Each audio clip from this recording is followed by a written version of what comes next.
Very good morning to you. Welcome to Edgbaston. Yes, you're on, Scott. Do plug in. I'm Clive Eakin. Scott Reed will join us. We've also got Grace Ballinger and Phil Britt with us today. I'm glad you've plugged in because I just realised I haven't got my glasses on, so that's gives not me a good an start outside for you. chance of seeing a bit of cricket. No, that's not good. Get your glasses on. Yes, good morning. Good morning and welcome back to 4-day cricket in the middle of all this T20 excitement. It's quite unusual, but looking forward to it. Something a little bit more, a different pace after the balmy few weeks of T20. You do often get teams sort of 43 for 5, don't you, in the first morning after T20. Having said that, can be a problem. There's not many of the Warwickshire team. I think there's only 3 that have played regularly in the T20. Ah, okay. Right. So who have we got? We got Sam Hain, Danny Briggs, Alex Davis, and Rob Yates has played a couple of games. Yes, thank you. Phil's just reminding Henry Brooks as well. So 4. Okay. Well, 3.5 because or 4.5. I've lost count now. Have you found your glasses yet? Yeah, I have. That's a good start. We're going to see Tom Bailey to open the bowling for Lancashire, and he's got Alex Davis on strike. 3 slips in the gully. Here's Bailey over the wicket bowling, and runs for Davis, clipped away through mid-wicket. And he'll come back. Well, actually, he thinks about coming back from 2, and they decide against it, which is probably a sensible option. It's picked up by Balderson at deep mid-wicket. So we're up and running. Warwickshire batting first. They are 1 without loss. Having won the toss, I'll give you the Warwickshire team news. Scott can talk Lancashire. So we knew Nathan McAndrew was going to be unavailable because he's been called up by Australia A. Just misses this game. Liam Norwell returns, his first appearance since he's been hit on the head in the first game of the season. And Henry Brooks also plays, so Craig Miles is rested. So it's Brooks for Miles and Norwell for McAndrew compared to the last championship game. We've had 1 ball, we're already getting a delay. What's going on here? Don't know, I think just Dom Sibley was getting himself ready, I think, but he's all right, he's good to go. And Bailey's coming in to bowl over the wicket to him when he plays forward and pushes away into the offside. There is no run. Lancashire hand a debut to Will Williams, who has signed, I think, for 2 matches. A New Zealander bowler, and he's making his debut, so he's in the Lancashire team. I've no idea what the changes are compared to the last championship match. It feels like so long ago, yeah. It feels like last year, but I do have the Lancashire team as Bailey runs in again. 3 slips in the gully and bowls to Sibley. That's turned away towards square leg for a single and gets his first run. 2 without loss. So Lancashire are Keaton Jennings and Luke Wells, Josh Bohannon, Stephen Croft, Den Villas, Rob Jones, Danny Lamb, George Balderson, Tom Bailey, Will Williams on debut, and Matt Parkinson is the Lancashire side. I better go and do an update. I'll be back shortly. Yay. So, 2 without loss. We're a little bit to the right-hand side here of the square. And I'll be doing an update in a moment as that one is left. And there is no run. Bailey bowling to Davis. So the Warwickshire team then: Alex Davis, Tom Sibley, Rob Yates, Sam Hain, Will Rhodes, Matt Lamb, Michael Burgess, Danny Briggs, Henry Brooks, Liam Norwell, and Ollie Hannon-Dolby. Bailey, right arm over, 3 slips in the gully in place, and that's just pushed out by Davis. There's no run. So having got a bit confused earlier, let me just count exactly how many. So Davis, Hain, Brooks and Briggs out of this team have been regular T20 blast players. I think played every game. Brooks, I think, has missed 1, but they played most games. And also Rob Yates, who's played, I think, 2. So only half of this team, just under half of this team, are having to adjust from T20. That's pushed out on the offside. There's no run. Some have been playing second 11 T20 games, mind. Going to do an update shortly. And this is Clive Eakin at Edgbaston on the first day of Warwickshire's County Championship match against Lancashire as we return to 4-day cricket for another round of the Championship. Warwickshire have won the toss. They've elected to bat first and are 2 without loss after 1 over. Liam Norwell returns to the side for the first time since being hit on the head while batting in the first game of the season. Henry Brooks also plays. Nathan McAndrew unavailable because he's with Australia A, and Craig Miles is rested. Warwickshire 2 without loss after 1 over.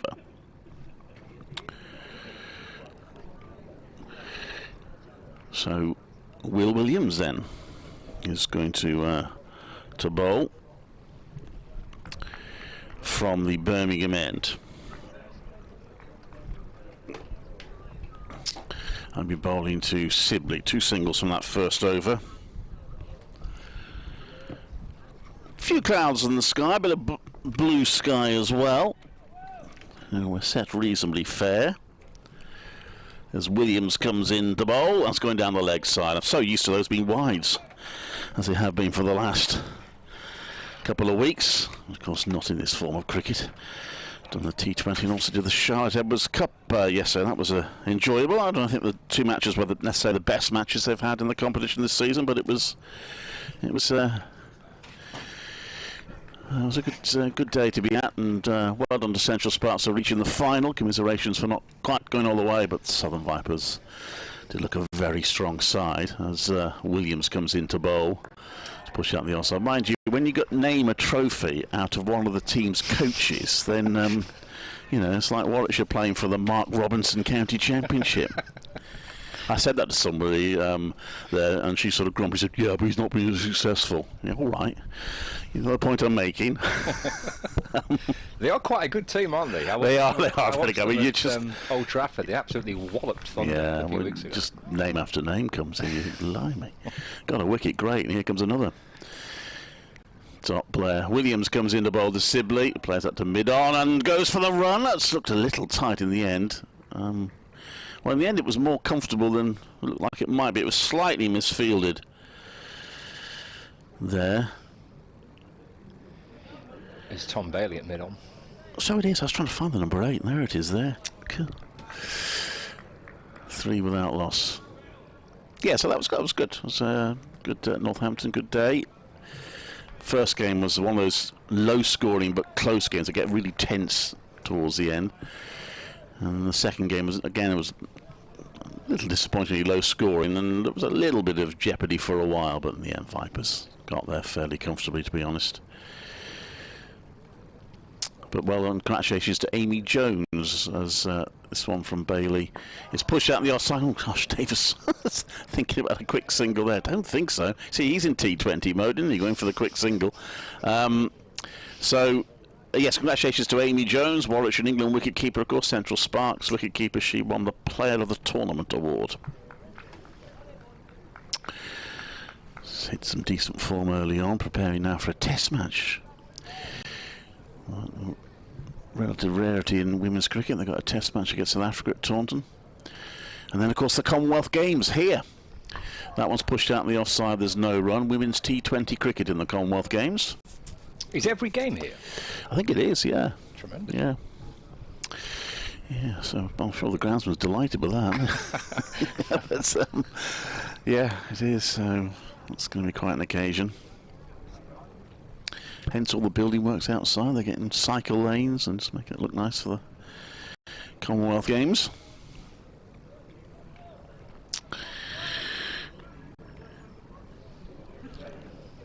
Williams in to bowl. Oh, that was a strange shot from him. That seemed to stop on Davis, and he sort of parried it down almost like a tennis player. But I think that reared up on him a little bit. He's gone down the pitch and done a bit of guarding. So that one rather hastily taken single, and that over.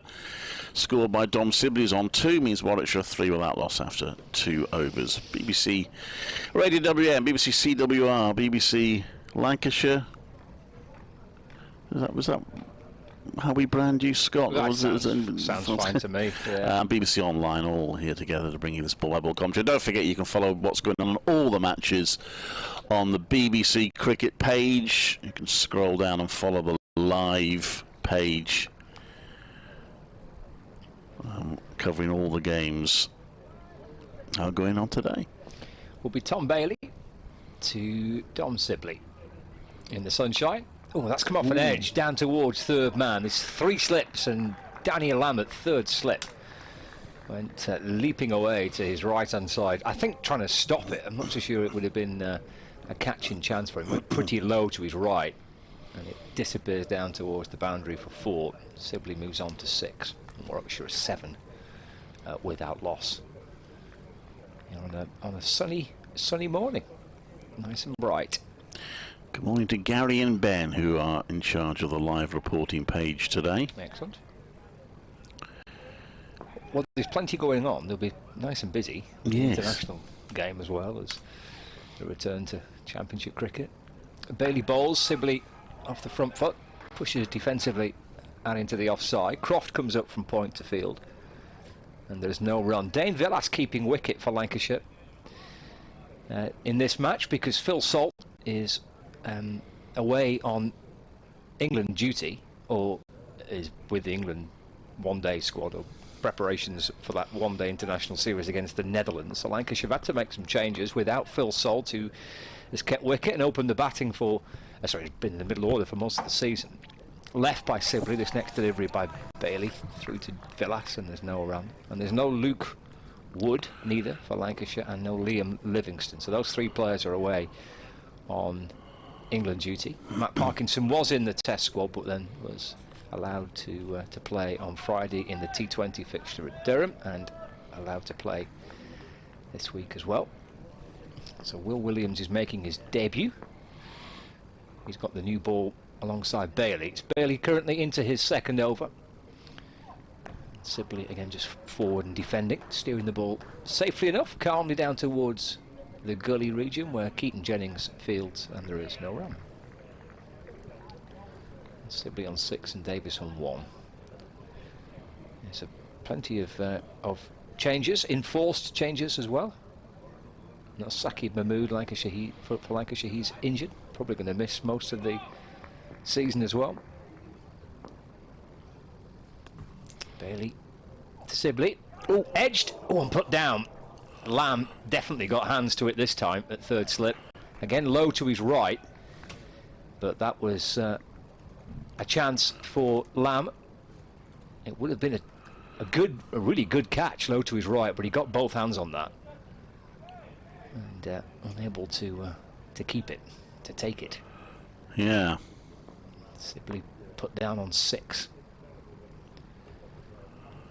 Bailey's back in. And Sibley off the front foot, pushing away into the offside for no run. End of the over, chance created, but unable to be taken. It was a sharp chance to Lamb, low to his right, kind of barely ankle height, but he did get hands on it, but couldn't keep it. End of the over. We've had 3. Warwickshire batting first, are 7 without loss. Yeah, so a couple of edges. So one probably didn't carry, the other one was very low, but looked like it did carry. So maybe a little movement off the pitch, whether there's enough in it for Nicks to go to hand regularly, we shall see. Williams comes into bowl to Davis, who plays that onto the leg side. It's half stopped at square leg, but Davis has time to scamper through for a single, 8 without loss. Williams is obviously a new name for Lancashire supporters and quite possibly for Warwickshire supporters as well. He's a New Zealander. He's never played for New Zealand. He's 29. He's played plenty of first-class cricket in New Zealand for Canterbury in the Plunkett Shield. A 4th highest wicket taker in competition a couple of years ago. And Sibley leaves that one. He's got a good record in first-class cricket, 116 wickets, an average of 22 for Williams. I mentioned he was the 4th highest wicket taker in the competition. Actually, it was last during the course of the winter, picking up 25 wickets at just 21. So it's a short-term addition. Obviously, Lancashire without Jimmy Anderson, without Luke Wood, without Saqib Mahmood. Jack Blatherwick's been ruled out with injury as well. And Sibley gets bat on that, pushes it back to Williams, no run. I think he's been playing some club cricket in Somerset. So he's been over in England for a little while playing some club cricket, and Lancashire have picked him up for a couple of matches. Because Warwickshire without an overseas player in this game. This the next one. Sibley plays to mid-on, and there's no run.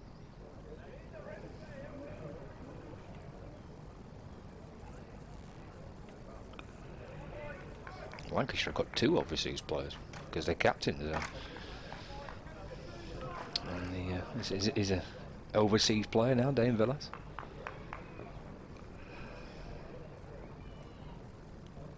Williams, the sun shining, a bit of a breeze blowing across the ground. 3 slips and a gully in place. Comes into bowl to Sibley, who gets behind that and plays it to mid-on. There's no run. Forecast is okay, I think, isn't it, Clive? I believe so.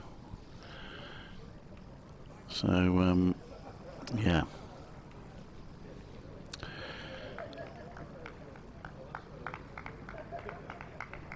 Hopefully set fair for a good game. Let's not hope that there's enough on the pitch and enough on the ball to have sort of 300 plays 300 and have a good nice 4-day game rather than 600 plays 500. Or anyway, this next one, Sibley pushes out the offside. There's no run. Sibley watchful, still wanting to make an impression. He's had a decent season without making huge scores, apart from one when he carried the bat, his bat. But I still don't think the opener positions for England are sealed at the moment, are they? Though they're going, Alex Lees is going reasonably well on this current match. Zach Crawley, of course, out cheaply. So Sibley hoping to make an impression.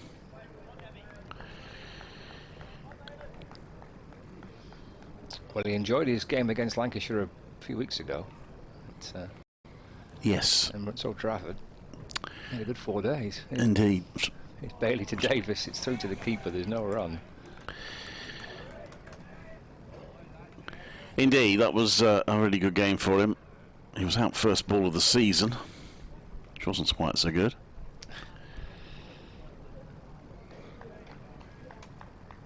And made 142 not out in the first innings in that match. At the back end of May.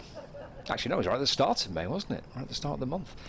Bailey bowls again to Davis, who's playing forward in defence, and there's no run. Made 142 not out, carried his bat in Warwickshire's total of 315 all out in the first innings. He's 142, came off 329 deliveries, 18 fours. It's a great knock from Sibley, batters superbly. In the fixture that ended in a draw. Warwickshire 315 all out, Lancashire 361, and then Warwickshire 184 for 6 in the second innings. Bailey to Davis, who's up onto his toes, it's left. And taken by Villas. He's just taken it to his left-hand side, so the suggestion that maybe just moved back in a little bit. Davis left it. Yeah, 4 draws for Warwickshire out of their 6 matches. They've got the 1 win and 1 defeat. Defeat at Taunton against Somerset and victory over Essex here. The other 4 all drawn. Plenty of high scores here. Yeah, Okay. Yes, there've been a few. Davis waits as Bailey bowls, flicked away off the pads towards backward square leg. And Alex Davis gets through for 1. Moves on to 3. Warwickshire 9 without loss. Northamptonshire was 568 for 4 against 597 for 6.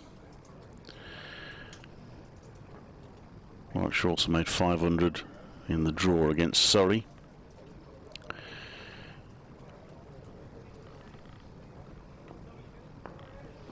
You kind of got to recap where we're up to, aren't you, really, in the county championship? Yeah. Sibley waits for Bailey. He's left, thinks about playing, I think. Yeah. Pulls the bat away, taken by the keeper. There's no run.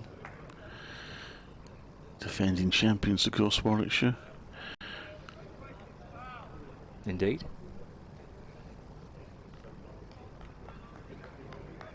Lancashire got 2 wins from 6. It's currently 4th. It's pretty tight though, isn't it? Surrey Yeah. at top, 105 points, Hampshire second, 102, and then Yorkshire 90 points, Lancashire 87, it's Warwickshire 73. It's all pretty close together. Sibley plays a forward defensive. And it's played back down the ground and gathered by Bailey, and that is the end of the over. 5 gone through the first 20 minutes this morning. Warwickshire 9 without loss, Davis on 3, and Sibley unbeaten on 6.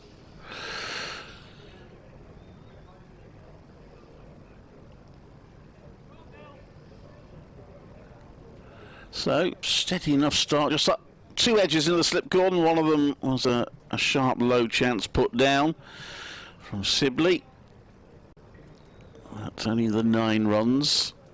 No boundaries as of yet.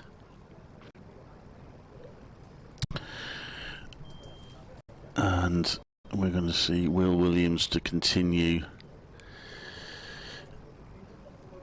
And bowls, and Davis pushes out to the offside. There's no run, of course. I got that. I should get it right. I should know there was one boundary, and that was the edge, wasn't it? That went through the slip cordon from Sibley. Will Williams has not yet been honoured with a squad number, I see. An old-fashioned white shirt. That's 2 games, mate. I'm going to bother saying one on for you. No point, is there really? Nathan McKenna's been wearing the number 0, which I can't really get my head around. That's not really a number, is it? In comes Williams to bowl to Davis, and Davis drops back. He's not actually got a number on his back either at the moment. He's got a sleeveless sweater on with no number on it. Yeah, I remember that in the game at OT a few weeks back, the number 0. We had Ashley Giles with us for a couple of days. Yes, I heard some of that. Yeah.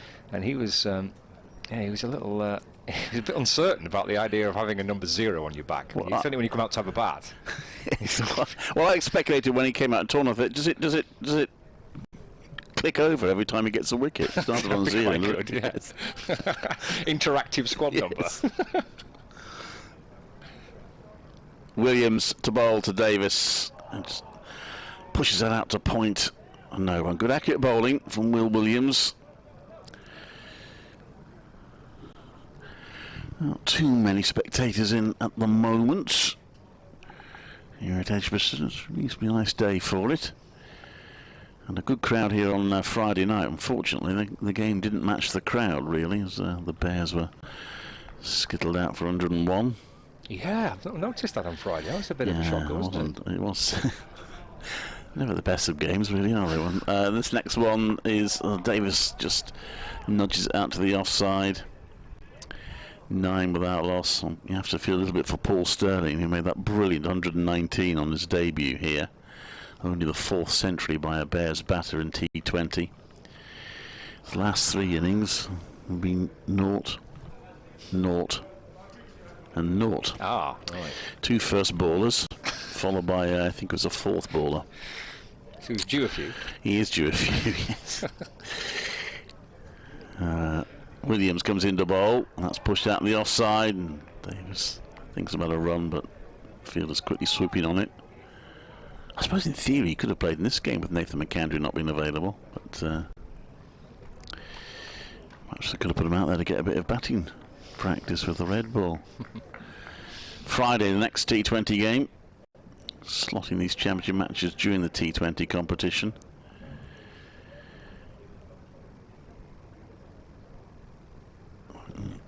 Wanting to close the gap between championship matches that we had last season. Long periods without a championship game. That's pushed to mid-on. There's no run. We've had 3 weeks since the last championship game, but thanks for getting that one in now. I think there's 3 rounds of championship matches during the T20. 9 without loss after 6 overs here. Yeah, I think it's 3. Is it 3 this month and 3 next month, I think? It actually does feel a little bit more evenly spread this year. Yeah. I mean, I'm not so sure if the players are massively keen on kind of going from one format to the other,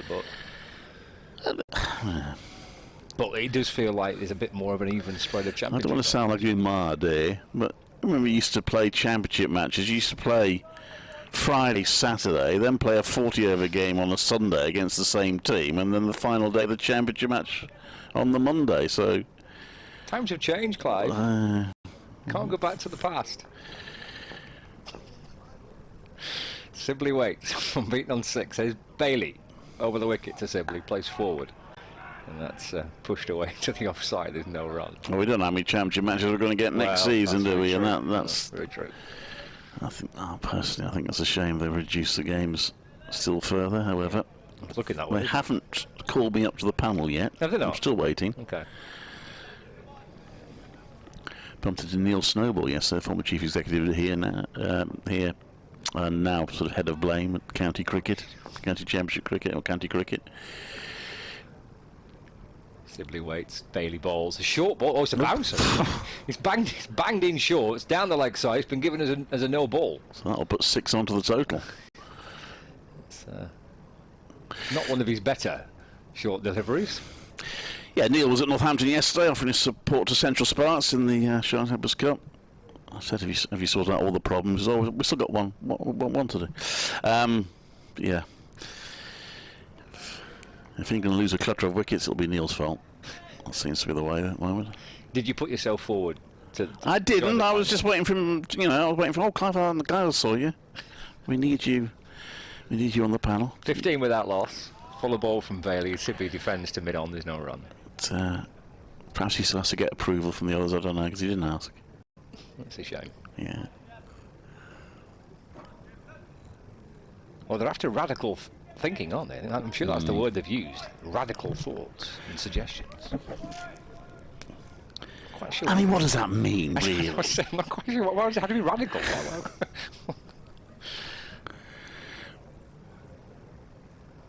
Bailey to Sibley. Ball that's pushed forward but wide off stump and left and taken by Villas. He keeps wicket for Lancashire in this fixture, the captain. We've got 3 slips in place. So Luke Wells is at first slip. We've got Rob Jones at second. And Daniel at third slip. And Keaton Jennings at gully with Croft at point. Josh Bohannon is at mid-off. Matt Parkinson at mid-on. George Balderson at mid-wicket. And Will Williams at deep backward square leg. Bailey in. And Sibley again on the front foot. Wants a single. It's a good run, that. It's pushed up towards Parkinson at mid-on, but they made their mind up pretty quickly, Sibley and Davis. Got through for a pretty sharp single. Sibley moves to 7, 16 without loss. Yeah, gone for a couple of slightly dicey-looking ones. But,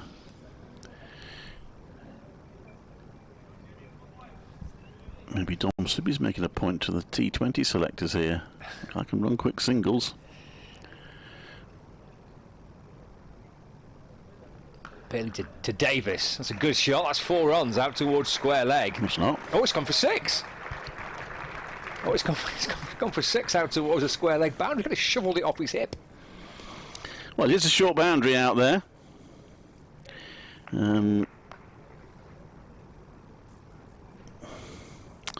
I think that's Davis's second 6 of the season. Warwickshire's 22nd, but that did include 14 for Michael Burgess, most of them in one day. Looks like they've damaged the ball in the process. Oh dear. Well, it rattled in towards the seats in the Holly stand. Oh yeah, they need a new ball. Oh, dear. That one didn't last long, did it? Oh, well, they've not been lasting. No, long, there's been a lot of grumbling about the ball. Here, the England team complained that they weren't allowed to change the ball that landed in Sue's glass of cider in the Test match. Absolutely tremendous, that, wasn't it? She got 2 pints as a result. Everyone will be leaving their glasses out now. Yeah. Well, a new box of balls has emerged. Alex Davis has hit it out of shape. England ticking along at the moment, 104 for 1. Be nice to see. Oh, actually, this is 42, so I think that's his best score yet, isn't it? And Ollie Pope's on 57, so maybe there's nothing wrong with the county championship after all.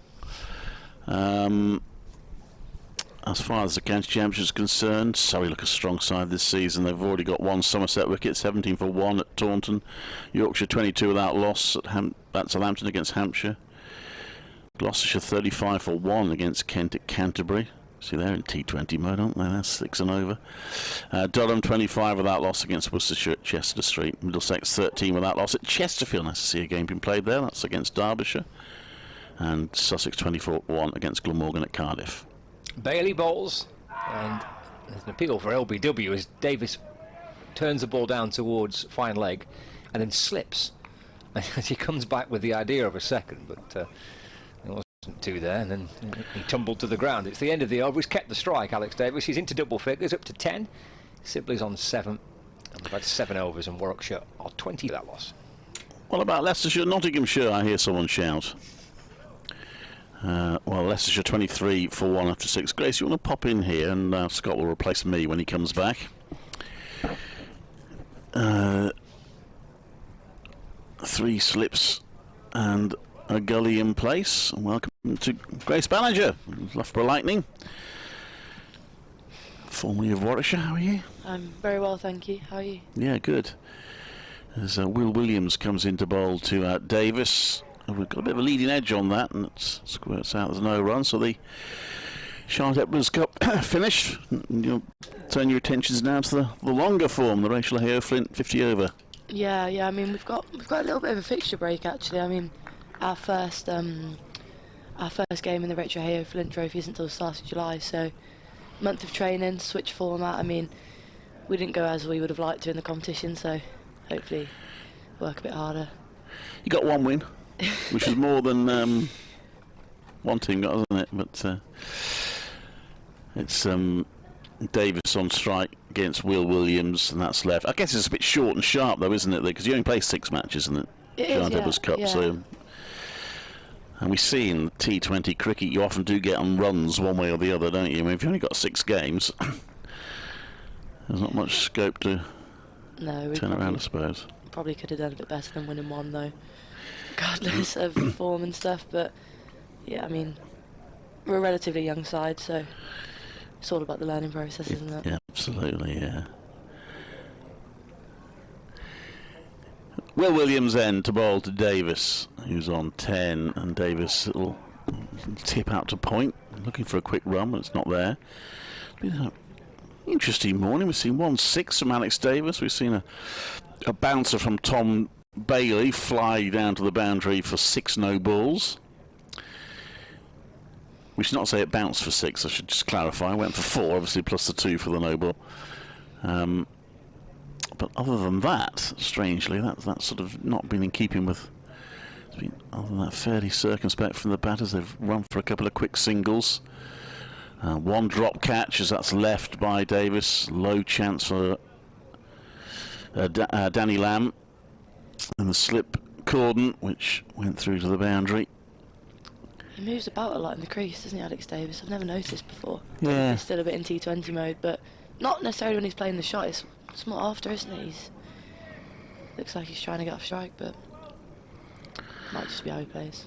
I feel a little under pressure. It's not quite gone the way he'd hoped. He's made contributions to both competitions, but not quite have the season you'd have hoped so far. He's pushed out to the offside for no run. Yeah, he's busy, isn't he? Every time he plays a shot, he's taking a couple of strides forward, looking for a run, and then scampering back. Just taking his helmet off now. Well, there are plenty of gaps in the field for the quick single, if he wants it. I mean, 3 slips, gully, massive gaps in the field, especially to the offside. He's a short boundary to the offside. Davis, the right-hander, as the bowling comes from the Birmingham end. Williams bowls to him, and he's pushed out to the onside again. That is a well-run single, because that was heading towards mid-on, but he knew he hadn't. Well, he'd taken quite a lot of the pace off the ball, and he'd have time to get through for 1. 24 without loss after 8 overs. Davis on 11, Sibley on 7. Yeah, he's just taken a strike off Sibley there, hasn't he? But I think it's always good in these. I think we've spoken about it before, Clive. In these championship games, you don't want your batters to be stuck, do you? Stuck in the crease, and I think people almost go too far the other way sometimes. I think, like, let's just stick around, what have you. But I think it's good with the Warwickshire team. Something we've definitely seen is that they not go after it, but they play their shots, and yeah, I think it's pretty good. And it will be Bailey to continue, and he's in full on the stumps and just patted back by Davis. So Davis, one of the players, of course, who's playing T20. He played. I mean, the Bears' strategy really is to try to hit everything for 6 really all the way down, but he played a different sort of innings at Chester Street when they were chasing a relatively low target. It wasn't easy, so he played quite a good, well-measured, responsible innings. Got to 49. By the time he was out, the Bears were pretty much home and hose. Bailey in, right arm over, full ball again on the stumps, and again just defended into the point region by Davis. And it's good ground, that, isn't it? Chesterfield Street. It is. It's one of my favourites. I was up there a couple of weeks ago. I am a big fan. Takes a long time to get there, but once you're there, it is good. Yes. Yeah, I like Durham as well. Nice place. Yeah. Did you play many games on county grounds? Yeah, I think pretty much all of them, bar one, which was on the university campus down at Loughborough. Okay. But it's good atmosphere there as well. I do enjoy it. Bailey at the end of his mark to come in again. Davis awaits. Oof, outside off, and it's just been chipped up, and it should be easily taken. And that is Davis gone out for 11 off the bowling of Bailey. Just a bit early on that, I think, Clive. And yeah, mistimed. Maybe tempted by that short boundary in the onside. Mistimed at top edge. That's disappointing. He was looking decent, but he's rather given that away and gone for 11. Scott will join Grace now. Yeah, just as you say, 24 for 1, Warwickshire now. It's the kind of wicket you accept to see in a white ball game, I feel, and just looked like he wanted to take advantage of that short boundary, as you say, and unfortunately just went straight into the air. An easy catch you're going to get in professional cricket there at extra cover, and you'll be happy with that, won't you? Early wicket. Happy days, yeah, happy days. Second time he's got him this season. They're good mates, Tom Bailey and Alex Davis, and he got him at Old Trafford as well. I like Alex, so I would have liked to see him get some runs, but not to be today. And so Bailey picks him up for the second time this season. He said in the game at Old Trafford, it's the first time that obviously Bailey had bowled to Alex and kind of in a competitive match, and he said it was horrible. He said he didn't like it at all, bowling to his mate. I don't mind bowling at my friends. I don't like batting against them though. Okay. Just feel a bit under pressure, not only, it's bad enough when you get out, but then when you're getting a bit of spray from your mates, you're getting out as well. It's not what you want. So you actually quite like getting them out, you just don't like being out to them? Yeah. Yeah, okay. Yeah, That's just should being competitive, isn't it? Yeah, or getting pumped for 6 by them. Happened to be in pre-season against one of the Thunder girls. My best mate, she's pumped me for 6, just dead straight, and just looked at me and just laughed, and I thought, So who's that? Sachi Pai. Okay, right, The okay. girls, yeah. Oh yeah, because she played for Lightning, didn't she? Yeah. Wasn't ideal, really, but there you go. These things happen. Yeah. Look at this now, 4 slips. Yeah, why not? I mean, Rob Yates, left-hander, is he not? I should be right in thinking. Yep. All the best players are left-handed, though, aren't they? Bailey comes in, first ball to Rob Yates. Short on the stumps, but Yates goes back and just plays it pretty comfortably back to Bailey. And yeah, he looks like he's going pretty well. Bailey is in rhythm quite nicely, and will be pleased to pick up an early wicket. Yeah, he's one of these players that's not played any T20 games, so he's had a few weeks off, had his feet up for a couple of weeks. He's probably quite happy to be back playing. Not required. I mean, he's been involved in the squads, but he's not played any T20 cricket for Lancashire. Not doing too badly, are they, Lancashire in the T20? No, off to a flyer. Yeah. As Bailey comes in again. Full outside off, but left alone by Yates, and looks like it might be getting a bit of movement there, Bailey. Looks like that one just went away slightly from Yates, and I mean, you can see the flag, it is pretty windy, so I'm sure that will help the bowlers. Yeah, he should get some good shape, Bailey. Swing bowler, classical kind of right arm swing bowler, move the ball away from the batter. He's been such a good performer for Lancashire now for so many years, probably 4 or 5 years, consistently probably Lancashire's best bowler. Kind of the guy that they turn to do the job. Comes in for his final ball of the over. Definitely getting some swing there as Yates leaves that one probably not too far off the stumps, and that ends Bailey's over. First wicket of the day, and it is 24 for 1 off 9 overs. Quite had the season so far, I don't think, that Alex Davis would have liked. He's had 150, top scorer 65, 184 runs at 23. He's a good player, he's Alex, though. He'll have, I'm sure, have a good career here at Warwickshire. And the Lancashire supporters were disappointed to see him leave. I guess they don't like seeing one of their own leave, do they? One likes one of their own players to stay, but I'm sure He'll have a good time here at Warwickshire. Here's Williams to Sibley. It's turned out towards square leg, and there is no run. Of course, Lancashire without Hassan Ali, who played the first, well, he played 5 of the first 6 matches of the county championship and absolutely bossed it. 25 wickets, an average of 20 from his 5 games. He had a brilliant start to the season. Williams to Sibley, I think of playing, and then in kind of classical Sibley style, and gets his bat and his gloves out the way of that, and good pace and carry through to the keeper. No run. Yeah, I was going to say, he really got that one through, didn't he? His debut, is it not, for Williams? It is, yep. Seems to be going quite nicely. Yeah, I'm quite looking forward to watching him bowl. I've obviously not seen him bowl before. Reading some of the reports that he's of his career, he's had some really good success in New Zealand. Played quite a bit of first-class cricket back in his homeland. Left by Sibley, through again to Villas, and there's no run. He's 29. He's never played for New Zealand, but so he has played quite a bit of first-class cricket. And 116 wickets in his first-class career at an average of 22. And during the Plunket Shield, which is the domestic competition in New Zealand, this is extensive research from Lancashire's press release, he was the 4th highest wicket taker in the competition, 25 wickets last year. And he's into Sibley. And again he leaves, but not without teasing bowler a little. And taken by Villas, and there's no run. Where did they find him then? Well, was he playing a bit of club cricket? I think he was. Warwickshire? I actually, he doesn't say on the press release, but I'm pretty sure he was playing club cricket, but not. You know, he was I think in Somerset. Oh. I'm not sure how this kind of has come around. I guess you hear about players and you know, it all filters through in the game, doesn't it? He's into Sibley and it's left. And through to Villas is no one, but I think he was playing some club cricket in Somerset. So he's been in England for a little bit. Small world though, isn't it, the cricket world? Yeah, exactly, yeah. News gets around, doesn't it? Yeah.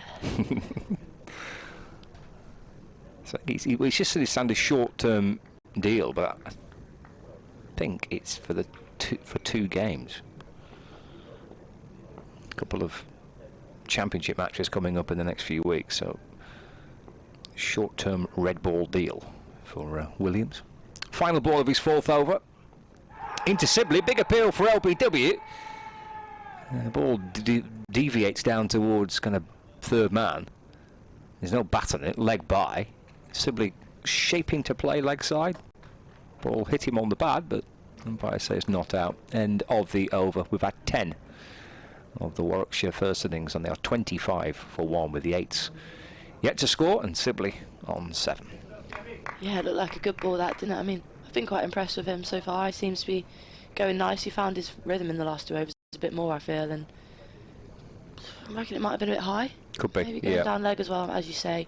Sibley looking to play it, but yeah, he doesn't look too bad a signing for Lancashire here, and we'll see if he can get any wickets for him. Hopefully not from a Warwickshire point of view, but there you go. Not that I'm biased. No, it's all very neutral. Yes. Bailey to continue as he runs into Sibley. Full, straight, but just patted back by Sibley and didn't seem to cause any trouble for him, really. I mean, I feel like Sibley's one of those players that always does look pretty secure at the crease. You know, you see some and you think, oh, I'm not sure, but he looks good, doesn't he? He's a good player. He does. He's a great player, and I really enjoy watching him bat at Old Trafford in the fixture between these 2 sides the other month. I mean, he got a great century in the first innings. Batted for ages.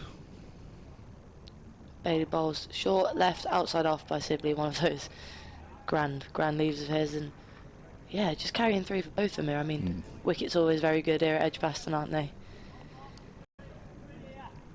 Yeah, it's one of the venues, I think, if you come to Edgbaston, you know, you're going to get a good pitch. You're going to have to work hard to take 20 wickets on it. It's very similar to Old Trafford, I guess, in that regard. It's difficult taking 20 wickets to win matches. You've got to bowl well. All the pitches are too good these days. Nothing in it for the bowlers. Bailey comes in again. Full straight, defended by Sibley. Yeah, I mean, I've played on some wickets, and I don't mean to sound like I'm making excuses, but just think, oh gosh, come on, put something in it for the bowlers. It's a batter's game. It is. It is a batter's game. You enjoyed playing at OT a few weeks ago? Loved it. Yeah. Loved it. I mean, it was double header with the men and bank holiday Friday. Warm day. Got quite a few in, but I mean, it wasn't our best performance, but it's a good day nonetheless. Bailey in, short outside off, and just attempted to fend away by Sibley and looked to get one, but Gully did well to stop that there, and nearly a run out. Could have been. Yeah, it's Keaton Jennings that. What was a good stop to stop the ball and then to kind of quickly throw in towards the stumps. Yeah, you don't want to see run outs in the county championship, really, do you? Not in your 11th over on day one. No, it's not ideal, that is it? No, good stop though. What? I thought it was going to just run through for a couple. Yeah, that game I was. There's two double headers at Old Trafford that week. The first game on the Wednesday night was the evening match. So it was kind of the main match. But there was probably more in for the afternoon game on that Friday. There was a lot in for that one. Probably one of the bigger crowds I've played in front of, to be honest. It was a good day. They've done it right up in Lancs, haven't they? It's commercial and stuff. Bailey in again. Short. Ooh, looks like as he leaves that one, just went over the stumps. Pretty good lead from Sibley, and yeah, bowling well. Yeah, as I say, I just think commercially, and never played it. I think I played once when it was behind closed doors. Right. Played there again, and yeah, really enjoyed it. Good. Nice. I think the men got a win that day as well, didn't they? They did, yeah. Watched, yeah, against Northants. Bailey in again for the final ball of his over. Full. Tried to flick through the leg side by Sibley, but will go straight to mid-wicket to end the over. 25 for 1. Just 1 run scored in the last 2 overs, and that was a leg by, so no runs off the bat for a while. Yeah, it's been good, tight stuff this, hasn't it, from Lancashire? Good debut so far for Williams. 5 overs, 2 maidens for 3, and then Bailey doing what Bailey tends to do at the other end. They've had the wicket of Alex Davis for 11, so a nice tight start with the ball here. Warwickshire winning the toss and wanting to have a bat first. Lancashire with the ball, I think I've done pretty well so far. Their bowling options in this game include George Balderson and Daniel Lamb. I suspect that those two will come in to replace Williams and Bailey at some stage. And of course we've got the leg spinner. We've got Matt Parkinson playing in this game as well, which is great. He's bowled quite a bit this season for Lancashire. Here's Williams to Yates, just trying to cut the ball, but comes off the bottom edge of the bat and bounces down towards Keaton Jennings at gully, and there's no run. Difficult shot to get through there, isn't it? A cut when they've got 3 slips, a gully and a point. Especially with the after Keaton Jennings is fielding. It's not letting anything through there today. No, it's pretty well guarded, that area, isn't it? Yeah. Behind the batter with those 3 slips. Quite tight in as well. Williams to Yates is left, and taken by Dane Villas, who's Lancashire's wicket keeper and keeps wicket. Phil Salters get wicket this season for Lancs, but he's one of these the players that have been called up by England for the one-day series against the Netherlands next week. He's scored a few, hasn't he, in the D20? Phil yeah. Salt. He's been good for him to watch. He can hit it. Yeah. Well, I mean, most of them can, I suppose, can't they? But You'd hope so. some of them just seem to hit it a little bit more than the others. Yates still on naught. Williams to him. It's pushed across him, left and taken by Villas again. There's no run. Lancashire don't play here in the Blast this year. They only play Birmingham Bears once, and the game's at OT. So there's they don't come down here in the Blast this year. Do you not play everyone home and away? You do not, no. You play some people home and away, but not all. Yeah, I think Lancashire, for example, will only play Leicestershire at Leicester this year, and I say Birmingham Bears at OT. Yates forward in defence, bounces back down the pitch, and there's no run. It changes every year. So it's not like you're only playing the same team once, either at home or away. They kind of rotate it. But no, you don't. Yeah, you don't play everybody home and away. Always seems a bit quirky, that, doesn't it? Yeah. I suppose there's a bit of luck involved. Obviously, there's stronger sides than others, and it's like that this year in the 100 though, with the women because of the Commonwealth Games. 2 balls remaining of the 12th. Again, left by Yates and taken by Villas, and there's no run. Not tempting him just yet, is he? He's doing all right leaving him out there. I think I'd have been tempted by now, probably snicked off and I'd be off. Couldn't resist. No, not with that gap there. But then again, we don't play red ball cricket, so... Yeah, they've got a big gap through extra cover. And Williams pushing it across Yates, seeing if he will flirt with it and try and drive away. 3 slips waiting for a mistake. Again, looks to turn it leg side, a straighter delivery, which is eased back down the pitch and gathered by Williams off his own bowling, and there's no run. Good start on debut for Will Williams. Loving the name as well. Yeah, I was just thinking that actually. So it'd be William Williams. William Williams, yeah, that's creative. I reckon his parents are quite funky. Call their son William Williams. Yeah, it's a bit of flair, isn't it? 25 for 1. Yates on Norton, Sibley on 7. First bowling change, it will be George Balderson replacing Tom Bailey. Don't think I've seen George Balderson before. He's developed into a very good bowler actually for Lancs. He was opening the batting earlier this year and bowling quite a bit, but since Keaton Jennings has got fit, he's dropped down the order, but he's developed his bowling really well. Right arm medium pace. He's had a pretty good year with the ball. Only made his debut a couple of years ago in 2022. No, he didn't. 2020. When he made his debut. I was going to say it's not a couple of years ago. In he comes first ball, a little bit leg side, and just flicked round to quite a wide fine leg, and will be 1 for Sibley. Slight change of field for Balderson. It looks like he'll just be having the 2 slips in the gully for Dom Sibley, as opposed to the 3 before that Bailey had. He's played for England under 19s. In fact, he captained England under 19s probably about 3 or 4 years ago now. And got his chance in 2020 because of the COVID restrictions and players being called up to the bio bubbles and all that malarkey. He got his chance. Balderson into Yates. Oh, and he's bowled him. Bowled him, just looked like a full ball out. It looks like Yates tried to play outside off, but bowled him on middle and off, so good bowling. Good start to your spell, eh? Second ball wicket, and 26 for 2. Warwickshire now, off 12.2 overs. I say he's had a good year with the ball so far. He's probably contributed more with the ball than the bat. In truth, he's not quite had the runs just yet, but turning into a really useful bowler for Lancashire. Very good young cricketer, George Balderson, and that'd have felt nice. That must be one of the better feelings, Grace, that. Yeah, not one that I've known much this season. You got wickets at OT, didn't you? Yeah, I got one. You got one. Got one. Kate Cross, yeah. So got a good one to get, I suppose. Yeah, definitely. Yeah, I don't know if Yates. I don't know if he played that onto the stumps or if it just swung late. I'm not sure. To have a look at the replay, but in comes number 16, Sam Hain. One of my favourite players for Warwickshire, I'd say, Sam Hain. You like watching him bat? Yeah, I think he's pretty good. He's pretty good. Probably 2 players you'd want at the crease, Sam Hain and Dom Sibley. They can bat for a long time, can't they, these two? Yeah. 26 for 2 is a pretty solid start by Lancashire.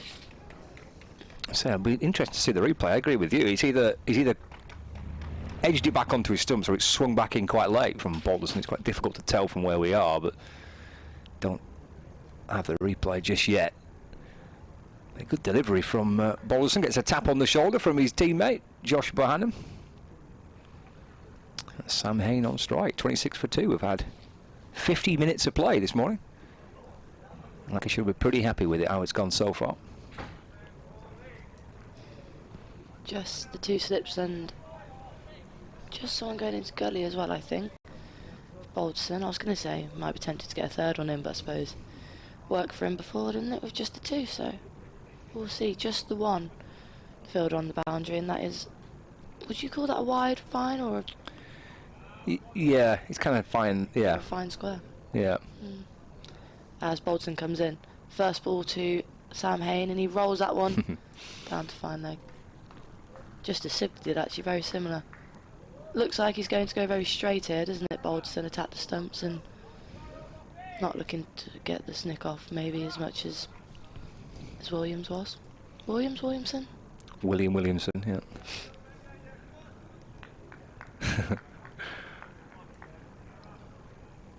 Sibley to face. 8 not out of 36 balls as Balderson comes in.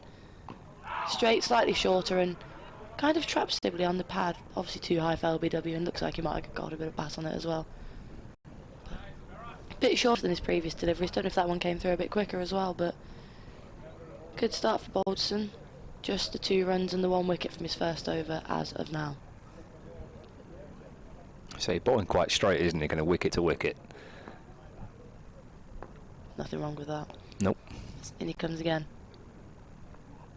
Straight in. Ooh, snicked, but never a catch opportunity, and that will run away for between second slip and gully, I think.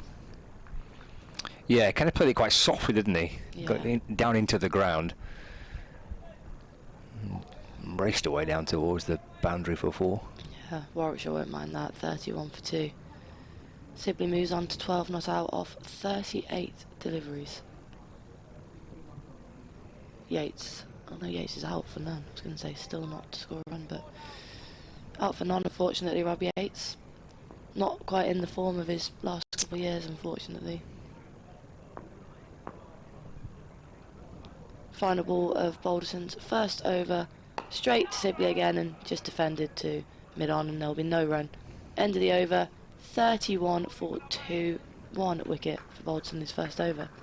Yeah, Sam Hain's been the pick of the batters, hasn't he, so far for the Bears this year in the county championship. 567 runs. His average is pretty good, 81. And double ton in there as well, unbeaten 202. To 2 centuries. He's leading the way in terms of runs scored for Warwickshire this season, Sam Hain. That's why he's my favourite player. Actually, I don't know if he's my favourite player. One of my favourite players. He's on strike, and it will be Williams to continue. This is over number 7, so quite a lengthy spell for Williams on debut. He's got 3 slips and a gully. So Luke Wells, Rob Jones and Danny Lamb are the 3 slip fielders. And Keaton Jennings with his hands in his pockets at gully. And Croft with his hands on his hips at point. And Hain is ready. He waits for Williams, who's in and bowling, and he plays forward. Thinks of one. And they decide against it, just dropped away into the offside. Bohannon comes up from mid-off to field. And there's no run. Good in the field, this Lancashire unit. I've noticed that, actually. I think it makes a massive difference, like your energy in the field, and it just looks like they're really putting the pressure on Warwickshire, and obviously it's translated in the scorecard as well, so it's been very impressive to see. Yeah, good 55 minutes for the Red Rose so far. Williams into Hain, trying to work it to the leg side. The ball just squirts out into the off. Picked up by Croft, who comes up from point, and there's no run. Might be his last over this for Williams. 7's quite a decent number, isn't it, to bowl on the spin on debut? Yeah. He's not here for long, is he? He's trying No. to get Get the money's worth out of him. Yeah. Opening spell of 15 overs, please, from you, Mr. Williams. Nicely into his rhythm, though. Bowls to Hain, who's up onto his toes and leads it. Taken by Villas, and there's no run. 31 for 2 at Edgbaston. Dry day, a little blue sky above us, plenty of cloud as well towards the city centre, but nice enough. I reckon it's colder than it looks out there. I think you're probably right, yeah. We get a little bit spoiled, don't we, when we're in these commentary boxes. Again, Hain defending. And into the offside, there's no run. Yeah, there's been some pretty chilly T20 nights over the course of the last couple of weeks. Up in Durham on Friday. That was pretty cold. The wind was strong. Can I get into 9:30 at night and you're still playing? You're going to be wrapped up for that one. You're going to be committed to watch that game. Williams to Hain. Big appeal for LBW from Williams. He's spinning round, arms outstretched. Sustained appeal from the bowler, backed up by the slips as well. Nothing from the umpire. Big shout though from Williams. Big appeal, big appeal. Prolonged as well. He's running farther and farther back. He was nearly next to Hain by the time he finished that appeal. Looked like a good ball though. Looked close. Looked close. Hain was kind of cautiously looking back down the pitch, hoping the umpire wouldn't raise his finger, and to his relief he didn't. Was a big shout. Final ball of the over. And a forward defensive from Sam Hain is dropped that into the offside for no run. So 14 overs gone through the first hour of day 1. 31 for 2. Hain on 1 and Sibley on 12. This after Warwickshire won the toss and opted to have a bat first, and losing the wickets of Alex Davis for 11. Caught by Josh Bohannon of Bailey, and Rob Yates, who was out for a 10-ball duck, bowled by George Balderson. It either swung back in late or he got a little edge onto his stumps. It's quite difficult to tell from this distance. I thought he dragged it on, stretching for one wide-ish. We've got Sibley on 12 and Hain on 1, and Clive is back. I think Phil's going to join you. Yes. That one rose a bit from Balderson, goes past Sibley's outside edge. And there's no run. 31 for 2.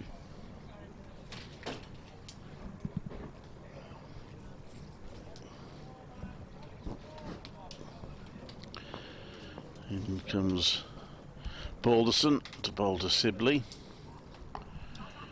And that's played down into the gully area for no run.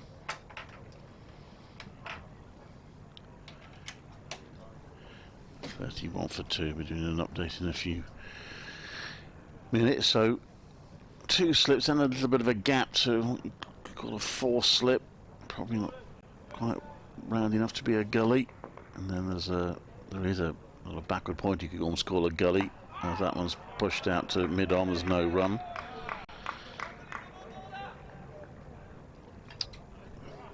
Phil Britt joins us. Morning, Clive. Or just morning. Good morning, everybody. It's afternoon now, actually. Yeah, it has. It's ticked, and yeah, it has. So, good afternoon, everybody. Good afternoon, Clive. So, George Balderson. Ball's right arm over again. That's left by Sibley. Seemed to nip back a bit. It's keeper. Tough first hour for Warwickshire this morning. Yeah. Ball seems to have done a bit. Yeah. I think that one stopped a little bit on Davis, which he sort of got under. Yeah. Don't think it was the greatest shot he's played, but I don't think it helped. Balderson bowls, and that's gone past the outside edge of Sibley. There's a forward defensive. A bit of pace on that ball from Balderson, and it beats Sibley outside off stump. 44 balls he's faced now, Dom Sibley, for his 12. He's still there, crucially for Warwickshire.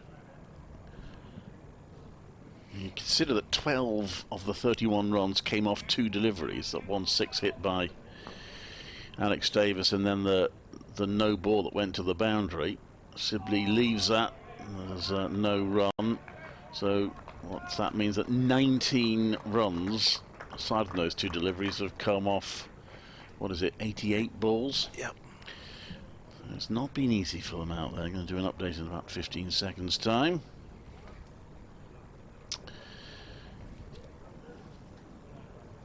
into 15 overs is 31 for 2.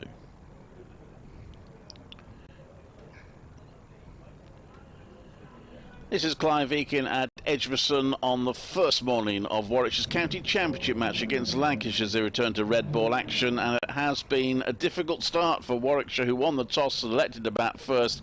They're 31 for 2 after 15 overs. Alex Davis hit 1-6 over a short boundary, tried to repeat the shot, got a top edge and was caught off the bowling of Tom Bailey for 11, and then Rob Yates seemed to drag one on, trying to play at a wideish delivery, and he was bowled without scoring. Dom Sibley has not found it easy, but he's still there. And now Sam Hain has not gone. Lancashire believe they have Sam Hain caught behind, but it's given as not out. He's on 1, Sibley's on 12, and Warwickshire 31 for 2 in the 16th. So Danny Lamb in at the Birmingham end, replacing Will Williams, and straight away that one down the leg side, to Hain went to turn it, and everybody was firmly convinced all the Lancashire players behind the stumps firmly convinced he'd got a touch to that. But, although, having said that, I'll let you describe this ball. This next one is pushed away through mid-wicket by Hain. He gets on to 2, and the score moves on to 32 for 2. Having initially gone up with some conviction, they didn't exactly sort of, I don't know, maybe it's just they're perfectly behaved players, but generally if they believe that it's definitely got a bit of bat on it, they'll stand around a bit, won't they? Yeah, you tend to get a bit double of body. teapot. Yeah. And they didn't do any of that, so it suggests that might just have clipped the thigh pad. Again comes Lamb in, bowls, and this gets Sibley pushing forward with no great conviction. The ball scurries away off a leading edge up to extra cover, and there's no run. He was looking to play that one just into the onside. He comes down and gives the wicket a bit of a tap. Looks a bit ruefully back towards the pavilions. It's not been, so far, this wicket playing a little different to the one which we saw over in virtually by the side of this against Northamptonshire a couple, 3 or 4 weeks ago. This next one from Sibley's turned nicely to mid-wicket, but straight to the fielder, and there's no run. Test match at Trent Bridge, England 147 for 1. Nothing wrong with the county championship. Alex Lees is on 67, Ollie Pope's on 73. It's good to see Alex Lees turning a decent start into a score. Yes, it is. They had a bit of luck last night, didn't they? But, you've got to have that. New Zealand has had a batsman who's made centuries, had a bit of luck early on. It's Lamb, and this is worked away wide of mid-wicket. He has to go flying across to his left to do try and do a stop, but a single there to Sibley. I think that must have still been in the air as it went past the fielder. Judging from the reaction of the Lancashire fielders, I don't think it was a chance, but it was in the air as it went just wide of mid-wicket. Well, did he get a hand to it? That's I'll what. just have a look at the replay actually now, see if I can I get thought this he up. might have bounced just in front of him.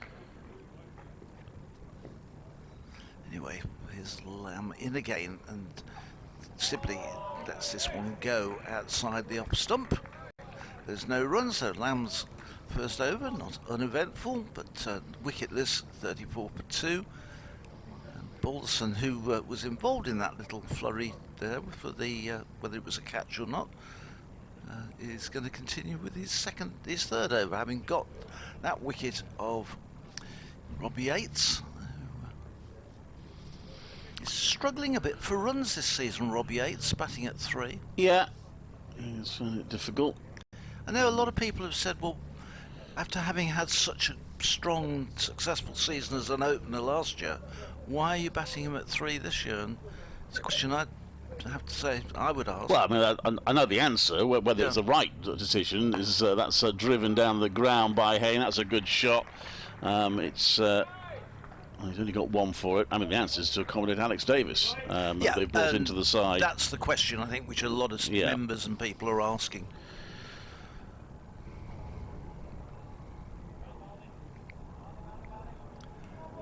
Is there a very big difference between batting at 3 and Well, he's opening? been opening virtually, hasn't he? Because there's been no runs at the top of the order either.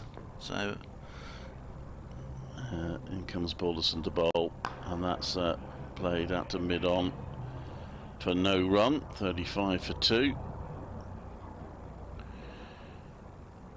Hain's on to 3 with that single. over. In a cloud cover now, some blue sky as well. And Balderson, 2 slips in a gully. Ball, that's driven, and it's a good shot by Sibley. The bowler did well to get something on it, which has slowed it down and stops it going to the boundary. Sam Hain running quickly, and they get the 2. Would have been 4, I think, if Balderson hadn't got something on it there to slow it down. Yeah, he just managed to get his hand down to it and just take some of the pace off. In the end there, Dom Sibley, I think, was settling for a single, but Hain called him through for the second, but for a moment looked like he might get stranded. Yeah, well, that one, we'll have to run for that one. Sibley's driven that one through long on for 4. That's a terrific shot from Sibley, who moves on to 20 and 41 for 2. Part of the game, I think, which Don Sibley worked on during the winter months was playing that straighter shot. Brought that in, and he's played there 3 shots in this over alone, all of which have been solid. He's got that boundary with a lovely shot, but could easily have had a couple of more this over.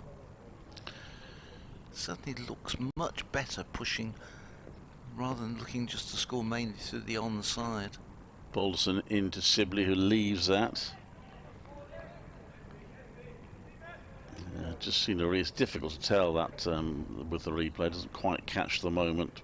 Not suggesting it was a chance to mid-wicket, but it was in the air close to him. 41 for 2. Last ball, the 17th over coming up.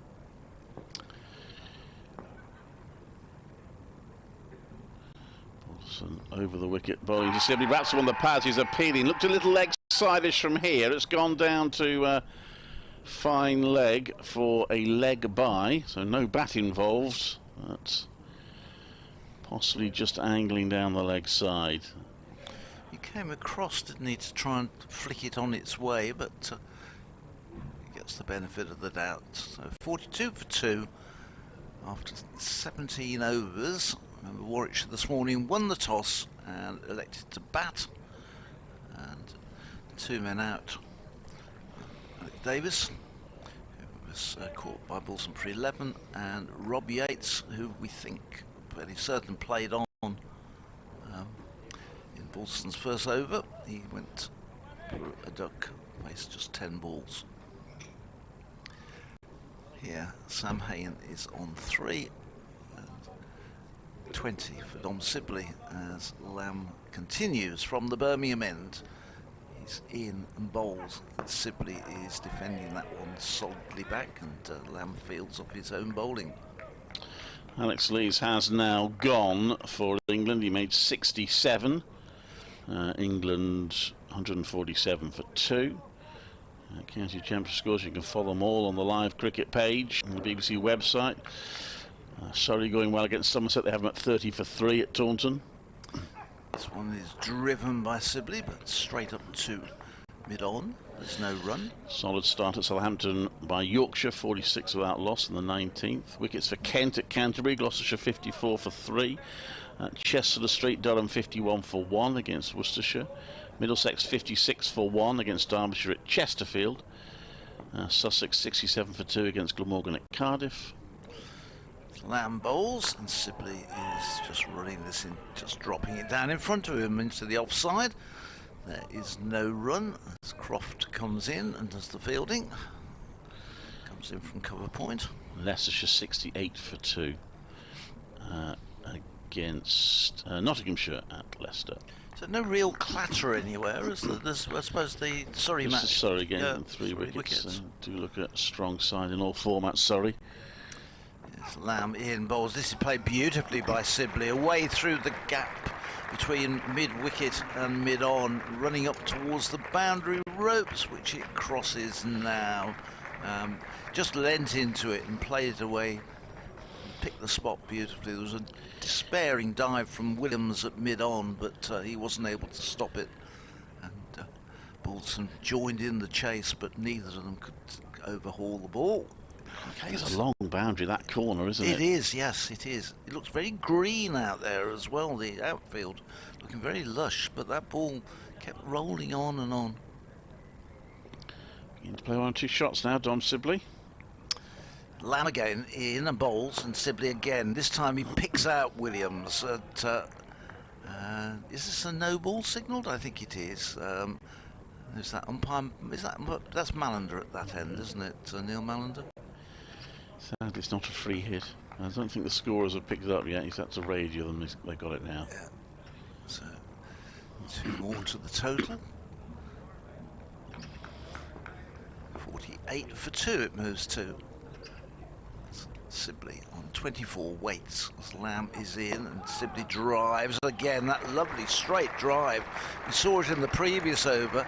They may not quite get to the ropes, and it does. I looked wrong. He thought he was going to just overhaul it. Williams, who's had a bit of chasing to do this over, he brings that one back. It brings the Warwickshire 50 up in the 18th over, and 52 for 2.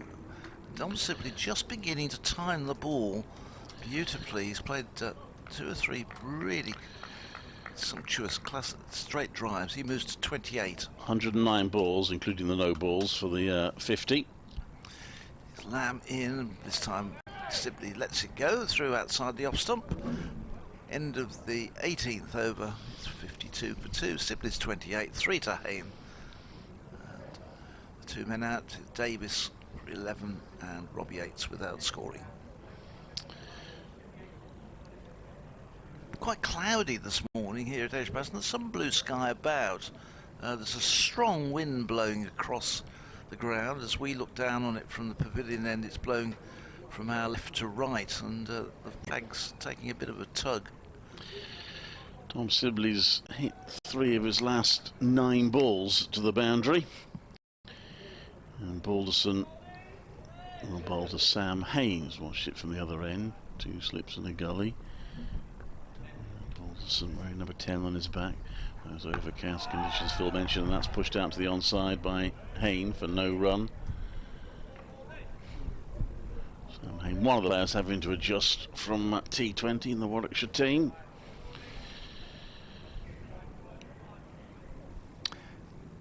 He's had a pretty all-round good, certainly in the championship, excellent season, Sam Hain, and his white ball cricket generally is pretty good, isn't it?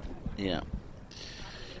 In comes Balderson to Baltimore. Ooh, that one bounced up a little bit.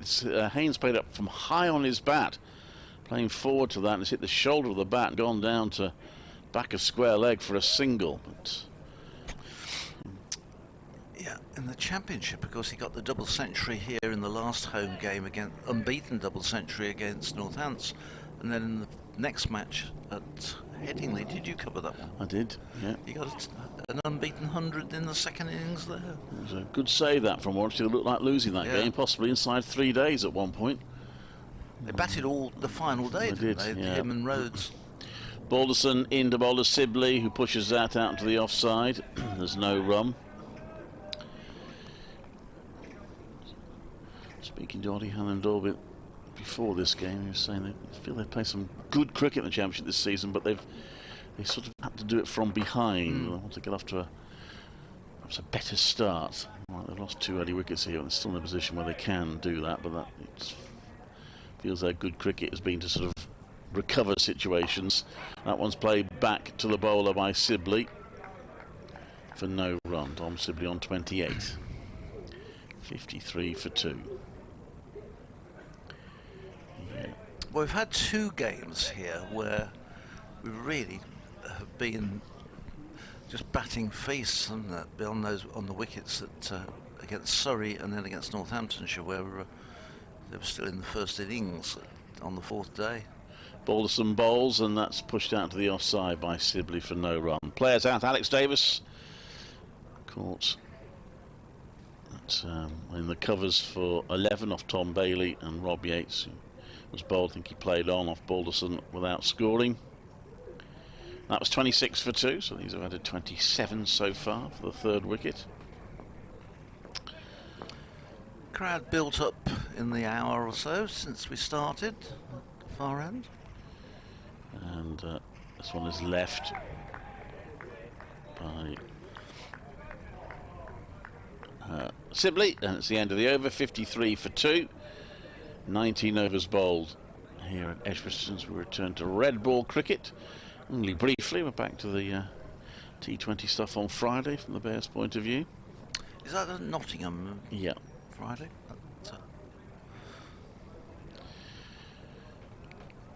In a decent position in the T20 blast, the Bears, but still got work to do.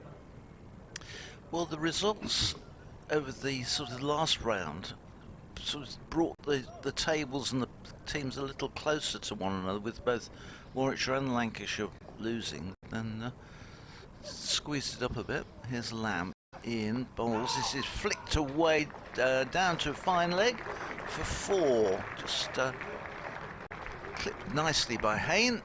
Down as Lamb puts hands to his head in disbelief that that didn't catch him on the pads, but it was a very fine nick and it ran down. There's a man down at sort of wideish fine leg, but no chance at all of cutting that off. There's Lamb in again and bowls, and Hain has nothing to do with this. Watches it through, big step forward, but bat well out of the way, and just watches it go harmlessly through to Don Villas behind the stumps. He's keeping today. I think it's the first, I'm right in saying, first time in the championship this season he's kept wicket. Yeah, I think so. Phil Salts has been keeping, hasn't he, all the way through. And Yates, and this one from Lamb again goes through to the captain and wicket keeper. Well, Warwickshire and Lancashire flags. Good to see the Lancashire flag is here, and they're both blowing fairly keenly on the flag poles by the scoreboard opposite us. There's a fair breeze blowing. Yeah. Yes, there aren't too many satin shirt sleeves around, 1 or 2, but there's a number of top jackets on. Lamb bowls, Hain again leaves, offers no shot, and then hurries back and has a look.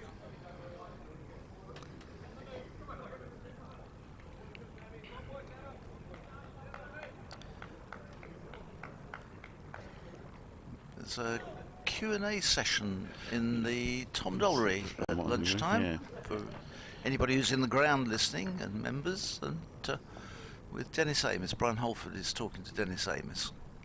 This one is outside the off stump and left, and again just bowler to wicket keeper, no shot offered.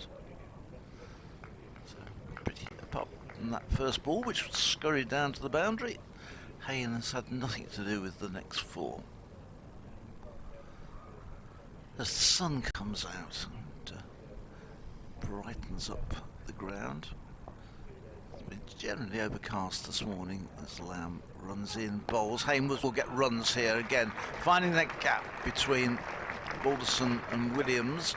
And Williams again has to do a lot of chasing, goes racing round, cuts the ball off at sort of deepish mid-wicket area, but not before they get back for a couple of runs, which takes Hain into double figures. He goes to 10. The total moves to 59 for 2. We've had 20 overs. Might have got 3 there, but Sibley wasn't prepared to take on Balderson's arm. He was a long, long way away by the time he picked the ball up. Could potentially have been 3, but they settled for 2. Ticking along reasonably well now, Warwickshire. Those 2 wickets. If Lancashire can get 1 more before lunch, they'll feel it's been a decent enough morning, especially with Warwickshire having won the toss. Warwickshire with Liam Norwell in the side for this game, and Henry Brooks. Nathan McAndrew unavailable, Craig Miles rested. Balderson comes in to bowl, and that's edged and bounces just short of second slip where it's well fielded. So he managed to play it down, Sibley, but it was an edge. And Miles has been playing in all the T20 blast matches. Gets a little break. And he's played good. Yeah, good he's taken wickets. Yeah. Yeah. He was. Well, he's been involved in 2 sort of final over last ball finishes. Yeah. That one's pushed out to the onside. There's no run. Didn't help himself in either of them by bowling a no ball. He might feel the calls were a little harsh, but one was for bouncing it over head height, the other was for over waist height. We weren't entirely convinced about the one that was called over waist height, but it was a decision for the umpires to make. I think that's the point. But both occasions Miles made sure it didn't matter. Saw the job through. That one's left by Sibley and goes through to the wicketkeeper. There's no run, 59 for 2. That ball, after it had gone past Sibley, moved back across and swung quite late, that one. May have been a bit closer to the top of Sibley's off stump than he originally thought.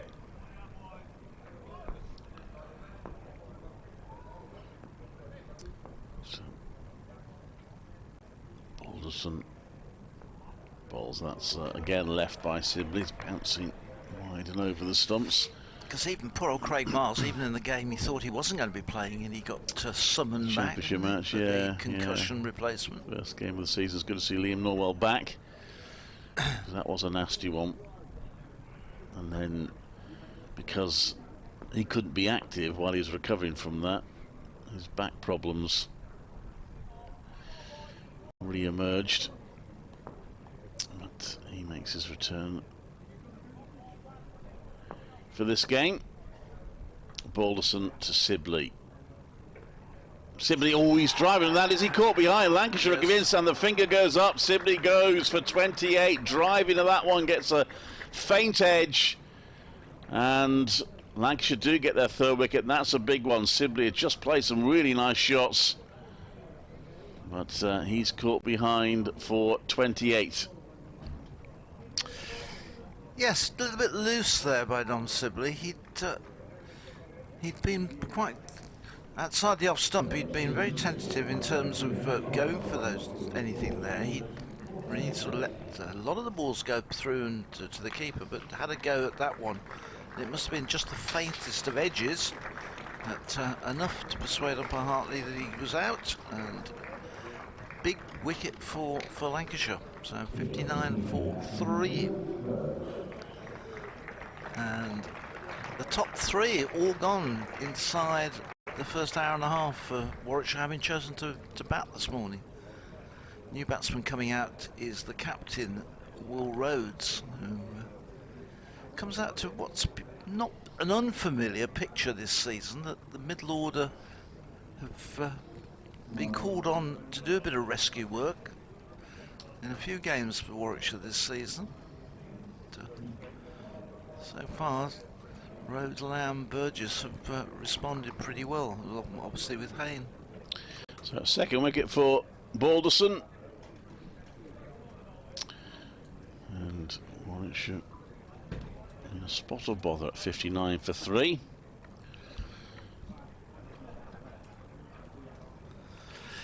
Yes, not what they wanted when they decided to bat this morning. But full credit to Lancashire. They bowled good line and not allowed Warwickshire to get away at all.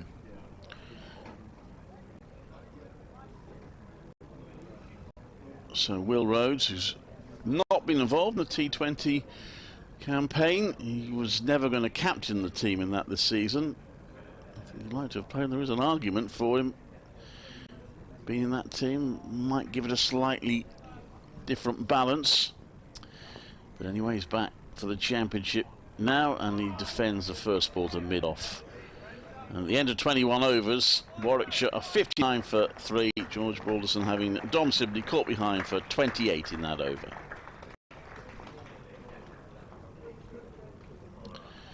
He is now 2 for 14 in his 5 overs.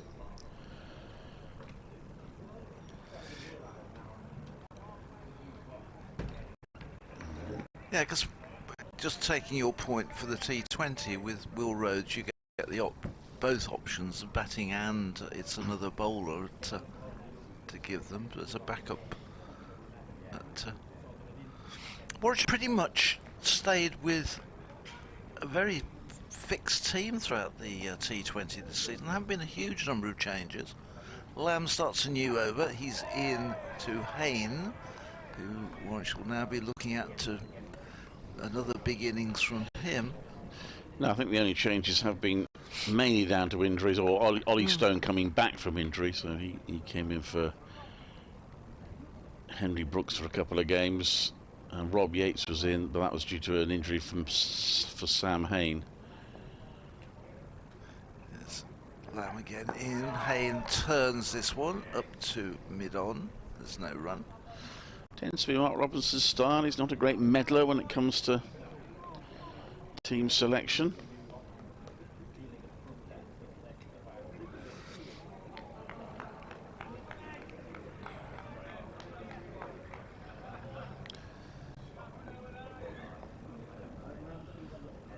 Lamb again is into bowl, and Hain leaves this through outside the off stump, and Villas takes the ball. With great panache behind the stumps. He's got Luke Wells at slip. Big tall figure of Luke Wells. Jennings is out in the gully as Lamb is in and bowls. And this is catching the outside edge as Hain comes toward there. Everybody's convinced he got a nick to that. There was a sound, but no response from the umpire. And well, then they were completely convinced, bowl around the slip cordon, that Hain had got a nick to that. I think it's come off his pad. I think what threw them was that Hain withdrew a hand from the bat, which I think made them wonder whether it hit the glove. But, he survives. That's, from Warwickshire's point of view, is good news. And this one threw outside the off stump and goes through to the keeper. And there's no run. Again, they didn't really react after it's given not out. In fact, Hain gave the bowler a bit of a glare. I think it's gone through everything and just hit his thigh pad on the way to the wicket keeper. Right. It was a definite noise, but I think that's probably what everybody's reaction was for. Hain waits. Bring Grace in here. Scott will pop back in a moment. This one is driven nicely. It evades Williams' dive.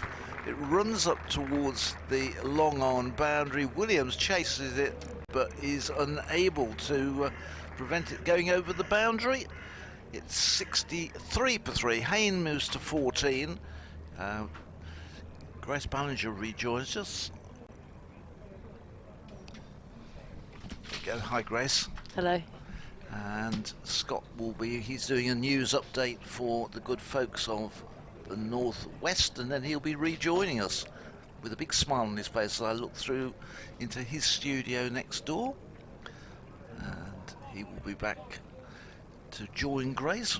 I shall go and open the museum up, so if you're in the ground and you want to visit the museum, we will be open at lunchtime, and you'll be very welcome to come and join us. So I can hear Scott coming through. I shall leave it with you, Grace.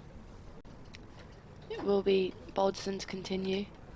It's been going well. I mean, Lancs will be very happy, 63 for 3, and just looking to go from there as Balderson comes in. First ball is over to left-handed Rhodes, and straight ball just played straight to mid-on by Rhodes, and dot ball, and 3 slips and a gully in for Balderson now against Rhodes. And yeah, I mean, definitely not the start Warwickshire would have wanted, but they've been in this position a few times this season and have managed to rebuild, so all the Warwickshire supporters here today will be hoping they can do that again, I would have thought. As Balderson comes in again, second ball of his over. Shorter, outside off, punched away by Rhodes, and will just be one as Bailey comes and picks that up at extra cover. Yeah, plenty of time to rebuild for Warwickshire. Good session so far for Lancashire. Good debut for Will Williams. Balderson's bowled a very nice spell here, replacing Tom Bailey into his 6th over, 2 for 15. Lamb's been a little bit expensive from the Birmingham end, 4 overs for 23. Just allowed Warwickshire to move on to 64 for 3. Balderson in, straight, full, and defended into the cover region by Sam Hain, and it will be a dot. disappointing again. Warwickshire 3 wickets down in the first session. It's not really what you want, but can happen, unfortunately. Can happen, and they'll be pretty confident in their middle order to rebuild, I'm sure. Balderson comes in on the stumps. Looks like he got a little bit of swing there, Balderson, and played nicely by Hain to mid-on, and will be again a dot ball, but he struck that one cleanly. I mean, he's playing it pretty nicely, isn't he? And dressing room will be hoping that Hain can lead this rebuild and get them up to a decent total. I mean, they've got a long time to go, lots of overs to bat, so. Well, he's been the key man, hasn't he, for Warwickshire He has. this season? Number 10 on his back, Balderson comes in, and again straight and flick back, and mid-off comes around nicely and will again be a dot ball. Striking them pretty well, Sam Hain. I mean, 3 dots in a row, but he won't be too bothered about that. He'll just be looking to get Rhodes in next to him, and they'll be talking about just trying to stick around for a while, I would have thought.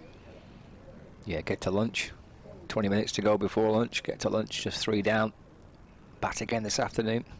Last ball, the 23rd overs, slightly shorter, and again just defended away by Sam Hain. Warwickshire 64 for 3 off 23 overs. Good stuff from Balderson. When he made his debut in 2020, he batted and bowled on his debut, and I spoke to him afterwards and said, "What's your stronger suit?" And he went, "I don't know." So I wonder whether a couple of years down the line he has a better idea. I think perhaps if you can offer both things to your team, you're increasing your the likelihood of you being picked, aren't you? If you can bat and bowl. It's not the worst problem to have, is it? No. Well, I'm not sure which one I'm better at, really. At the minute, I think that this season he certainly has produced more with the ball than with the bat. I'm sure runs will come. A very very good cricketer for Lancashire to have. And again, he's not played T20 cricket. Neither has Tom Bailey, who's returned to the attack, replacing Danny Lamb. He bowls to Rhodes. That's worked her way through mid-wicket. And Williams is scampering after it. And Rhodes comes back for a couple. So he moves on to 3. And the score moves on to 66 for 3. Timed nicely, that one, wasn't it, by Rhodes? Just kind of waited for it and just picked it off quite easily into the gap. And it's encouraging sides for him so early in his innings. Yeah, a bit of room for him to work the ball through in that on that leg side. Square leg and mid-on in position. And turns it to the leg, but behind square. Down to Matt Parkinson. He's at fine leg for a single. Rhodes moves to 4. I wonder whether we'll see Parkinson before lunch. You sometimes get the odd over, don't you, right toward the end of the session. The odd over of spin. Seems to be working pretty well for them at the moment, hasn't it? I mean, yeah. It's quite, I mean, I don't think it's too cold, but it's quite overcast, isn't it? So probably suiting the seamers quite nicely. Might want to keep them going for a bit, but yeah, as you say, often you do see a couple from the spinner before lunch. Bailey 1 for 20, starting his second spell. Good carry and pace again through to the keeper, left by Sam Hain, and there's no run. 3 slips in for Bailey, but they are very, very close together here, the 3 slips. They are quite tight, aren't they? Yeah. They were debating this in the test match the other day, the commentators, how close England's slip fielders were, and suggesting they were too close together. Luke Wells at first, and Rob Jones at second, and Danny Lamb at third. Bailey to Hain, and that's played away defensively into the offside, no run. As a bowler, what would you want then? So are you, would you be willing to, I know, I appreciate, I mean, T20 cricket, you're not going to have many slips in place, but would you be willing as a bowler to say, right, I want that to change your slip positions, or will you leave it to the keeper and the slips to sort it out? I think I probably would maybe have a word or two to say. I just think they are very close together. You'd probably want them to be able to dive a bit, wouldn't you? Like, you'd back them. Left by Hain, and, perhaps not too far away from his off stump. Good judgment though from the Warwickshire batter. And there's no run. You wouldn't be happy, would you, if you sailed past third slip? You wouldn't. No, I'd be a bit grumpy. Luke Wells, as ever, in that slightly deeper position at first slip, so second slip and third slip are a good step forward from Wells at first. They're all creeping down now because Bailey bowls, and it's left by Hain, and through to Dame Velas. That's the end of the over. We've had 24 overs in the morning session so far, and Warwickshire are 67 for 3, Hain on 14, and Will Rhodes unbeaten on 4. Eric Hollis stand isn't looking quite as lively as it does on a Friday night, is it? A little bit more sparse. Yeah, it looks slightly more chilled out feeling to the county cricket. I mean, the week Lancashire have had, they've had 3 away games in the Blast, of which one of them was on Wednesday against Yorkshire, and that was absolute carnage at Headingley. Bodson to continue. As he comes in, first ball to Rhodes, big appeal for LB. Looked like it wrapped him on the back pad, but no interest from the umpire there. Had some good appeals, haven't they? They have, yeah. Done a bit of shouting. Yeah, convincing. It's got to sway the umpire, hasn't it, slightly? Big appeals. You say it all the time when you're doing our dressing room. Fresh them into it a little bit. If you're going to go up as a team and give it plenty. Yeah. Certainly doesn't harm, does it? As Bolton comes in again to Rhodes. Foolish ball and just left alone outside off by Will Rhodes, and he is 4 not out off 7 deliveries. Sam Hain 14 not out. Yeah, I've been quite looking forward to a week of county cricket, just to take a step back from the fun of T20. It's been a busy week. Can be chaos, can't it? Oh my word, just a bit. Bolton comes in and nicks, but does not carry to third slip there. Just bounces in front of him and dot ball. I think he overstepped, Bolton. Front foot no ball. Yep, so. Don't see many of them in red ball cricket, do you? Free hit. That would be good. It would. I had a terrible front foot no ball problem a few years ago. Terrible. I think I finally got rid of it. Bolton comes in. Third ball off the over and wide outside off, left alone by Rhodes. So are you having to... How do you solve it then? I mean, it might be a bit of a... Took me a long time to solve it. Right. Took me a long time. It was all about my takeoff. I just couldn't get my foot behind the line. Probably about 3-4 years I had a problem with it. But this season I haven't bowled one as of now. Excellent. So I think I finally managed to get rid of it. God, it was awful. So you didn't change the kind of length of your run-up then? I did, but right. not for that reason. As Bolton comes in and nicks again and wide of third man, and that will run away for 4 by Rhodes. Looked like I think Nick might be a bit harsh. Looked like he guided it there. Yeah, I'm with you. I think that was a nice little shot that steered down into the ground towards the third man boundary. It's because the 3 slips are so close together. Move apart. Couldn't have stopped that one, I'm afraid. Couldn't have stopped that one. That moves Warwickshire on to 73 for 3.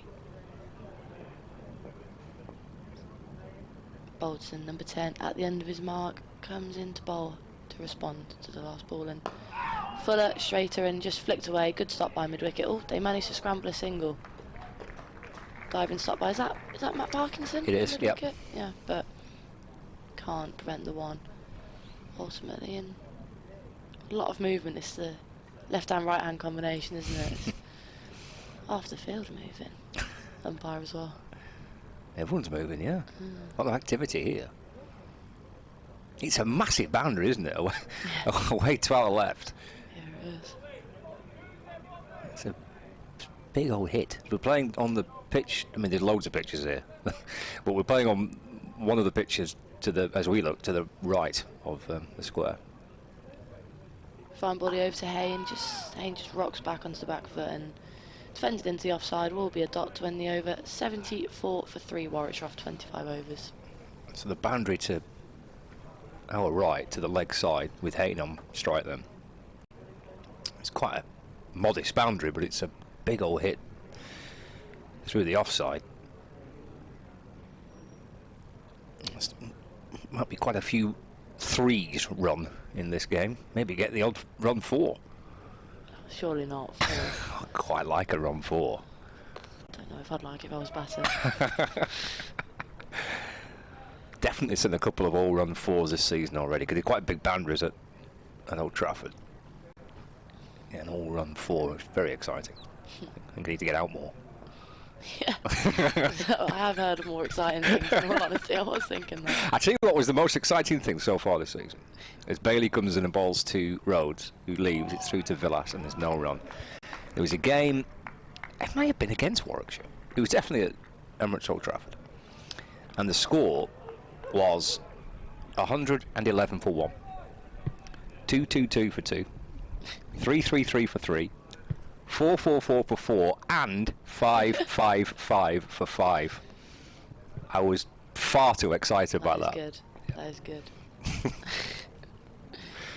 Bailey over the wicket to Rhodes. It's dropped out into the onside, and there's no run. I've got a question for you actually. So, how do you think there's a lot of threes ran in T20 cricket? Yeah, I think there's probably quite a decent amount. Yeah. Yeah, interesting to say that. I've got our performance analyst at Lightning came in with a bold comment at the start of the season for our T20 campaign that you'll never see a 3 run in T20 cricket. He came in with a big claim, and I'll tell you about it in a second. Bailey to Rhodes. It's left again through to the keeper. No run. So he gave it big chat as well about the fact that this is his job as well. There's no 3s ran in T20 cricket, none at all, but we've seen about 20. We've seen about 20, and every time, just give him a thumbs up. Yeah. It's quite a bold statement to make, isn't it? It was a big statement, Yeah. and yeah. I mean, did he come with any kind of evidence to back this claim think up? He did have some, to be fair, but I think it's been disproved. Pretty emphatically. Bailey to Rhodes.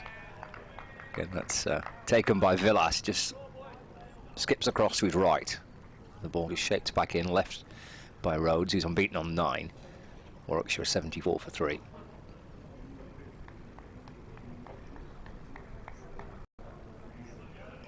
Hain on 14 at the non-strikers end. We've got about 15 minutes left of the morning session.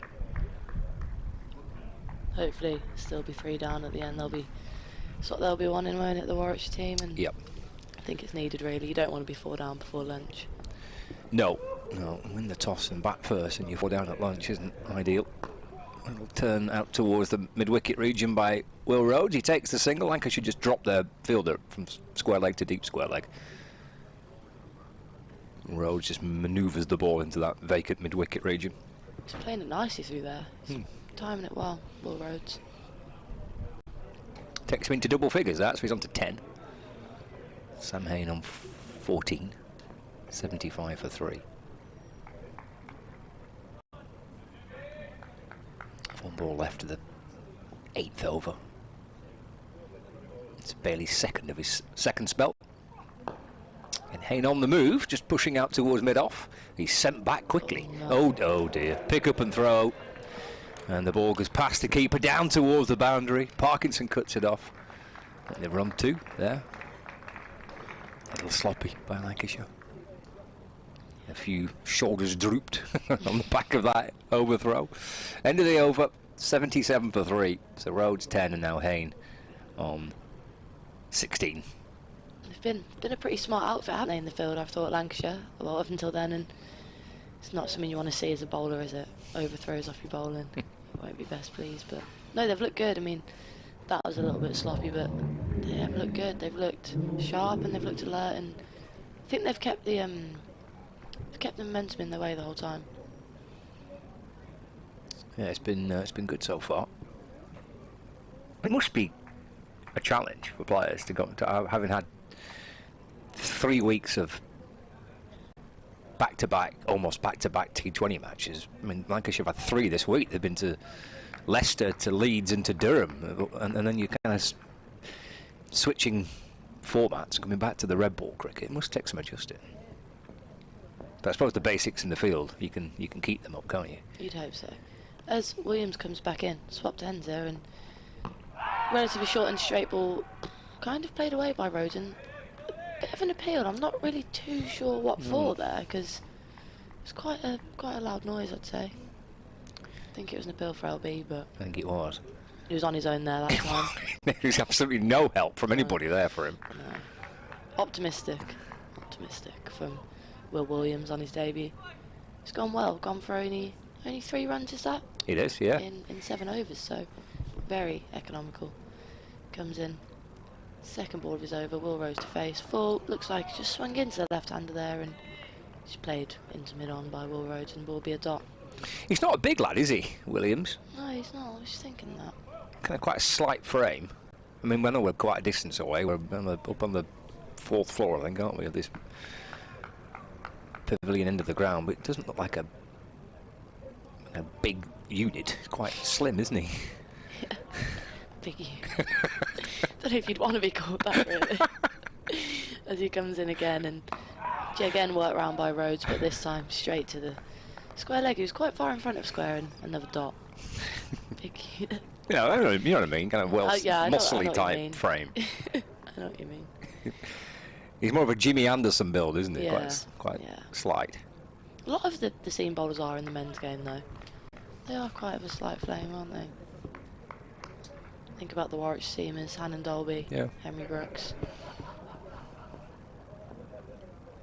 Williams in again, 2 slips and a gully for Will Rhodes, and he leaves that one outside off. He's not tempted into playing that. Going well here, Williams. I think from where we are in the press box, you can see the movement better when they bowl from this end. Yep. Because obviously you're facing the right way, but it just looks like he's getting a little bit of late swing, and we saw that with what was his name? Balderson, with his wicket to Rob Yates. Late swing.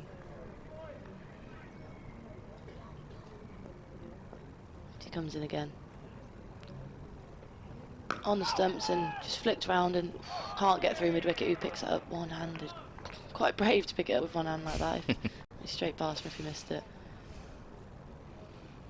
Okay. Good start of his second spell here for Will Williams. Just don't really think he's bowled many loose balls or any bad balls. No, I don't think he has. No. He's been pretty accurate, hasn't he, with that kind of channel, just angling it across the batter, especially when the left-hander's on strike. Pushing it across. Right arm over, he comes in, final ball of his over, and full, just defended back, respected by Rhodes, and that ends the 8th over for Bailey. Warwickshire 77 for 3 off 27 overs with about 10 minutes left till lunch, I'd say. Yeah, and the captain's gone to his kind of premier bowlers here, hasn't he, for this final little session of spell leading up to lunch. He's brought back Bailey and he's brought back Williams, so he's gone with the 2 guys that started at 11 o'clock this morning to take Lancashire towards lunch. Might just be trying to sneak in a wicket before lunch. Yep. Wouldn't go and miss that for the Lancashire team. Well, that would be happy days, wouldn't it? Cap off a good morning so far. Williams puts his sunglasses on and jogs away down towards the boundary at fine leg. Bailey comes back in and Hain defends. Up to Parkinson. He might have to wait a little bit later on in the day to get a turn. Do you reckon spinning wicket here, Edgbaston today? What do you think? I don't expect too much on the first day.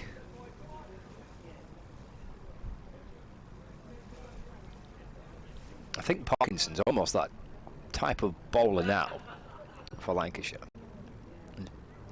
Barely moves into Haynes, left again. Could carry and pace through to Villas, there's no run. They're almost, regardless of the surface he probably plays, I mean obviously it's an absolute green top and clearly a seaming pitch, you ain't going to pick him. And there was a game where he didn't play, which was at Southampton against Hampshire. But he's almost a place in the team regardless of the pitch. I think they trust him to bowl pretty much on any type of surface now. And waits and goes off the back foot trying to work the ball into the offside. And there's no run. It's been a nice position to be in for Parkinson, that he's trusted clearly captain trusts him. He's bowled a lot of overs, 270 odd overs this season already for Parkinson in the county championship for a leg spinner. You know, in April, that's a lot, isn't it? It's good. I mean, I think, yeah, as you say, he's clearly a very good bowler, and it's nice to have the captain's trust in you, isn't it? That's what you want. 77 for 3. Bailey to Hain. That's a glorious shot. Might get 4. Parkinson's chasing after it through that wide mid-on position. Loses his cap in pursuit of the ball, Parkinson, but he's in the end just playing ball boy because that does reach the rope. That's a lovely shot by Hain. Takes him to 20. 81 for 3. Yeah, it was a brilliant shot, wasn't it? Just again, just timed quite nicely. I've said it a lot. I said it with Rhodes, but it just looked like he waited for it and just got on top of it and just flicked it round. Always think that's a sign of someone that's in form when they can play shots like that. Through the leg side, relatively straight. It's got to be one of the hardest shots to play. Well, and it does always look good, doesn't it? Yeah.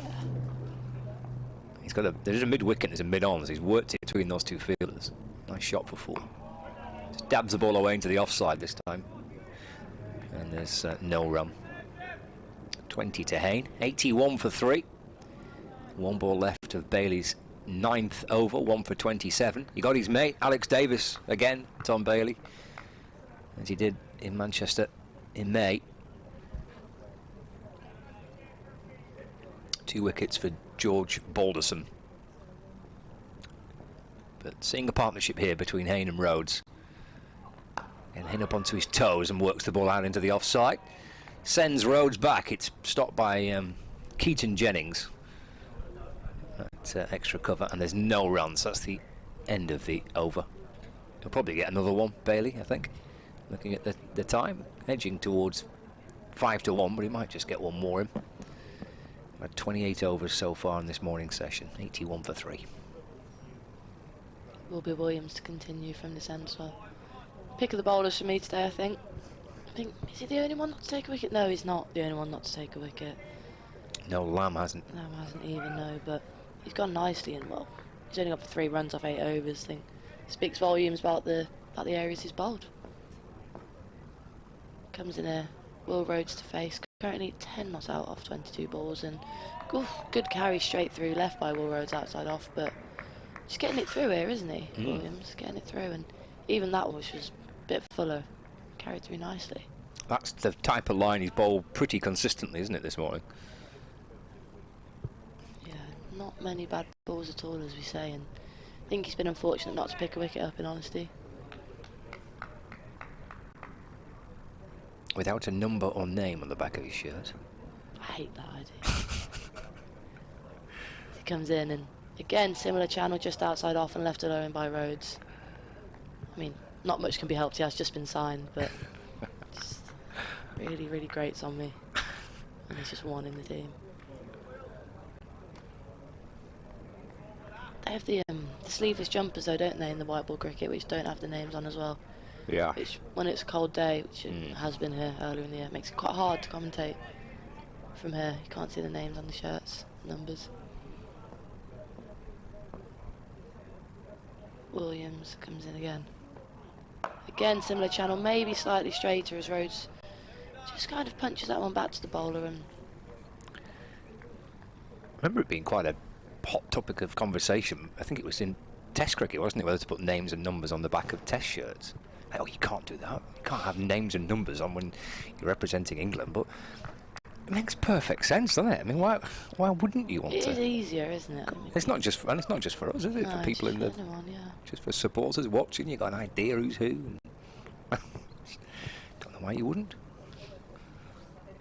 It's Williams in again. Short ball this time, and a little bit too short as Rhodes just ducks underneath it and doesn't really get tempted into playing it at all. Came from nowhere, that did. He did, yeah. That's probably the first short ball he's bowled, I think. I think it is. Just a bit too short to trouble Rhodes, I think, but it doesn't hurt, does it, to put it in the mind of the batter.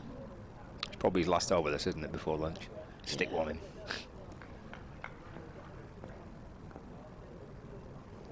Fifth ball of his over as he comes in. Back to his fuller outside off line there, and just again left alone by Rhodes. That's better. I prefer to see that. I prefer to see that.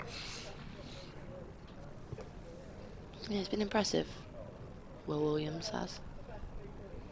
Is it just the 2 games? I think it is. The press release said short-term deal, but I think it's 2 matches.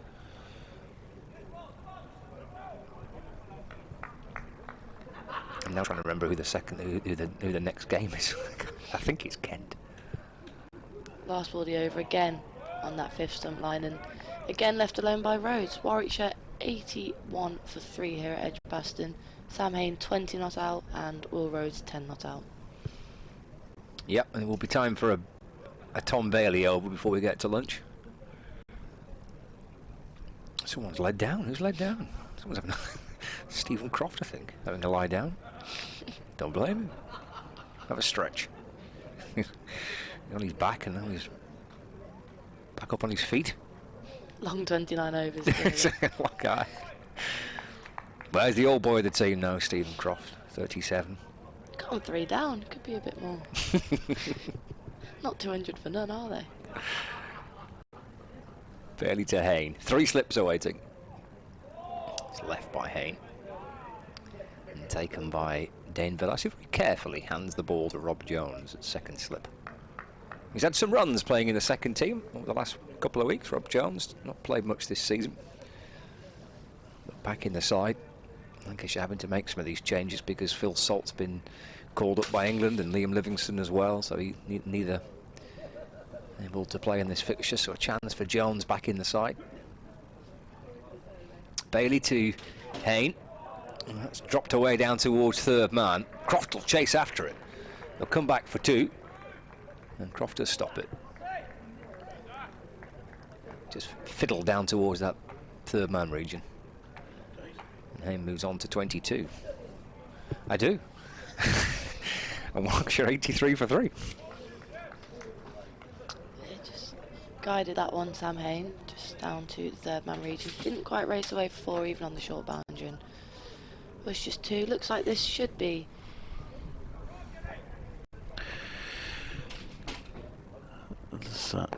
Next one's pushed out on the other side. There's no run. Just about to do an update.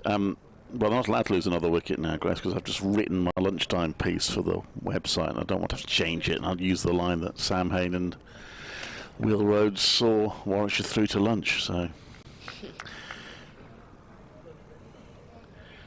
haven't submitted it yet, though. It's been an interesting morning, hasn't it? It's been quite productive, and they're scoring at a reasonable rate. 3 wickets for Lancashire. Yeah. Bailey in, and that's left. There's no run, so what are we? Yeah, 2 balls away from lunch, by the looks of things. Your article should hopefully be okay. It looks, well, you never know. Still 2 balls for Sam Hain to see off. Don't let me down now, Sam.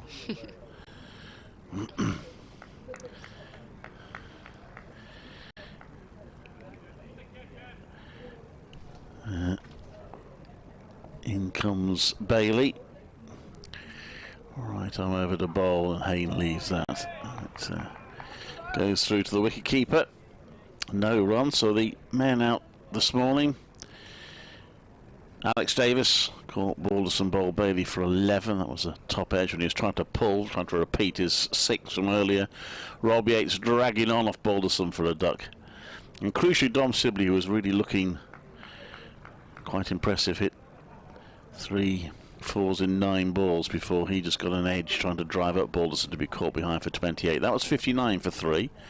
83 for 3 now. Last ball of the morning session. Ooh, and it wraps Hain on the thigh pad. Rather optimistic LBW appeal there from bowler Bailey. It's the end of the over, and it's the end of the session, which we had 30 overs bowled. And Warwickshire have reached 83 for 3. With Sam Hain on 22 and Will Rhodes for 10. So there we are. Good morning session, Grace. Yeah, I think for Lancashire they'll be happy to take 3 wickets, won't they, before lunch? But yeah, I mean, these 2 look like they're going quite nicely, and if Hain and Rhodes can build a partnership, then Warwickshire will still be right in this. I mean, we've seen their middle order stand up after a bit of a early wickets, haven't we? So Excellent. Well, we'll be back after lunch. I'm going to do an update in about 20 seconds. You'll hear that if you're listening online, and then we'll take a little break for lunch.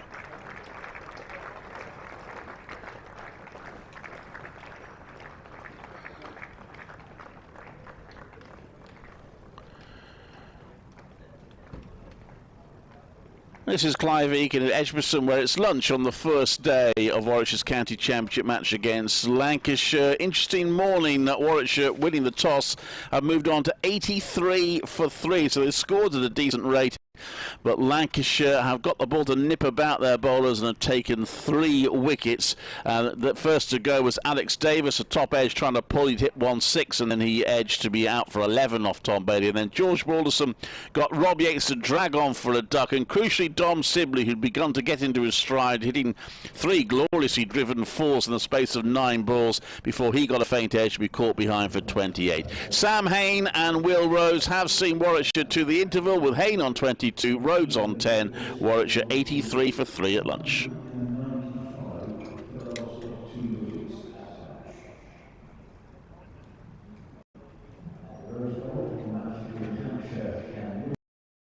So what does it mean to be a bear?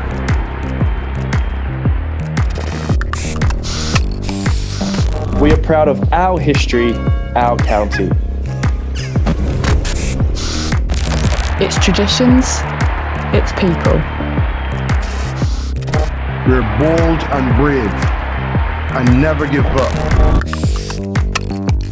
We're outspoken and encourage others to speak up. This is our home, a home for everyone. Support our communities who support us. And this is our time for our fans. The shackles are off.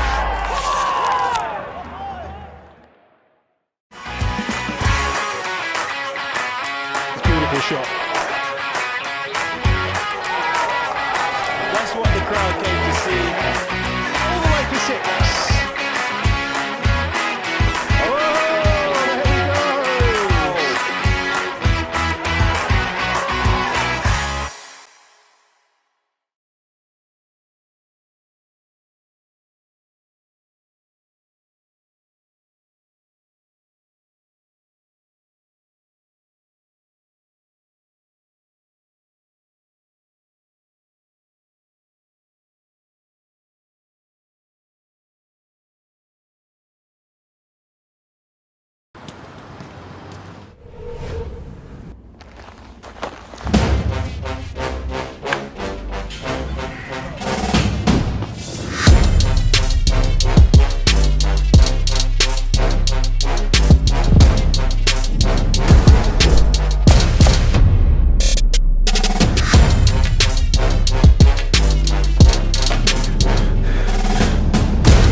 Sustainable events are incredibly important for us as a business, not only for our staff, our consumers and our spectators that come to the ground, but it's for the health and the well-being of both the city and the environment we live in. We have the opportunity as a business to have a huge impact on the environment. We have thousands of spectators, non-match day visitors throughout the year, and if we can make some changes, it's going to have a real impact on the environment. Being carbon neutral by 2030 is for sure our end goal. We've got some hurdles to overcome as we reach that, but being the most sustainable business as possible, working with local independent traders and education is key for us. So firstly, staff training is paramount, and making sure that we've got an education and getting people on board. We're hiring a sustainability manager at the moment, and they're going to drive our goal. We're looking into as many plant forward options and menus as physically possible. We're working with Climato so that on every menu you'll have the consumption of CO2 used in that dish. We are using recyclable or reusable products throughout our non-match day offering and match day offering, and we're ensuring that we're giving our clients more information about the choices that they're making. The future of DDR packages at Edgbaston is about giving the consumer what they want in a sustainable way. So reducing food waste, ensuring that we're getting the right numbers and the right information off our clients and reaching your expectations. Plant forward, looking at where we're getting our food from, no freight delivery. Are we using local and independent traders where possible? What are we doing with our coffee beans? So at the moment we're sending our coffee beans off to get them planted and helping to build mushrooms. We're building currently our own veg patch in our training ground. So we're striving every day to make more sustainable choices. Today we're at Edgbaston Cricket Ground for the Eid prayer, which concludes the Ramadan month of fasting. The atmosphere has been brilliant this morning. People have been fasting for a month, so to come out of the fast and be able to meet friends and family and celebrate the end of Ramadan, it is quite a good occasion.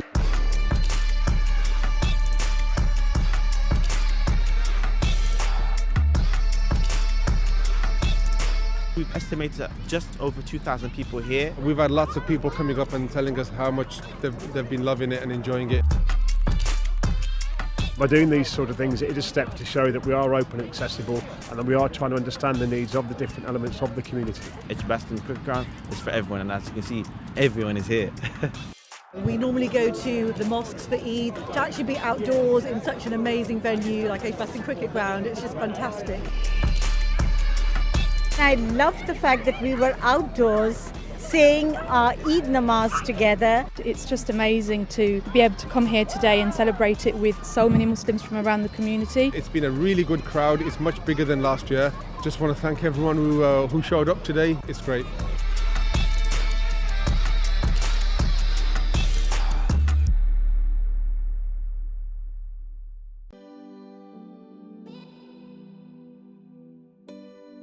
So the premise tonight is basically the Ramadan League, trying to give the youngsters some cricket during Ramadan. They were saying to me, sometimes we break our fast, we're at home with our parents, we have said our prayers, we've got nothing to do till 2 o'clock or 3 o'clock in the morning, we're up till all hours. If there was any way that we could access and play cricket, we'd love to. So I thought about it. Edgbaston is closed on an evening anyway. So last year we just said, you know what, let's try it and see if it works. Tried it last year, it's been so successful, so it's just about giving them the opportunity to play cricket when they want to play cricket, not when we think they want to play cricket. So we've opened it up now to our normal young adult project, which is 16 to 24s. We thought about what can we do this year, which is a bit than last year. And a couple of things were like, last year I found out we were starting around about sort of like 9, half 9, 10 o'clock. They were breaking their fast and having to get into a taxi and rush here. So I thought, well, if they're doing that every night, why not they break their fast here? So we decided to just take it one stage further, and why not break their fast here with everybody, and then they're still here, break their fast here and play cricket and then go on after that. No, it's been brilliant, and the only way we did it was because we talked to people. Went out and said, listen, how can we help? And the lads breaking fast, wanting something to do when they've got the energy, having eaten, playing cricket, getting them here in the taxis and getting them home safely again.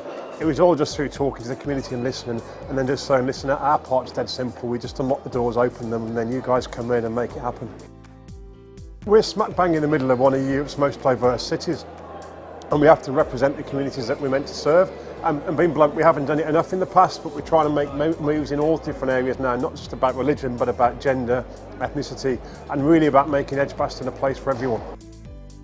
Yeah, I think it's very important. I think they're now seeing that they're sort of like more acceptable. People are embracing their culture, embracing their religion, embrace what they do.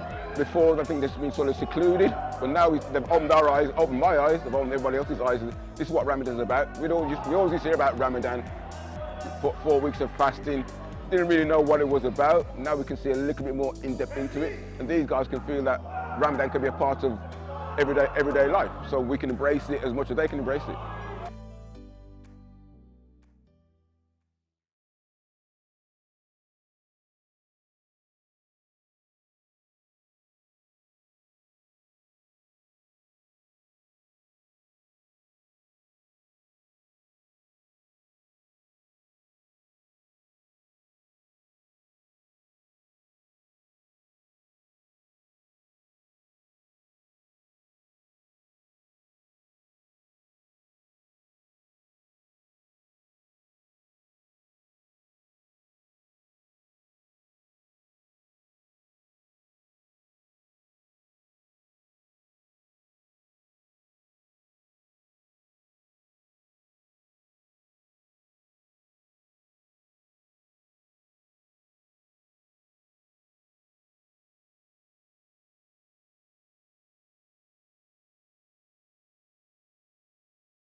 Good afternoon, welcome back to Edgbaston, where the sun is shining now. As we prepare for the afternoon session, game moved on quite nicely in the morning session. Lancashire have been very happy having been put into the field to have taken 3 wickets. I think that's about the number, isn't it? If you can, particularly if you haven't won the toss, if you in the fielding side can take 3 wickets in the first morning session, you're usually pretty happy. But Warwickshire have actually scored at a reasonable rate. London 3 and over, but to get 83 on the board is not too bad. And Sam Hain and Will Rhodes will resume their partnership. I'm Clive Egan, Scott Reed with me. Saying Lancashire should be pretty happy with the morning, I think. Yeah, definitely. Thought Hain and Rhodes batted well, actually, for the final kind of half hour, 40 minutes of that morning session. But yeah, they'll be pretty pleased. 3 wickets this morning, having been asked to bowl first. But you get the feeling that this is quite a important partnership now, isn't it, between these two? They look pretty well set this morning, so both batted for a decent amount of time. They can obviously both bat for a long time. Sam Hain in particular, and he's had loads of runs this year, hasn't he? So it's a big wicket for Lancs. Well, the pair did bat for a very long time to save the game against Yorkshire. Lancashire with their white shirts and the red stripe down the side. Someone's not told them that it's not coloured clothing for this competition. Well, they've got to have a bit of red somewhere, haven't they? You know, wouldn't be Lancashire without just a little bit of red somewhere. Well, I think it would, to be fair, in a white in the red ball game. But Just a little flash of red. That's all it is. Balderson has got 2 of the wickets, including the most important one of Dom Sibley, because he was looking at a threat. Produced a series of very nice tries to the boundary before he nicked off to go for 28. That was one of Balderson's victims. 2 slips and a gully for him. And he's bowling to Will Rhodes, the Warwickshire captain, who leaves that one. It's taken by the wicketkeeper. No run. You bowl well, Balderson, this morning. Judging from the routine he's just gone through, I suggest Will Williams is going to be bowling from the Birmingham end at the start of the day. So a couple of very vigorous pretend deliveries. So having a chat with the umpire, square leg umpire that is. And it's Balderson to Rhodes. Oh, Rhodes gets a bit of a leading edge there. It was length delivery, and Rhodes trying to work it out to mid-on. The ball squirts out into the offside. But well, Balderson seemed to really play pretty well against Warwickshire last season. From memory, I wasn't at the game this season, but the crucial game actually towards the end of last season.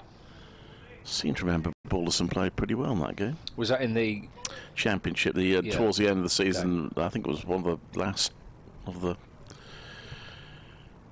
That one is played back to the bowlers no run. Now, was it one of the last of the first phase, or I can't remember now? I think it was the second. No, I think it was the second phase. It was near the end, wasn't it? It was Super September. And they were both in contention at the time, I seem to remember, weren't they? That's correct. And Wallace just soon put that right there. He did, yes.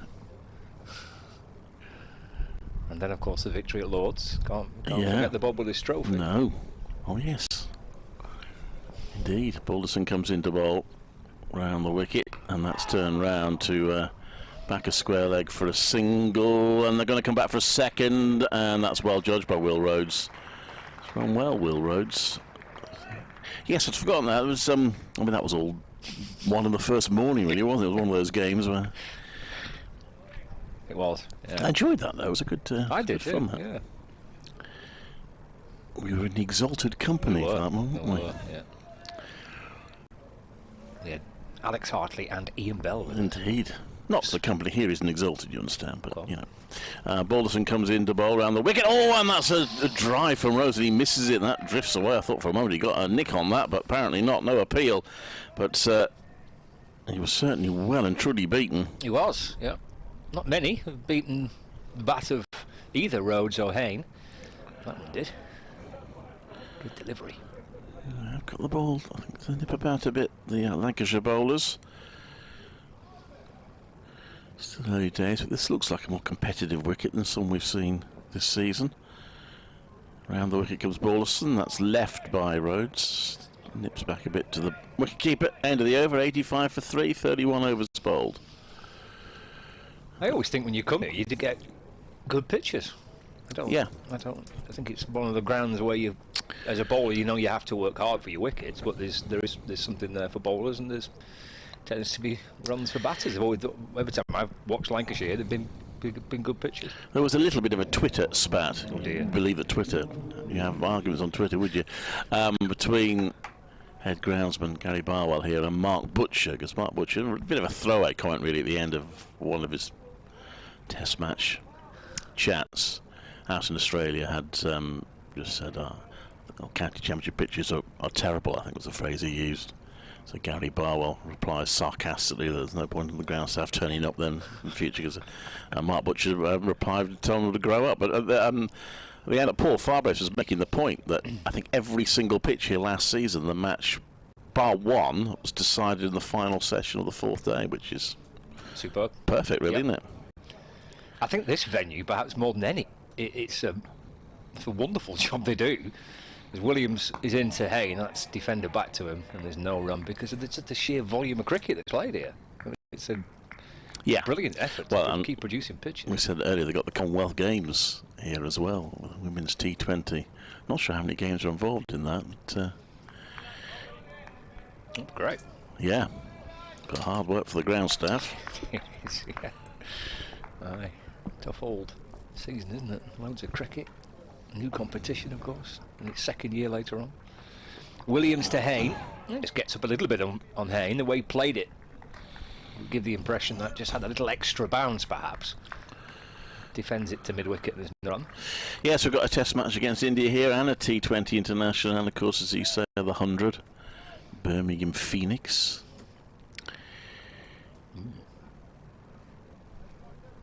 I was commentating with one of the Birmingham Phoenix players at Northampton yesterday,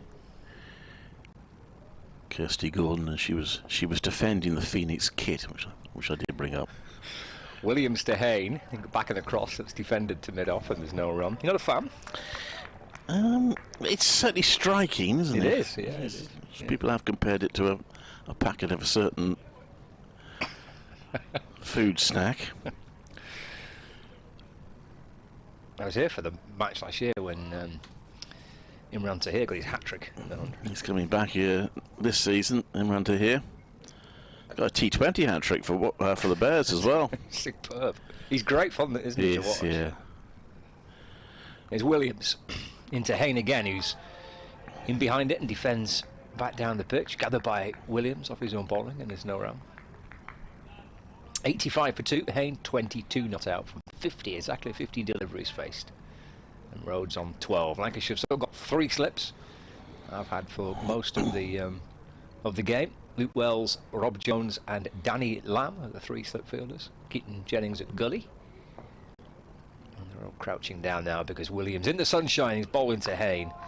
Just dropped into the offside again, there's no run. Quickly on that is Josh Bohannon coming up from mid-off to sniffle out any possibility of a cheeky single. So Hain remains unbeaten on 22. Williams on debut has only conceded 3 runs so far. He's very tidy, isn't he? 9.5 overs, 6 maidens. And balls, it's left by Hain. Taken by Villas, who skips in front of first slip. Lancashire wicket keeper and captain. And that completes his first over after lunch. Sometimes when you get those sort of figures, of course, it is because the batters have been able to leave just about everything, but I don't think that's been the case here with Williams, although that last one was left. I think he's been pretty accurate, made the batters play and not conceded runs. He's been good. Interesting signing, isn't it, when you pick up someone for a couple of games? Yeah. Been playing a bit of club cricket, I think, in Somerset. Tom Bailey. All the wickets have come from this end. Actually, the pavilion end. Bailey got the first, and he's now back in the attack. 1 for 29 off 10. So it was just 1 over, was it, from Balderson after lunch? Yeah.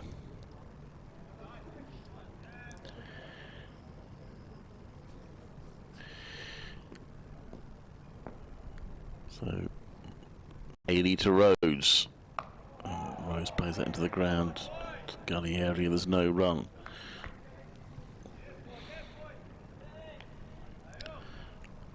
Rhodes on 12. He'll have enjoyed that Bob Willis Trophy match at Lord's. That was his century for the season in that game. I spoke to him because you were. Where did you go? You went somewhere. Yeah, I think I had a football match to cover, did I? I think I did. This next one is push back on the onside. There's no run, 85 for 3. Did I? You did a football. I had a feeling that Coventry City were at Queen's Park Rangers or something. Or might be Wickham actually, but yeah. So I just did your job. I can't have been Wickham. It must have been. Anyway, yeah. Well, Luton. It might have been Luton. Anyway. Yes, it was. It was Luton. Yeah. Well, I wish I hadn't gone. They lost 5-0. Oh, blimey. Bailey comes in the bowl to Rhodes. Plays that to point. A few oohs and ahs. Seems to almost be trying to get the bat out of the way in the end there, but he plays it along the ground safely.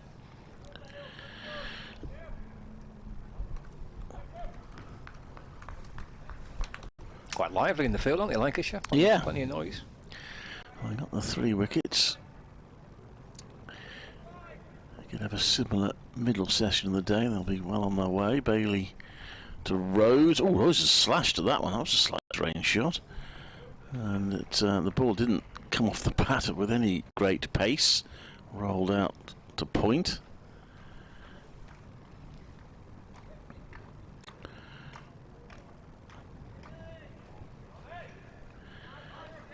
Shot out of character from the innings so far, that wasn't it? Yeah. A little bit of width and tried to carve the ball away to that shorter boundary. Well, it's dropped right back on the mid-wicket patch. That's a long way away. Blimey, you'll need binoculars to see what's going on. Out in the middle.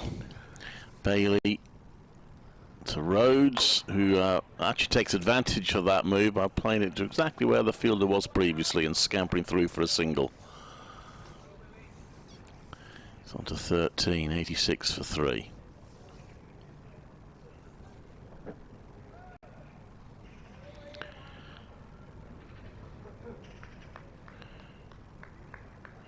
Warwickshire winning the toss and opting to bat first.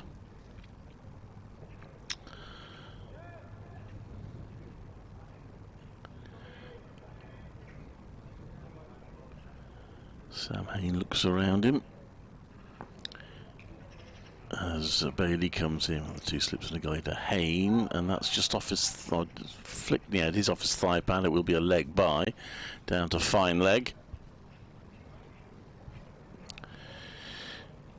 Left-hand, right-hand combination, but anyway, it's the end of the over. So 87 for 3. Hain's on 22. Rhodes is on 13. 33 overs bowled. Yeah, that always makes it a little bit tricky, doesn't it? Left-hand, right-hand combination. Fielders having to move positions, bowlers having to adjust to the different challenge of facing a left-hander or a right-hander. Done well, these two. They're nice and calm, just heading up to lunch. And they'll be hoping for something similar to start the afternoon session. Reflected in the way that Hain's batted, 22 from 53, and Rhodes is 13 off 39. So let's put together a little partnership here. Williams to Hain. He'll get runs through extra cover. He just leaned into it, really. He gets 4. Such is the timing from Hain. Just kind of leant on it and steered the ball out through extra cover for 4. Takes him to 26, and it's now 91 for 3. It's 4th 4. Certainly didn't force that particular one.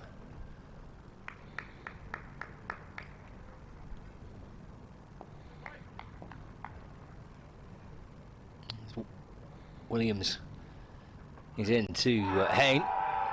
He's asking for an LBW, but didn't feel right from up here. Quite high, isn't it?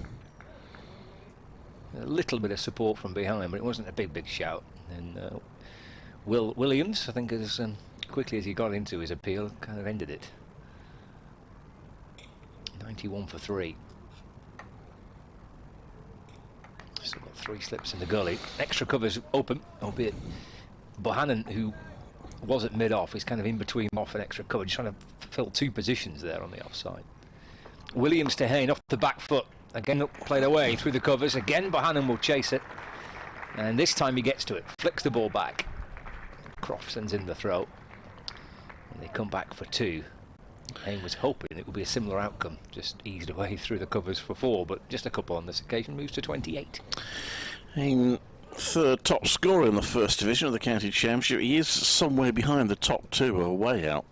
Ben Compton 878, Harry Brook 840, and the figure I got for Hain, I'm not sure whether it includes his innings or not. It's down here is 589. 200s, 250s. When I say 200s, that includes a double 100. 93 for 3, Williams to Hain. That's a big appeal. That looks a better appeal. But, again, not out. He's got forward. May have struck him outside the line, perhaps. Just felt like a much more realistic appeal, but the outcome's the same, not out. Yeah, you have to kind of remember what's happened, because at the start of the county championship, I mean, Compton had a sensational April and May, didn't he, for Kent? Yeah. Absolutely bags of runs. Brooke had that stellar start for Yorkshire, got him involved in the England team. It was deflected out towards mid-wicket by Hain. Picked up by Parkinson, who's yet to have a ball. He sends the ball in. And I think Rob Jones and Daniel Lamb are trying to stop it. It wasn't a great throw, and I think the ball may have hit Lamb. He's on his backside. He's picked himself up. Final ball of the over coming up. 93 for 3. Hain on 28. In a boundary 4 in this over. Here's Williams in. And Hain defends the top of his off stump. And it's picked up by Bohannon. Bold Will was the call from someone down below us. It's the end of the over. 93 for 3. Hain on 28, Rhodes on 13.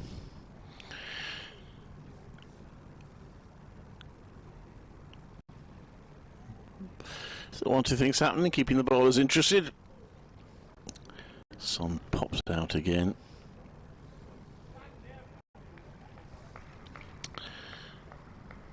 And it'll be Tom Bailey to continue. A few in the crowd. Decent turnout for Dennis Amos's question and answer. It's lunchtime at the Dom Dollery restaurant. Yeah, it's quite busy, isn't it? Bailey comes into bowl to Rhodes, who leaves out, lifts his bat up in the air and lets it go past. Plenty of Sunday lunch taking place. Yeah. Went for the Jackie potato myself. Yeah.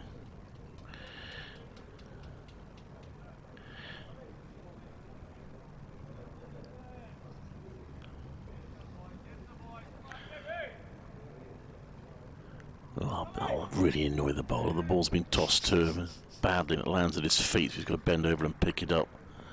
That won't please him. Bailey into bowl to Rhodes, who defends it out to the offside.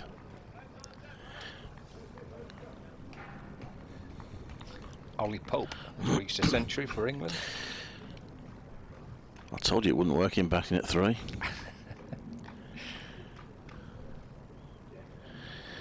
Looks to be a fairly batter-friendly pitch, isn't it, at Trent Bridge? England are 217 for 2. Joe Root. Let's put the county championship back to where it is then. Next one is a turn round down to fine leg by Rhodes, and he's come back for 2. It's 100 for Pope off 160 deliveries, 10 fours, 2 sixes. 217 for 2, England. Plenty of runs for New Zealand, 5-5-3 eventually before being bowled out.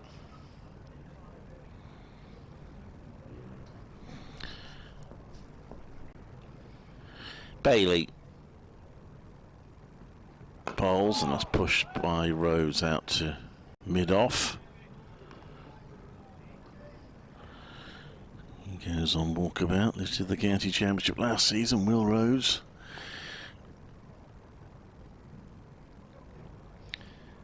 his own form has not quite been where he'd want it to be, but being boosted by that century against Yorkshire.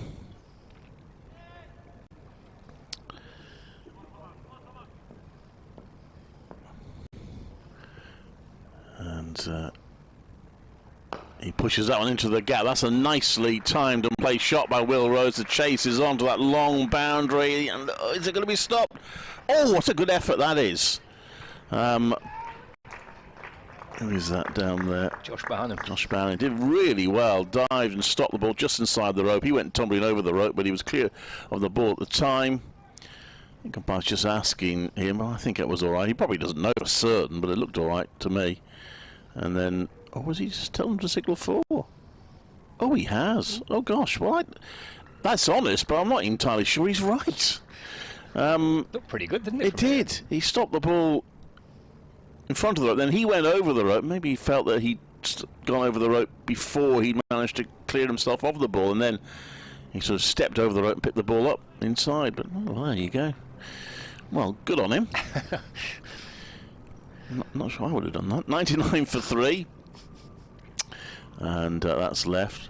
I think I've mentioned before the tale of Jack Haynes of Worcestershire. Actually at New Road, I think it was, where he stopped the ball. And clearly he thought he stopped it. He wasn't certain. And I don't think anyone really queried it. But one of the Worcestershire coaching staff said to him, I think actually he stepped to the... So he desperately tried to signal to the umpire, couldn't attract his attention, so it remained a 2 or a 3 or whatever it was, despite his best efforts.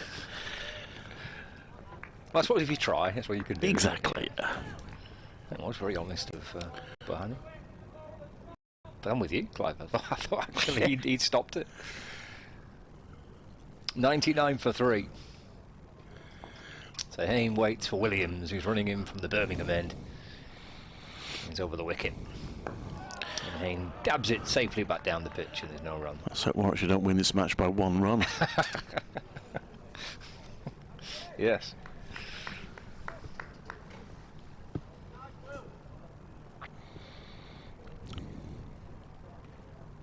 And they're 1 run away from getting to the 3 figures. 99 on the board.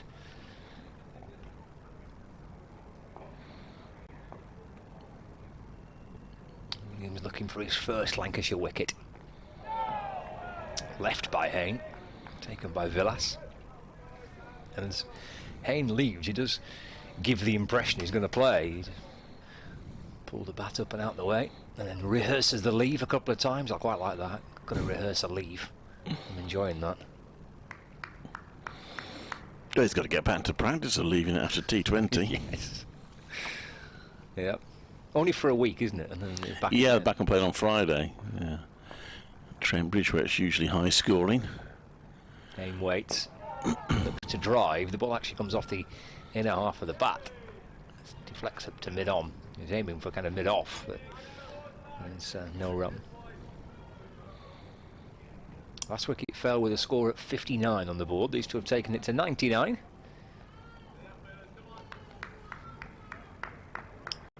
Batters in short sleeves. Still a reasonable wind drifting across the ground as we look from left to right. See the flags on the far side of the ground fluttering away. Hain waits and leaves again. Sharp delivery from Williams. Rattles quickly into the gloves of Dame Villas, who takes the ball and walks across first slip and disappears behind second and third slip and has a quick chat with Keaton Jennings in the gully. Just 9 runs now, and this is his 12th over. Very tidy stuff from Williams, and probing as well. A bit unlucky. It's just that one boundary he's conceded, isn't it? That 4 that Hain eased through the covers. Back into Hain, who plays forward in defence.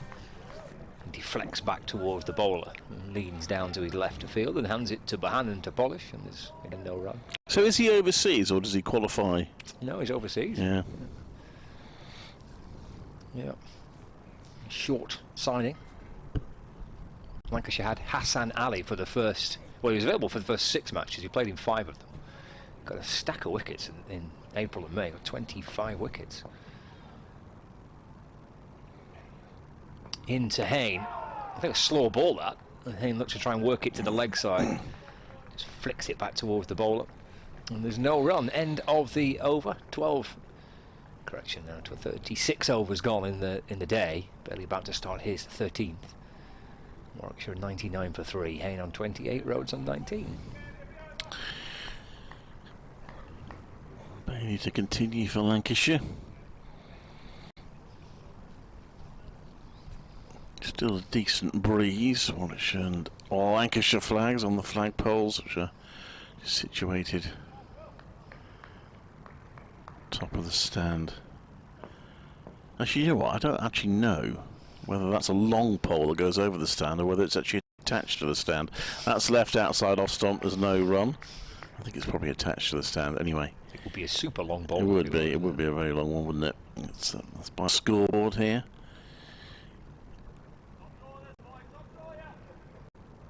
And it used to be quite an impressive old-fashioned scoreboard in the old days when you had two little heads in the hole and they wheeled numbers around and placed bits of metal and that sort of thing. None of that now. Bailey bowls, and that's he wants a quick run there, Rhodes. Although he's run well between the wickets today, that wasn't on. And yes, either he chose to go back or he sent back. 99 for 3. You don't get many kind of manually operated scoreboards. You don't. No, I'm not sure you do any in county cricket, do you? I can't think of any. The one at Canterbury, I think, still. Is it? Okay. Yeah, that's still being used. It's quite a big one, isn't it, as well? Yeah. That's about the only one I can think of. Bailey bowls, and that's slightly belatedly left by Rhodes. That's taken by the wicket keeper. Actually, I think Sussex had one as well. Do they? Yeah. I've done a championship match at home for a little while now. Always nice trip, isn't it? It is, yeah. Nice walk along the beach in the morning to the ground. Yeah.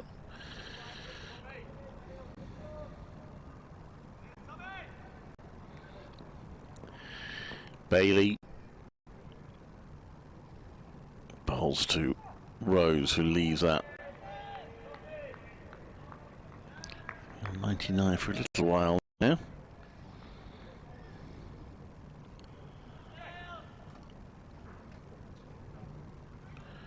Three wickets down this morning.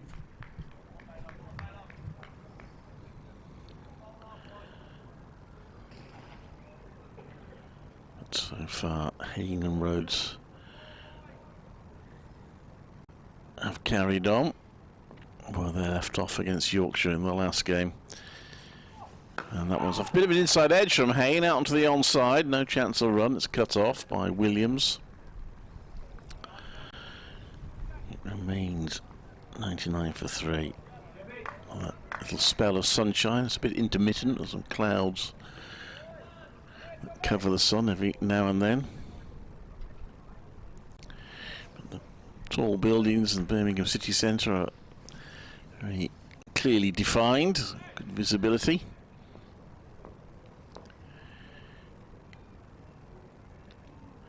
Bailey to Rhodes, who works that onto the onside. End of the over. Another maiden over. 99 for 3 off 37. It reminds me, with it being such a clear view of the city centre, I must pay for my clean air zone. How old's your car? Well, I'm in the works one. You're probably all right. Okay. But you just you can key your number plate in, it'll tell you. Oh, okay. You're probably all right.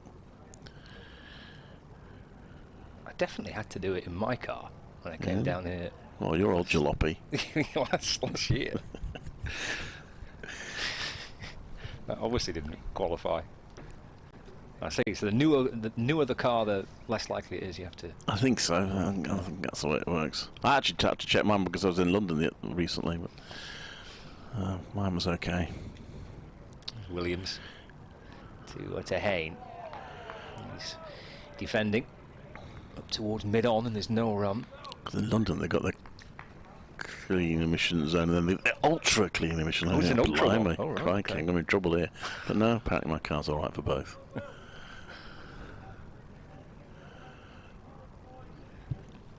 Hain walks away towards square leg.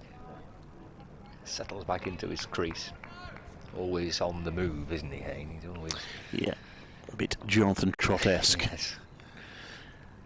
Williams over the wicket. Just trying to flick it off his hip out towards square leg. They've been stuck on 99 for a while. Can't get off this 99, can they?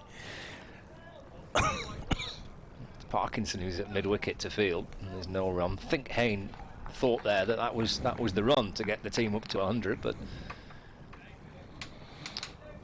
to the Lancashire fielder. They don't tend to accumulate a huge number of batting points, Warwickshire. Williams to Hain. This will get them to 100. It's just squeezed away behind point and then not picked up cleanly by Croft, but they're always coming back for 2, I think, anyway. And that is Warwickshire up to 100. So 101 for 3. Including the 3 no balls, that's come in 228 balls.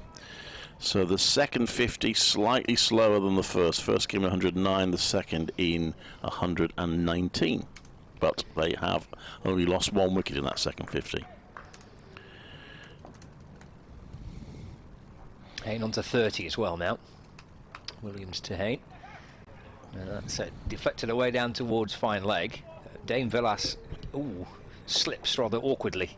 Oh, crikey. Yeah, as he tried to stop the ball. Who's your next wicket keeper? Probably Stephen Croft. Looks like he's all right. Yeah. He went charging after it, didn't he? And discarded his glove in pursuit of the ball, so he could pick up and send the throw in quickly. But in the middle of all that, he slipped.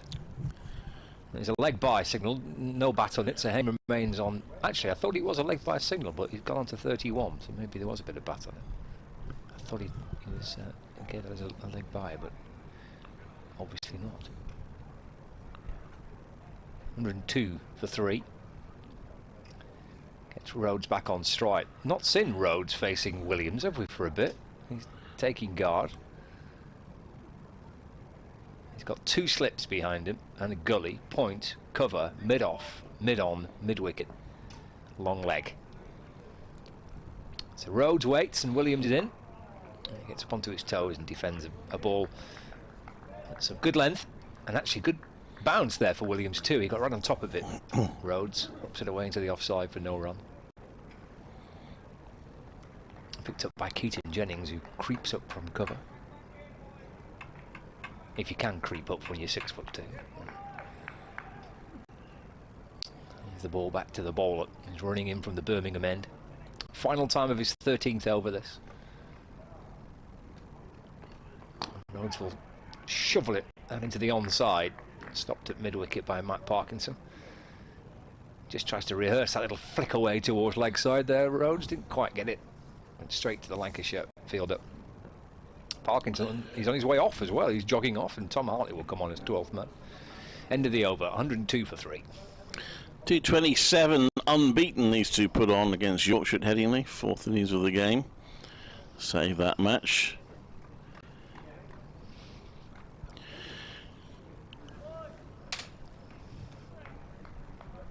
That's a little way to go to match that here, but they made a start. Was that was the final game before the T20? Yes, it was, yeah.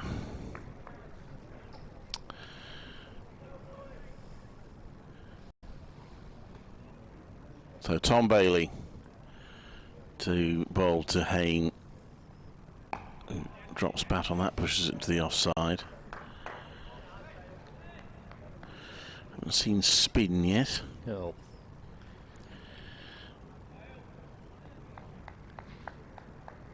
Parkinson, of course, who got that test appearance slightly belatedly. Yeah, slightly bizarre circumstances too, wasn't it? As a concussion replacement. We had that in the first championship game of the season here.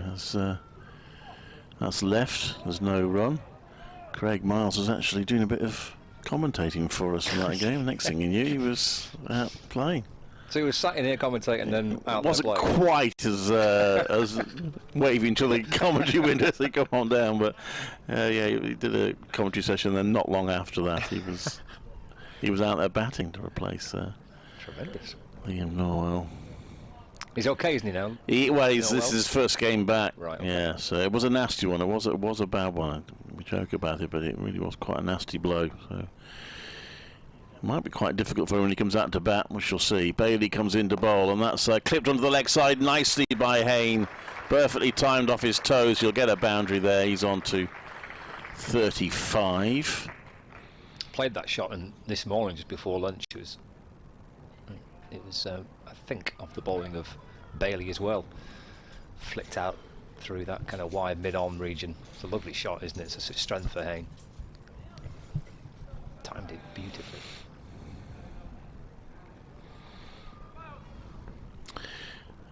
And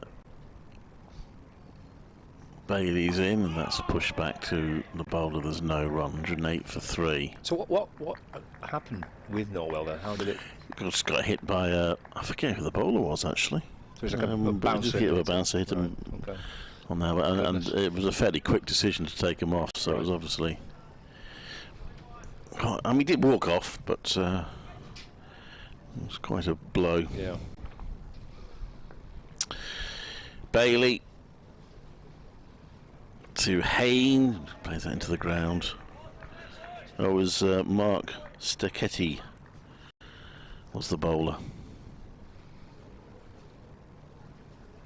Was it? I thought it was against Surrey. Was it the second game against Essex? Okay. My mistake.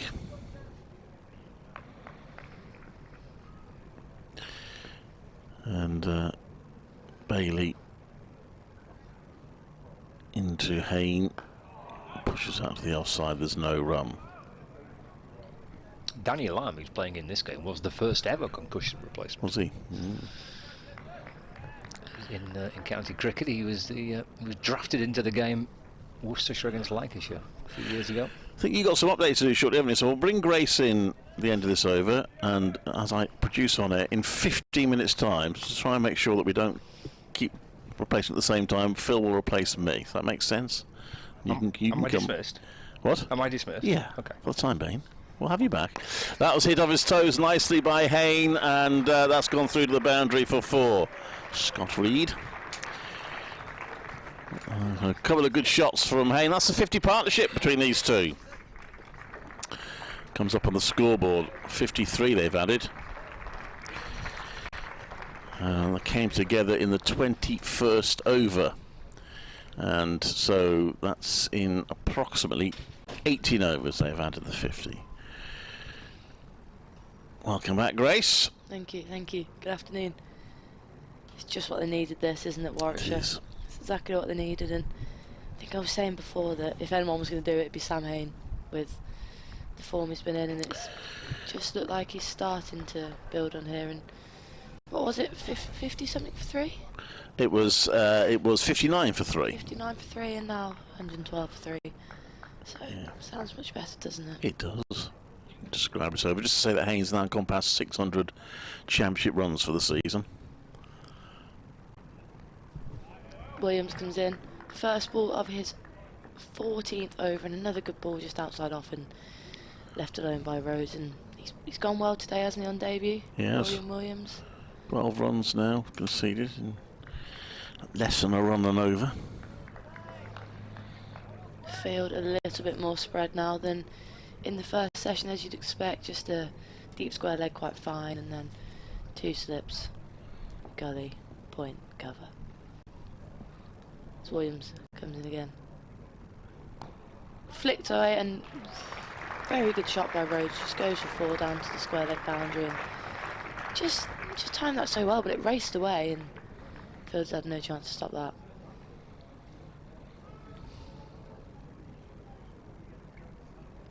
That brings Rhodes on to 23 not out off his 55, with Sam Hain currently 39 not out off 76.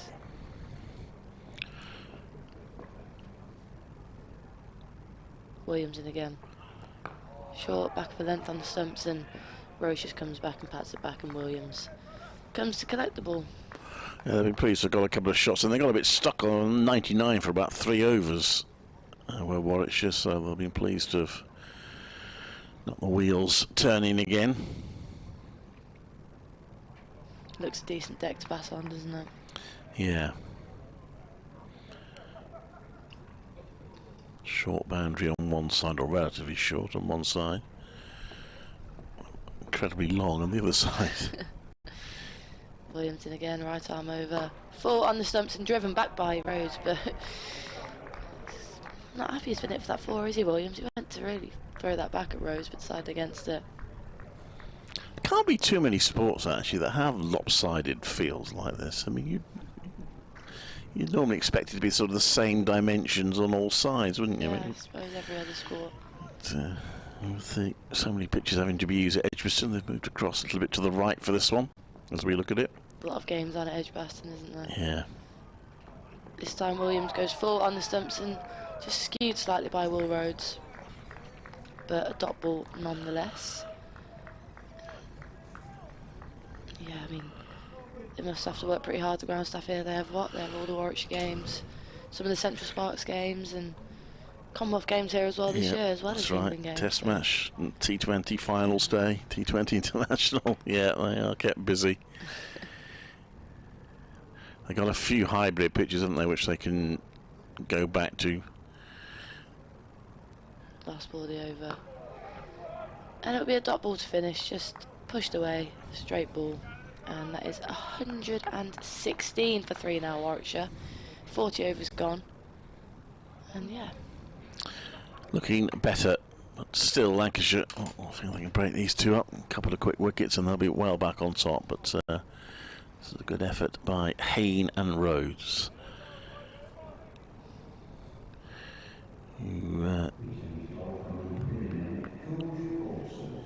George Balderson have got 2 of the wickets this morning, comes back into the attack. Just bowled 1 over after lunch and actually did beat the batter, Will Rhodes, with a particularly good delivery. And then got taken off. Test match England keep going nicely, 244 for 2. So look at the other county championship matches against Surrey. I just looked at their lineup in that first game of the season here. I thought, blimey, that's the team. I know they've lost a few players to England now, but they still look a very good team. They've got Somerset at 82 for 6 at Taunton. Balderson into bowl to Hain, who leaves that one. Yorkshire 97 for 2 at Southampton. Southampton's bowlers have had a couple of wickets lately. Gloucestershire 142 for 3. That's moving quite quickly. That's in 36 overs against Kent at Canterbury. Durham going well, 156 for 1 against Worcestershire at Chester Street. Derbyshire have had some success at Chesterfield. Middlesex 116 for 4. Sussex 128 for 2.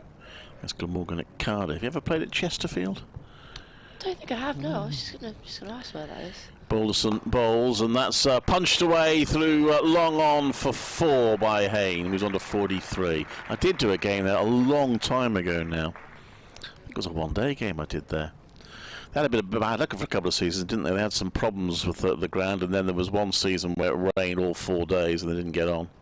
So it was good to see them getting a match. Where is it? Chesterfield? Chesterfield, it's in Derbyshire. It's, I can't describe where it is. So is it? It's their second ground? It's an outground, yeah. It's one of their outgrounds, which they play at occasionally. Don't see those outgrounds quite so much these days. Still a few of them going. Balderson bowls, and that wraps Hain on the thigh pad and rolls out for no run.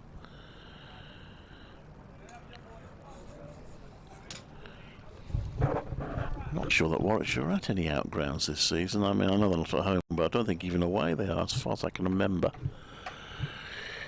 Unless, I think they've got one day at Cheltenham. You're right, yeah.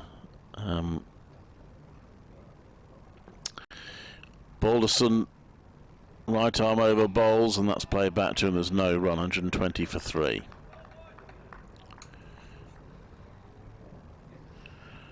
So where have Loughborough Lightning been playing their home games in the Charlotte? We've had a few different home grounds actually. We played our first game at Hazelgrave, which is the university ground, and then we've done think we did one at Trent Bridge, Okay. one at Grace Road, and we're also playing at Derby in a few weeks. Excellent. That one is wide and is carved away by Hain, and that's another 4. It was a bit of a loose delivery from Balderson, short and wide, and Hain takes full advantage. And he's raced on to 47, 124 for 3.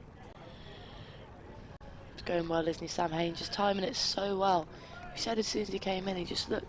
Seems like he has a bit more time than the other batters sometimes, doesn't he, Sammy Hain? And he does look in fine form today.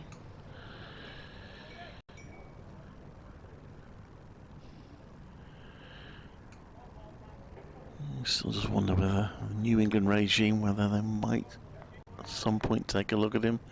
He's been knocking on the door for a long time now without managing to push it much ajar. Balderson bowls to him, and he turns that onto the leg side, and second attempt to stop it is successful by Parkinson, so there is no run. 124 for 3 at the end of 41 overs.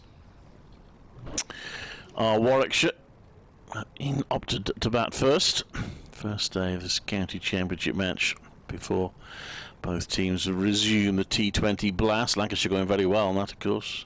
The Bears going pretty well in it, but still with work to do.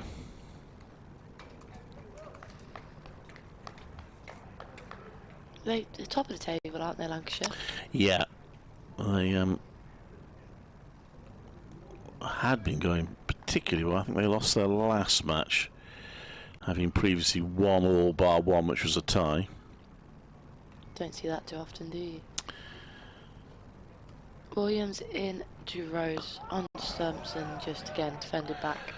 No, to the bowler. And I was getting very excited yesterday because at one point it looked like the semi-final might go to a super over, which would have been fun. Never done a super over. No, I've never played in one.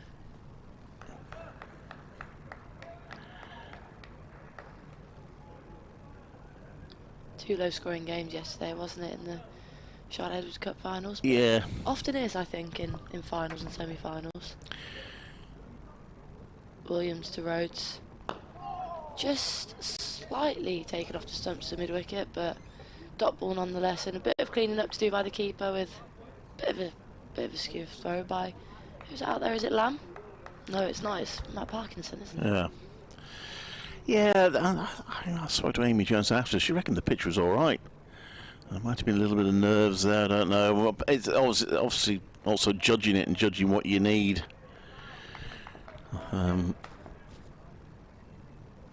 Williams in for his third ball of the over. Again, full and straight, and looks like they could have got one as Rhodes drives it to mid-on, but decide against it in the end, and 3 dots to start, Williams over. In fairness, Izzy Wong and Grace Potts both bowled very well right at the start of the playoff match. The South East Stars never really recovered, and then Central Sparks, having looked to be cruising. It's a classic example, actually, of a catch changing a match. It was a brilliant catch taken by Franklin when we thought the Sparks were virtually there. And from then on in, they really struggled and just about got over the line. Williams in and played it. Oh, is it a nick? Is it an edge? Big appeal, and Rhodes is out. Just very fine edge, I think it is, off Williams there, and that will be his first wicket. 124 for 4 now. It's not what Warwickshire wanted to see, as Will Rhodes walks off for 23. Well, I think he's deserved that. Williams, he's bowled well, and it's no great surprise that he's finally got the breakthrough. It's a little edge. Will Rhodes, he did look down the pitch towards the umpire, but I actually don't think he waited for the decision. Umpire wasn't required to raise his finger. He knew he'd nick that. And he goes to the end of a good partnership, but that's will lift Lancashire just as Warwickshire appeared to be building nicely. So what was it, 65 added in 21 overs by Rhodes and Hain. Yeah, unfortunate timing for Warwickshire. Just seemed to be getting going and making no recovery, didn't they? But just as we were saying that, obviously the wicket fell. But Matthew Lamb is just coming in now, number 7. He's scored a few runs, hasn't he? He has. Championship. Good player, Matthew Lamb. He's got 421 in the championship so far this season. You always see he's one of the players who's he's always sort of fighting for his place a bit. First game of the season, he was in the team. You're thinking when there were one or two players unavailable. Alex Davis was unavailable. New overseas player hadn't arrived yet. And you sort of looked at that team and thought, well, he's quite likely to be one of the players to make way. But he played so well in that game that he forced the selector's hand. He has been in good form. I think he's very unlucky not to be in the T20 team, I must say. Yeah, I'd have to agree. I was just about to say that he's just such a clean striker of the ball, isn't he? Such a powerful player, even in red ball cricket. And yeah, I was surprised to see him not getting a game myself, but good to see him back out for the red ball cricket. So he'll play one or two second 11 T20 games lately, but his first team cricket, he's had 3 weeks off. 3 slips and a gully in place for Lamb's first ball as Williams runs in. Just on off stump and just driven away. Not the most convincingly by Lamb, but dot ball. Walking down the pitch a bit, didn't he? Matt Lamb, who's got 2 centuries this season against both here against Northants and Surrey. It's a good century against Surrey, that. I think I was here for that one and just got Warwickshire out of trouble a bit, didn't he? Was it with Burgess he batted with? Batted very nicely. Yes, that's right, yeah. Final ball of Williams is 15th over. Slightly back of a length, outside off and left alone. And through to the keeper, and that ends the over. A good one for Lancashire. Warwickshire 124 for 4. Lancashire plugging away then. Looking to bowl Warwickshire out the first day of this LV Championship match.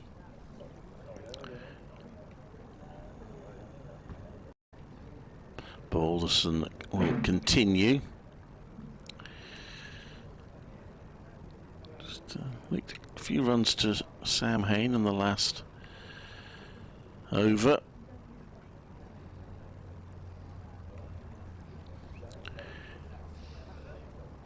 Can they keep it a bit tighter in this one? Lancashire currently 4th in the championship table. Warwickshire 6th. There's 14 points between them. As Balderson comes in, and a bit of an inside edge from Hain out to mid-wicket for no run. Surrey out ahead, 3 points ahead of Hampshire, who are 12 points ahead of Yorkshire, so it's all pretty close still. This is the 7th game, so this will mark the halfway point of the championship. Of course, the bottom 2 due to be relegated. Whether they will be or not remains to be seen because of the possible change of format. At the moment, Gloucestershire look to be well off the pace as Balderson bowls, and that's a play back to there's no run. They're only on 35 points, Gloucestershire, so they're 25 points off safety. And then it's a bit closer after that. Kent 7 points behind Somerset. So Warwickshire only 20 points clear of the bottom 2. 32 points off top place.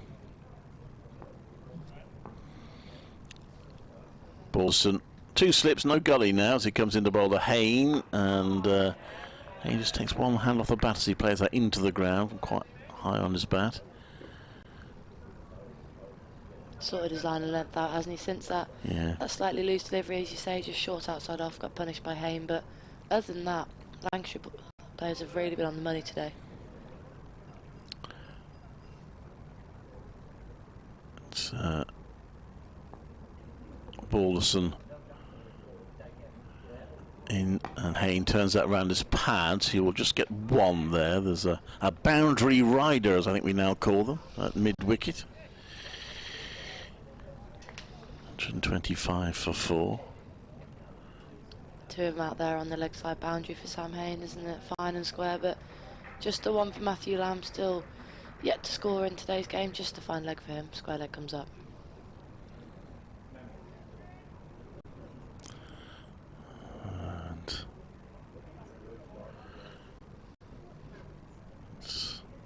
Balderson now to Lamb, who leaves that one outside off stump. Flew a bit, the wicketkeeper stretching to grab it. It's a dot ball.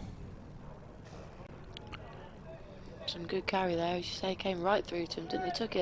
Took it quite high, probably in his shoulder length, didn't he, the keeper? He did. Dane Villas keeping wicket for Lancashire in this game. Phil Salt with the England one-day squad. Oh, that was a good delivery. That's beaten Haynes. He plays forward to that, goes past the outside edge. 43 overs gone, 125 for 4. Phil Britt will come and replace me and join Grace Ballinger. I almost thought that Sam Hain had got a little nick on it then. It just seemed to miss everything, just carried through very nicely, and yeah, that's encouraging signs for a bowler, getting a player miss like that, and he's gone well so far. He has Balderson, and looks like it'll be Williams to continue from the other end. Still pretty overcast here in Birmingham. Looks relatively warm, a little bit of wind about, but doesn't look like the sun will be breaking through the clouds anytime soon. Not much blue sky, but bowlers won't mind that, I don't think. Warwickshire 125 for 4 of 43 overs.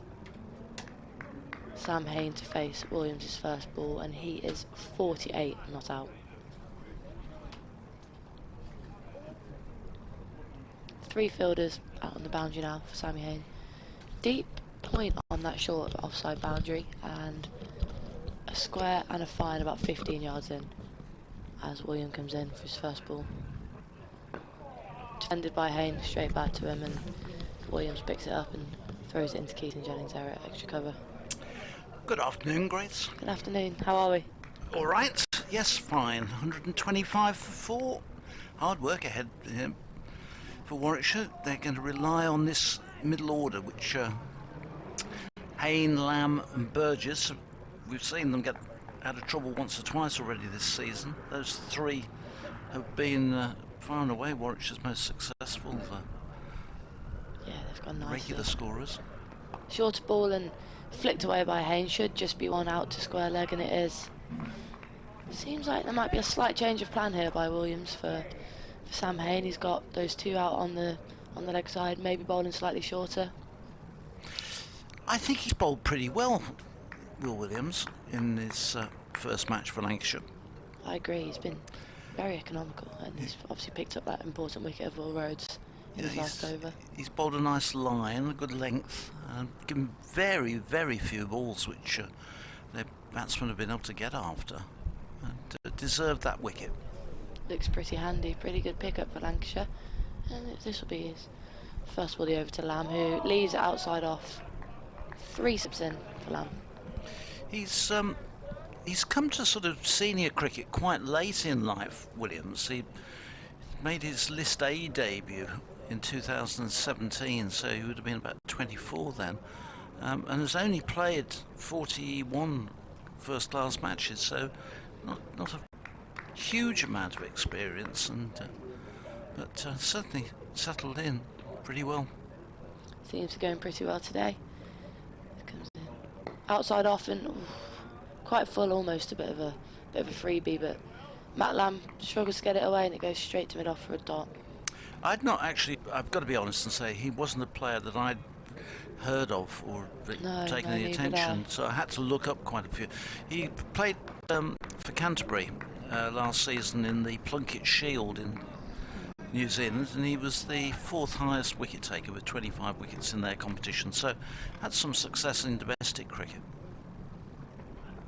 Good ball outside off, but left alone by Lamb, just carrying through nicely for Lancashire bowlers here. Seems to still be getting some movement despite being into the 44th over of the day now. They've got through their overs quite quickly as well, I feel. Yeah, they've got a reasonable rate going here, haven't they? They've done quite well with Lancashire. But at the moment, you'd have to say that they're just about on top here. Getting the better of this so far. Ended over the good ball. Did he play and miss that, or was it a leave in the end? Should we be generous and say he at the last minute decided that he wasn't going to play a rising ball just on the slightly short of a length outside the off stump? He definitely went to play it, and I'm going to say he swung everything away at the last minute. If he played it you could get away with saying he did either. It's a good ball to finish. It was a over, good though. ball. Yeah, it was a very good ball to finish that over off with. I think these four have bowled well. They've used the ball well. We haven't yet seen Parkinson into the attack. They've relied on these four seamers. None of them are lightning pace, but they've bowled a really good line and length. Balderston continues from this pavilion end, and this one is wrapping Hain on the pad. Villas behind the stumps and the slip cordon believe that he got a nick to that onto the pad, and Villas took the catch.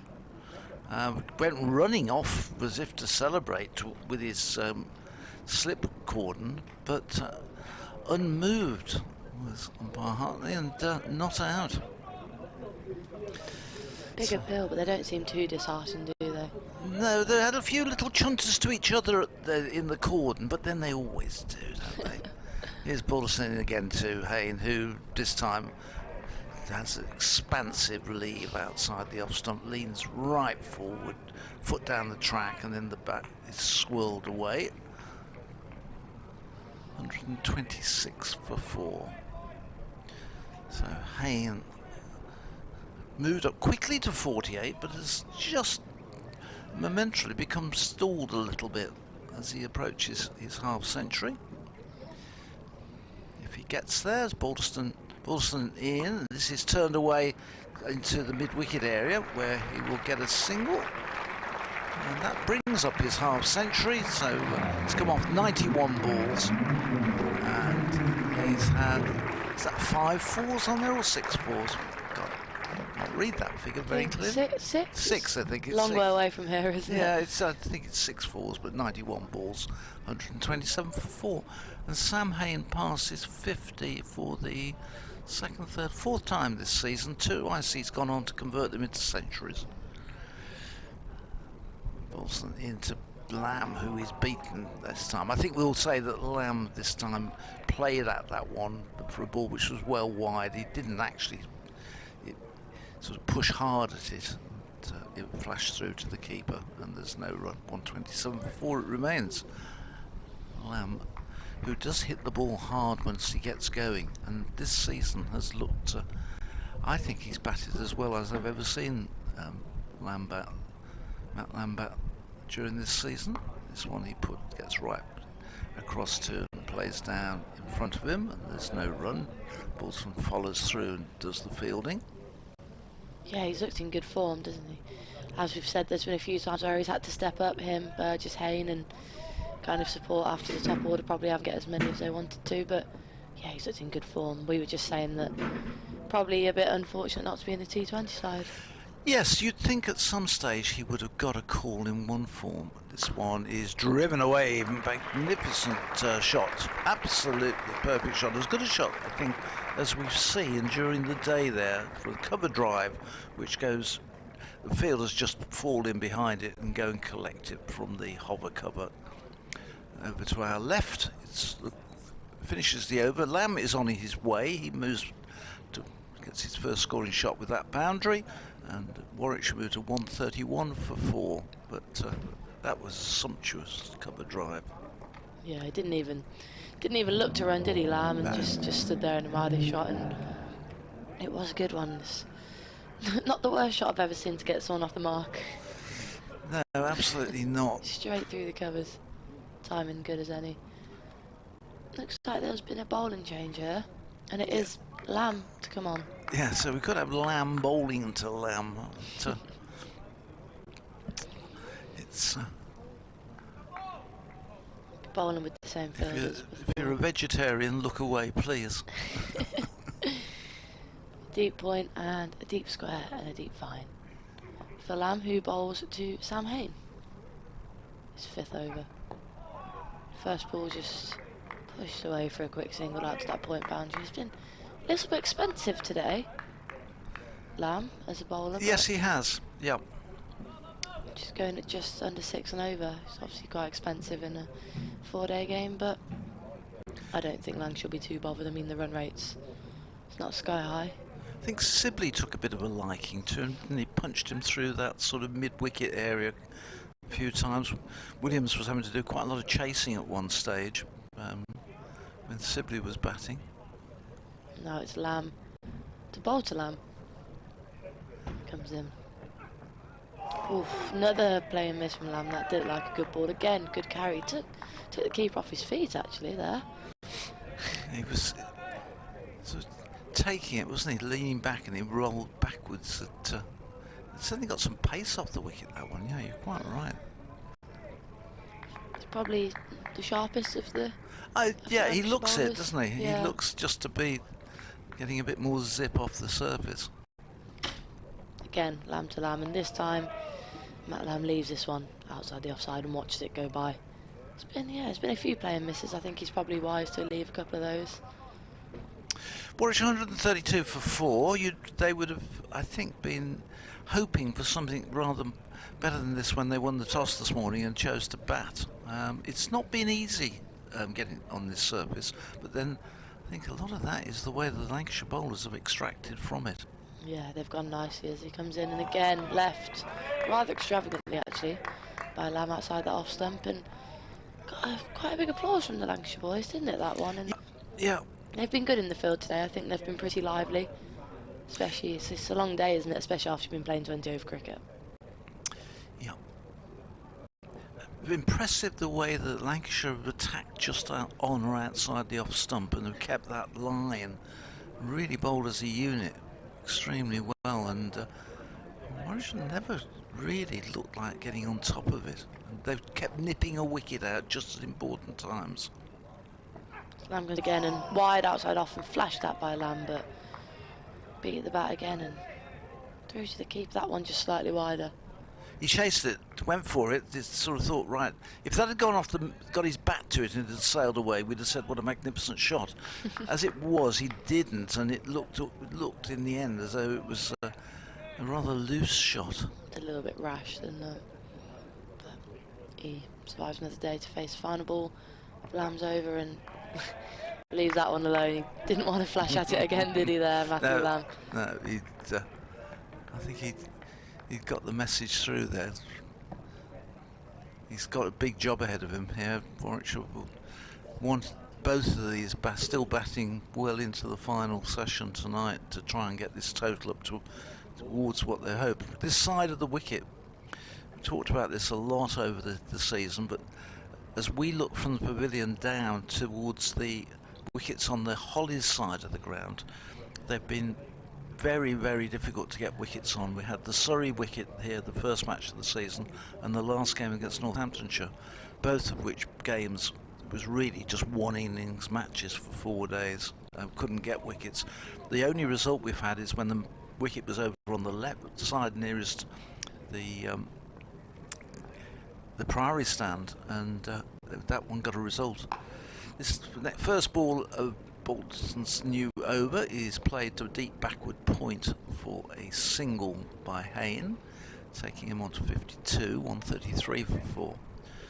So it definitely looks like the wickets on this one side are more result-orientated wickets. That was the match against Essex. The Northampton. Did you commentate on the Northampton game? I think, or were you fortunate enough not to be? No, I didn't come to that one. No. This one, Wilson is played right behind it. Lamb gets and plays it back to Wilson. I spoke to Josh Cobb, who was fielding out on the Hollies stand side. He'd been out there virtually the whole of one day, and I said to him, "Do you not bowl anymore?" Because he hadn't been brought into the attack. He said, "You wouldn't want to bowl on here." He said, "That's the problem with the wickets these days. You can get too batsman friendly or too dead. There was nothing at all for them, and it was hard work for both sides." Wilson in bowls. This is squaring Lamb, who plays awkwardly. That one, he sort of comes across and pushes at it down to mid-on. And there's no run, but in the end it was a shot which had Lamb a little bit tucked up and squared on, but played it in the end safely enough. Bolson in again and bowls, and again good line, good length, and just played by Lamb coming forward and running it up to mid-off. Again, there's no run. 135 for 4. When do you think the spin's going to come into the attack? Well, that's interesting. That's exactly what I was beginning to think. I just wonder whether Parkinson's had not had a go yet. You'd think at some stage soon he'll be brought in. This one is cut away to point, but straight to the fielder. And there's no run. Croft fielding. 35 for 4 it remains. You would think Parkinson will come into the attack and certainly have a decent bowl before tea, you would have thought, seeing what he can get from it. I think so. I mean, he takes wickets, doesn't he, Matt Parkinson? He does take wickets. But I'm going to say the way that Lamb started and Williams at that top end, I think they'll continue that Birmingham end with it, as this one is slightly overpitched onto leg stump and then turns to a half volley, which Lamb says thank you very much, whips down to the mid-wicket boundary for 4, and that one just went nicely off the bat through the vacant gap between mid-wicket and mid-on, and Lamb moves on to 8 with his second boundary. Yeah, nice shot that. Just think that's what he does well, Matt Lamb. Just waits for that bad ball and punishes it. Bolson again. He's got 2 wickets so far. This one is a better one, a quicker one outside the off stump, which Lamb leaves. Bolson's at the pace that if he slightly over pitches, then he's not quick enough to be able to cause it and the trouble. And batsmen were onto that and in position and flicked it away quickly and well. So 139 for 4, and just wonder. There's can I just borrow the scorecard just a second? Thanks. Let's see. Seeing who's coming off there. Oh, Bailey's been off the field. That's why. And so he's back on now. So Tom Bailey was off the field. The substitute fielder was on for him. Lamb in to Hain and on leg stump and just turned away by Sam Hain. He looks to get back for 2, and that would be good running from Sam Hain and Matt Lamb, and they managed to get 2 out to that square leg boundary. And Matt Parkinson, I think that is, turns around and almost looks at his teammates saying, how have they managed to get 2 there? Yeah, and in the end it was a poor throw as well from Matt Parkinson because Dame Vilas had to go and fetch that ball. And in the end, the second run was perfectly safe because Vilas was between square leg and the wickets and would have had to take it, turn, and then have shy at the stumps. So Hain running to the danger end got back comfortably for his second. Yeah, good running, and Lamb comes in again and short outside off and just punched away by Sam Hain, but will just be for 1 as there is a fielder out on that cover point boundary. End of this over, Scott will move in for yourself. Okay, Grace, and Grace will be back with us later on. You're here all day today. I am. And tomorrow you're here, aren't you? Yeah, so lovely. For the first 2 days. Lovely, good. This is the 3rd time, I think, or 3rd time this season you've been with us, or the 4th time? Yeah, 3rd time I've been at Edgbaston, yeah. Really good. Lamb into Lamb. Short, back for length, punched away, but straight to the mid-off fielder, and will be a dot ball for Lamb. Sun is out now. It looks a bit more inviting. When the sun was in earlier on, it looked, considering virtually the middle of June, it looked a bit sort of bleak out there. Yeah. And I walked around to the museum at lunchtime, and that wind is really cold. It's been quite windy and cloudy, hasn't it? Not necessarily cold, but hasn't been great really, as Lamb comes in again to Lamb and driven nicely by Matt Lamb, but again to the mid-off fielder, and there will be no run taken. Yeah, I mean, there hasn't been many games called off for rain, I don't think. No, there hasn't. We've lost virtually, certainly here at Edgbaston, lost virtually no time at all. Lost a little bit during the Surrey game, but I can't think of too much time which we've lost apart from that. And we made that up pretty much by starting a bit earlier, finishing later. Lamb to Lamb, and he's bowled him like a good ball straight through the gate. I think it was for Lamb, and top and middle stump. And I'm afraid Lamb has bowled Lamb, and it's Mint sauce, I'm afraid, for Lamb there. He's gone for 8. Warwickshire lose their 5th wicket and comprehensively dismissed. So it's disappointing for Matt Lamb. Looked to be going quite nicely, but looked a good ball. I'm afraid so. From Warwickshire's point of view, 142 for 5, but well deserved. And again, that really good line that these 4-seamers have stuck with throughout the day. It brings more, and Warwickshire, just as they begin to get going again, lose another wicket. Lancashire keeping really on pressure on them here. 142 for 5. Yeah. Right. So thanks, Grace. Grace will be back with us in 3/4 of an hour or so, and Scott Reed will come and join us. And it's 142 for 5, and the new batsman coming out for Warwickshire is Michael Burgess. The Warwickshire wicket-keepers had a terrific season. Started off with 178 against Surrey, 170 against Essex, and in the last championship match made 96 at Headingley against Yorkshire. And we welcome Scott. And Good the first time I've commentated with you, Scott, for quite a long time. It does feel like a long time. Yeah, I think because I was furloughed last year, so I didn't see you. Yeah. It was quite late before I came back.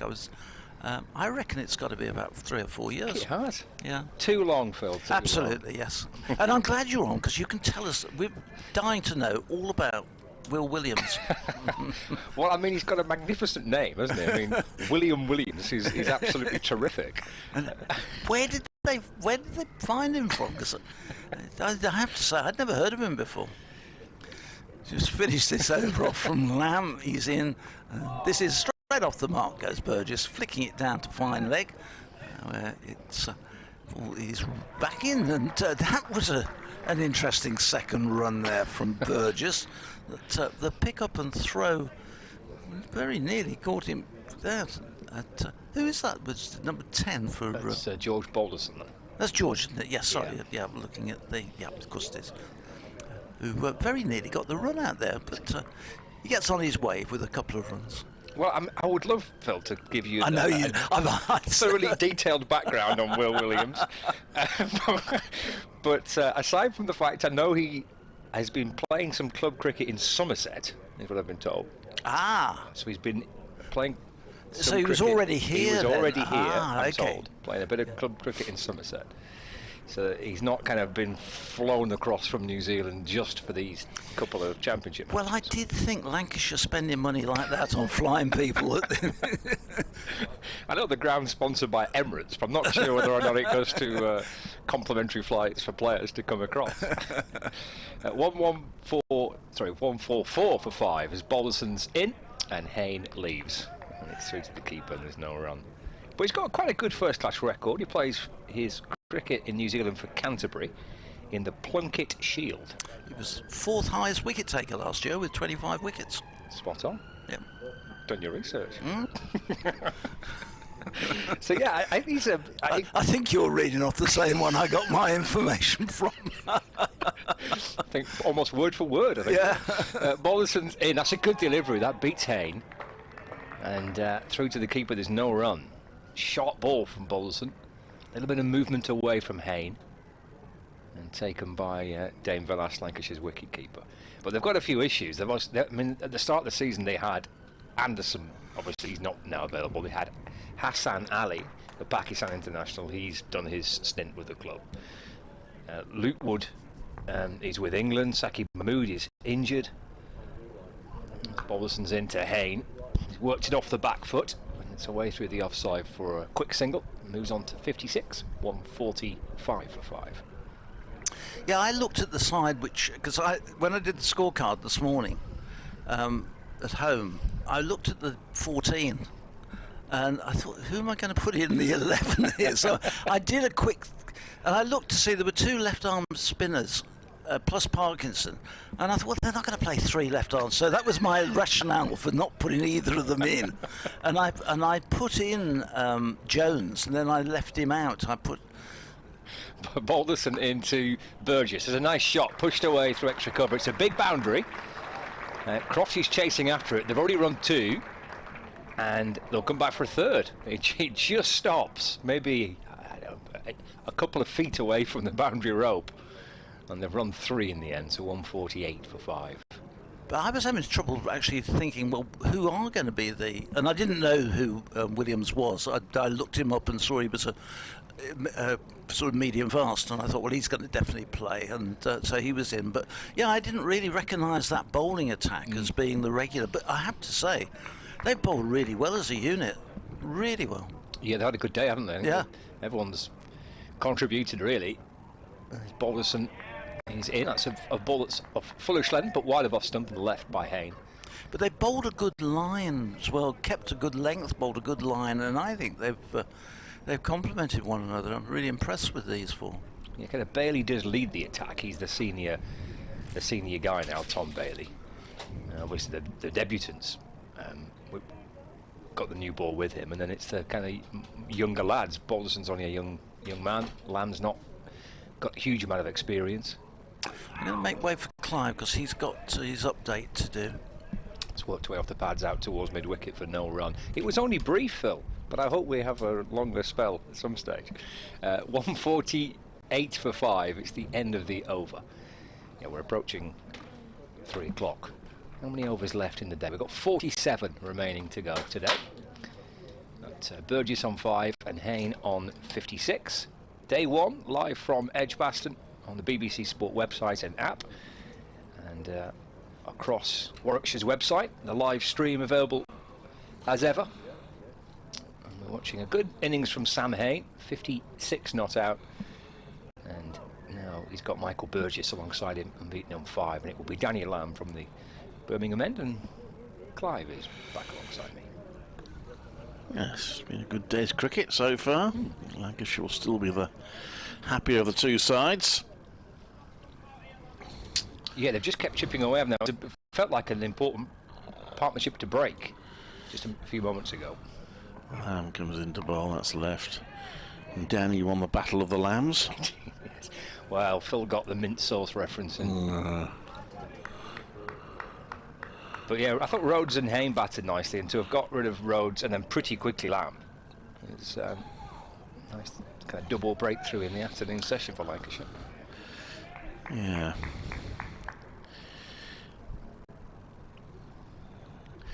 In comes Danny Lamb. That's hit into the ground out to mid-off. There's no run. They're not related, Danny and Matt, to my knowledge. Of course, Danny's, is it his sister, Emma? Yeah. Actually, yeah.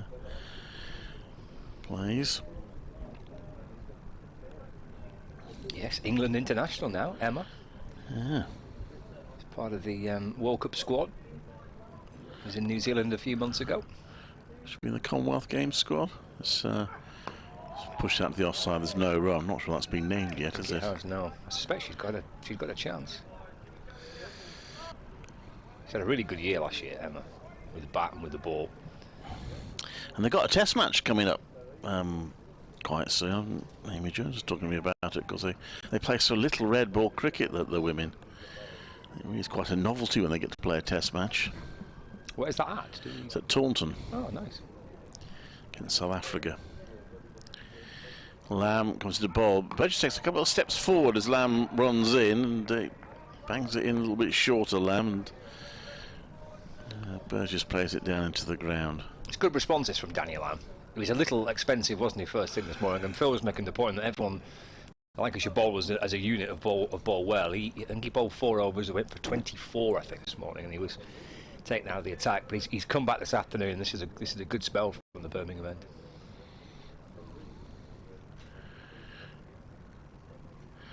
He comes in again, and that's driven nicely through the covers by Michael Burgess, who has been in terrific form this season. He's another one that must wonder why he's not in the T20 team, although he did have a difficult season in T20 last season. But he's been in great form this season, and that 4 brings up the 150 for Warwickshire. That's a glorious shot. I was just looking at the figures, for the numbers for Burgess this season. Yeah, he's got a stack of runs, hasn't he? Averaging just under 70, 2 centuries. It's indeed, and That's played to mid-off, there's no run.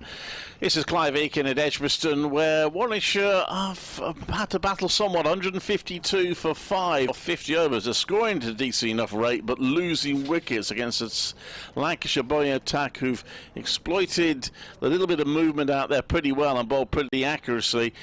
Will Rose and Sam Hain were holding Lancashire up after lunch until Rose was caught behind off a faint edge, driving at the impressive New Zealander Will Williams to go for 23, and then Matt Lamb bowled by his unrelated namesake Danny Lamb for 8. But Sam Hain in excellent form is still there. He's on 56. Michael Burgess on 9. Warwickshire 152 for 5.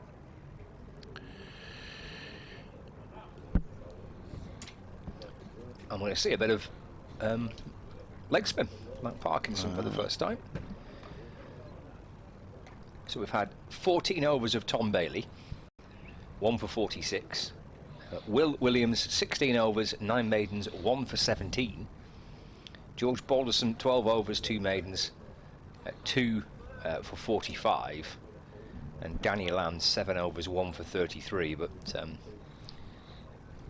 he's 3 overs into his second spell. He's Lamb, and he's come back well. But Matt Parkinson for the first time, and quite a lengthy conversation with his captain, Dave Villas, who's back to doing both jobs, keeping wicket and captaining the team, in the absence of Phil Salt, who will be away with England. So 150 came in 304 balls. That takes into account 5 no balls. So the third 50 was the quickest by some distance, 76 balls compared to 109 and 119. They lost 2 wickets in that third 50.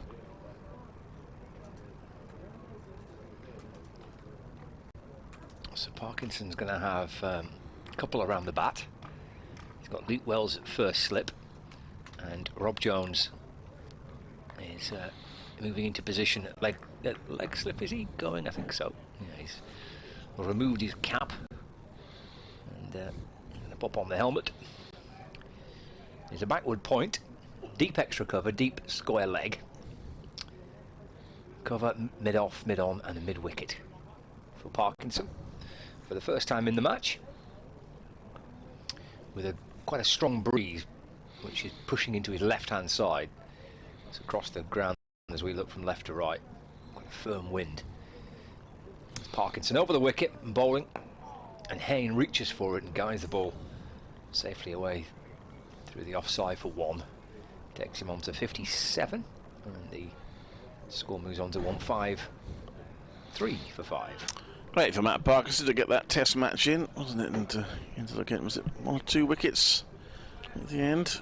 Yeah, I think he got 1. Yeah. And got the final wicket, I think, didn't he? To bowl New Zealand out. It's driven by Burgess. Good stop, but short extra cover by Croft, and there's no run. Admitted it was felt slightly unusual. He was called up and had to get on the train and get down to London. He was at a barbecue, wasn't he, or something, when he was called? Yeah. Yeah, and the balls to Burgess. That's driven into the offside, no run. I've got to say, if I was in a barbecue, my work called me up and says, "Can you come in?" I'm not sure my answer would be necessarily so constructive. Special moment for him to make his debut at Lord's as well. Nice drive from Burgess along the ground through extra cover for a single. Moves him on to 10. 154 for 5. Well, and involved in a victory as well. Yeah. Nice. Well, his brother Callum there at the ground watching. His family members there. Yeah, it's a great moment for him. Having been on several tours and not been given an opportunity. Got his chance. Into Hain, tossed it outside the off stump in his left. And there's no run, and he was picked for the second test, but in the squad, but then released when they went with Leach. He's bowled a lot this season, as Matt Parkinson for Lancashire. Twirls in and bowls again to Hain, who plays a forward defensive And there is no run. He has bowled more overs than anybody else, and quite considerably more overs than anybody else, almost 100 more overs than anybody else, which is pretty good going for a leg spinner when you're playing through April and May. He's got 24 wickets as well, at an average of 25 this season. John's emailed, say, do you think Warwickshire and Sam Hain have missed a trick? For years now, England have been struggling to find a number 3 batter to replace Jonathan Trott. I've often heard it said that Sam bears a likeness to Trott in his mannerisms and stroke play. Would it not have made sense, therefore, in the interest of his career, to have tried him out at number 3, or at least for these 2 seasons, to see if he could make the volume of runs that would have got him into the England team? Who knows, the opportunity may have been lost now with Ollie Pope and the unbeaten 100 at the moment. Be interested to know your thoughts, because you're a big Sam Hain fan. I am, that's true. Danny Lamb comes in to bowl to Burgess, and that's played to mid-on. There's no run. I don't know, I suppose if it's working in batting at 4 from a Warwickshire point of view, why change it? I take your point about England, but don't forget Ollie Pope has not actually batted at number 3 for his county. And he's got that gig. Is there a case for shuffling the Warwickshire batting order and maybe dropping Alex Davis down the order, opening with Rob Yates, Hain at 3? I don't know. Burgess comes into bowl to Lamb comes into bowl to Burgess, I should say, and Burgess leaves it. The wicketkeeper takes it. There's no run. Interesting point, though, isn't it? Yeah. You wonder whether these conversations have happened. I mean, clearly it was working where he's batting at the minute, isn't it? But well, that's right. So maybe Warwickshire are a little bit reluctant to tinker with it too much. Lamb comes into bowl, and that's hit uppishly and brilliantly stopped by Will Williams at mid-on. It's a great stop, isn't it? Blimey. Well, I was watching to see that me too. Sail past, but brilliant stop by Williams. That saved 4 runs. He did, yeah. Caught that well, didn't he, Burgess? And great stop from Williams, low to his right-hand side at mid-on.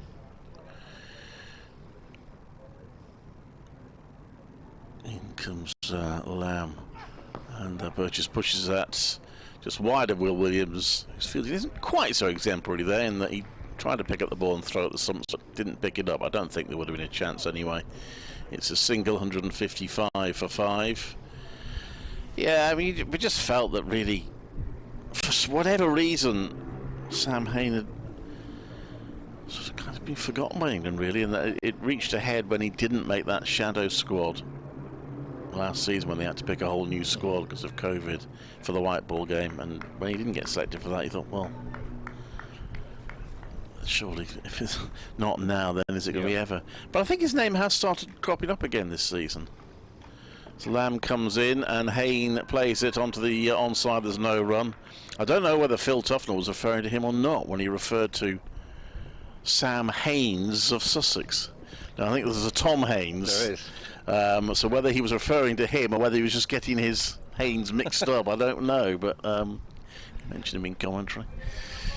Anyway, I think it's probably been quite difficult for Sam, because people like me keep asking him about it as well. I've done for years now, and that must get a little bit, when he's not getting the call, it must affect him. Has to affect him.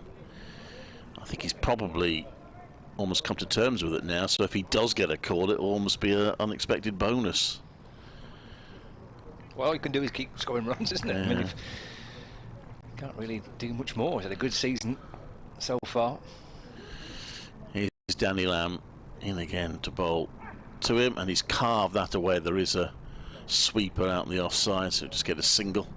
58 to Sam Hain now, 156 for 5. Brendan McCullum will know him from his brief time with the Bears, no doubt, in the T20 in one season. I think the Bears, coach Dougie Brown was expecting to have Brendan McCullum back the full season, was a bit nonplussed to hear Middlesex announce they'd signed him, which was a bit of a blow, however. 156 for 5. Just looking at elsewhere in Division 1, I noticed there's quite a few wickets falling in the game between Somerset and Surrey. A game taking place in Taunton, Somerset batting first. 121 for 8, but they were 95 for 8, with 3 wickets for Jamie Overton. Plenty of wickets falling in Taunton, but everywhere else it's like it's been a half decent day for batting. It's Parkinson over number 2 for him. That's flicked off the pads up towards mid-on by Hain, and there's no run. Yorkshire are playing Hampshire in Southampton this week. Yorkshire are batting first, and they are 148 for 2. With George Hill 68 not out. Harry Brooks alongside him. Parkinson in the sunshine to Hain. Goes back. Just turns the ball out to square leg for a single. Moves on to 59 now. And it's 157 for 5. And the other game in Division 1 is Kent against Gloucestershire. And this match is taking place at St Lawrence Ground in Canterbury. And Gloucestershire are batting, and they're 178 for 3 in their first innings. That's tossed outside off stump by Parkinson, and Burgess strikes it firmly along the ground through the offside for 1. Takes his score on to 12. And Warwickshire to 158 for 5. Games also in Division 2. Parkinson bowls, and this comes off the pad and deflects away towards the bowler. There's no run. Derbyshire Middlesex 149 for 6. Durham have enjoyed a good start with the bat against Worcestershire, 211 for 1 in the fixture at Chester this ring. Parkinson to Hain, who plays forward defensive, and there is no run. Sussex are 145 for 5 at Glamorgan, and Leicestershire are 203 for 2 against Nottinghamshire. Parkinson to Hain, goes back and just eases the ball very deliberately down towards fine leg and jogs back for a couple, and takes his total on to 61, and Warwickshire to 160 for 5 at the end of the over. So they're the games in Division 2 and Division 1 of the County Championship, and England have brought up their 300 against New Zealand, with Ollie Pope beaten on 132 and Joe Root on 89. So England 302 for 2 in reply to New Zealand's 5-5-3 all out. So we're getting a bowling change. Tom Bailey, I think this is the first time he's bowled from the Birmingham end. Could be, yeah. He had 2 spells, isn't he, this morning? I think both from this end. Yeah, could be right. 160 for 5. We've had 53 overs. So Warwickshire's scoring at a good enough rate to get a few batting points, but they're going to need a big partnership or 2. Lancashire well on their way for the bowling points. They've got 4 more wickets in the next 57 overs would get them the maximum 3.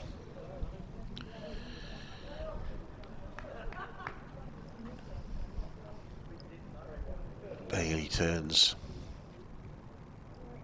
to bowl to Burgess with 2 slips in place, and he drives that beautifully through the covers for 4. It was a little over pitch from Bailey, maybe a bit of a loosener, but a really exquisite shot from Michael Burgess. I get that, first of this, obviously Alex Davis was going to keep wicket in the T20. I get that. I get that Michael Burgess actually did struggle in that format last season with the bat. However, the way he's batted this season, can't help but thinking they ought to have somehow found a place at least for part, to see how we do as a batter only. However, it's funny enough, they haven't asked me to select the team yet. That one's played to deep mid-wicket for a single. He's on to 7. Here's another call I'm waiting for. Yes. Yes. The phone is ready, isn't it? Always switched on, fully charged.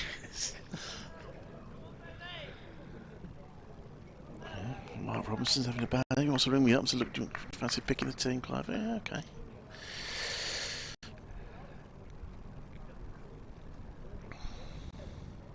But of course, that is our advantage. We can pick a team, and no one will ever know whether it was done any good or not. Bailey comes into bowl to Hain, who takes a step across the stump. Suppose at the mid-on, there's no run. 165 for 5.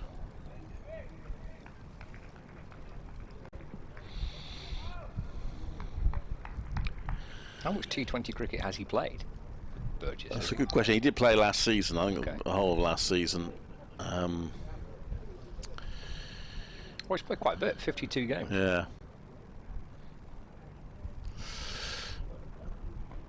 And perhaps Hain on the pads as he moves across the stumps. It's in quite high and probably outside the line of off stump, so it's not an appeal so much as a shout of anguish from the Lancastrians.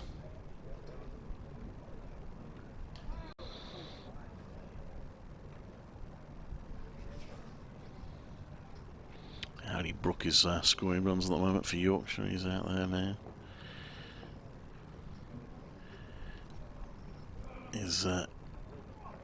That's defended by Hain. There's no run. I know that because it's mentioned on the BBC County Championship live page if you want to follow what's going on elsewhere.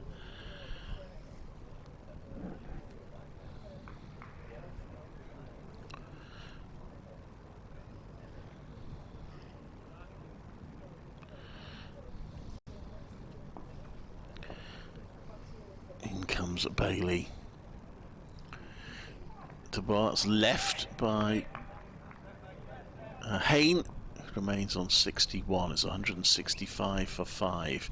54 overs have been bowled.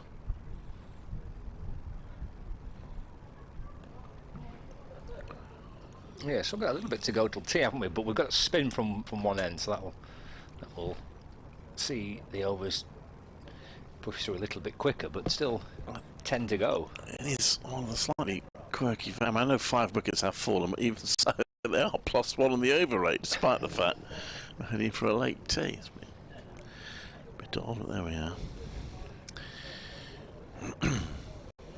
Parkinson's bowled 2 so far. Going to continue. Did have a leg slip in to begin with, but now just the slip. A deep backward square leg, deep extra cover.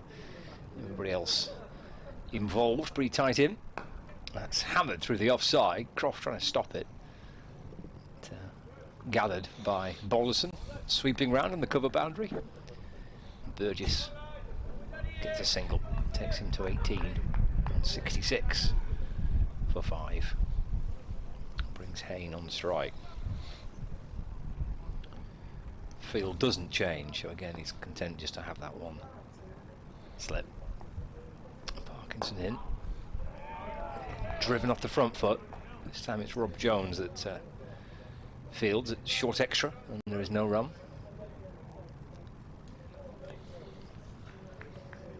Yeah, on 61, Parkinson with his shirt out of his trousers. He's in and bowling.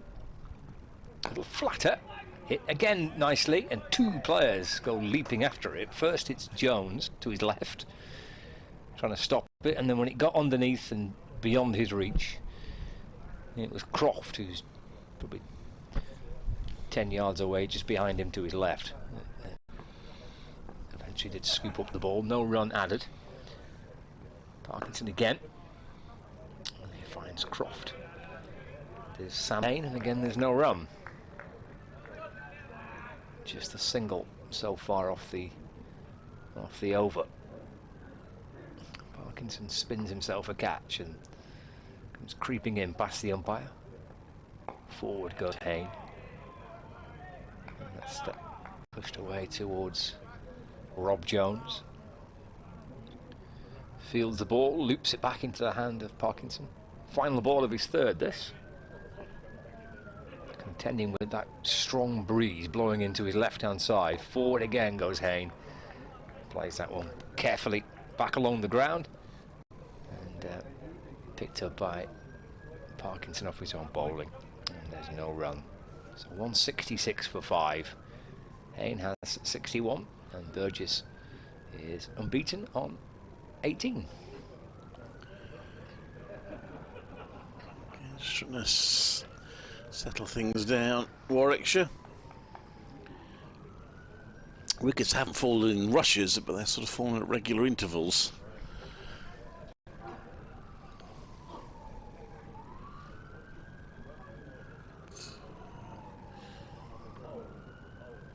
Lots of sirens bearing around the ground.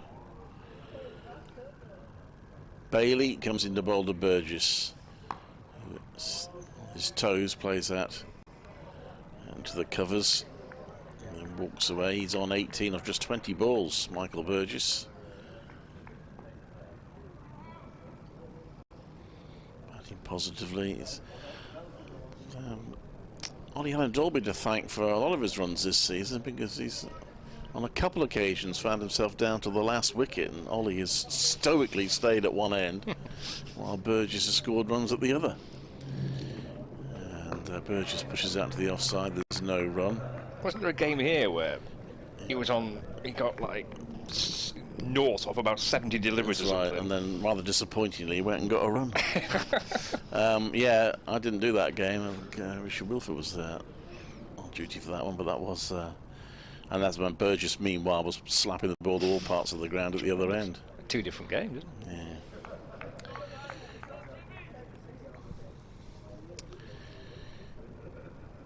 Bailey to Burgess, who drives that past the bowler, but it's cut off before he has time to get in. Runs Will Williams again.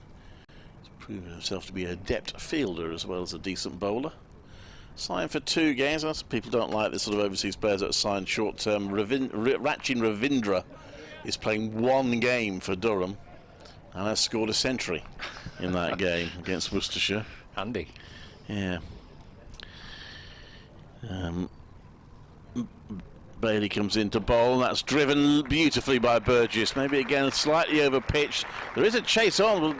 Well, the ball does go for 4. I think Hain was right then. It was going for 4. Just for a moment, it looked like he might be slightly embarrassed because he wasn't really running.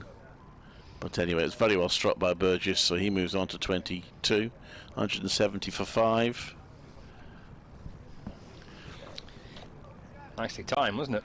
Didn't force it, I don't think, particularly. Good shot. And next one is played to mid-on. There's no run.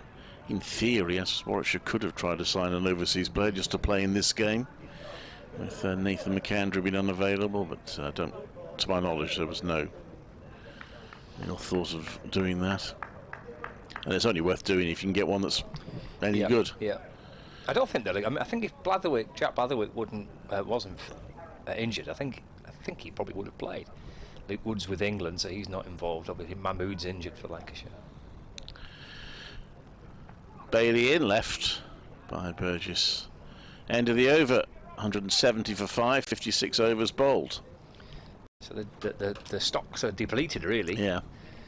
Too much of an option, I don't think, for Lancashire. Otherwise, you are really going into the kind of the second team and a lot of younger guys who haven't played, and what is already, with the exception of Bailey, quite a young attack. So it's a pretty sound decision to bring him in for a couple of games.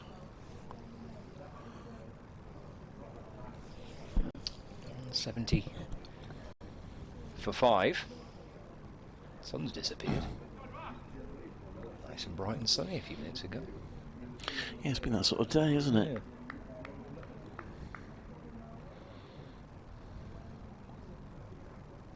All right, Parkinson over number 4 for him. It's all the same field. It's a 2 outside what would be that kind of in T20 cricket, that 30-metre circle, deep backward square, deep extra cover. That's hit firmly by Hain.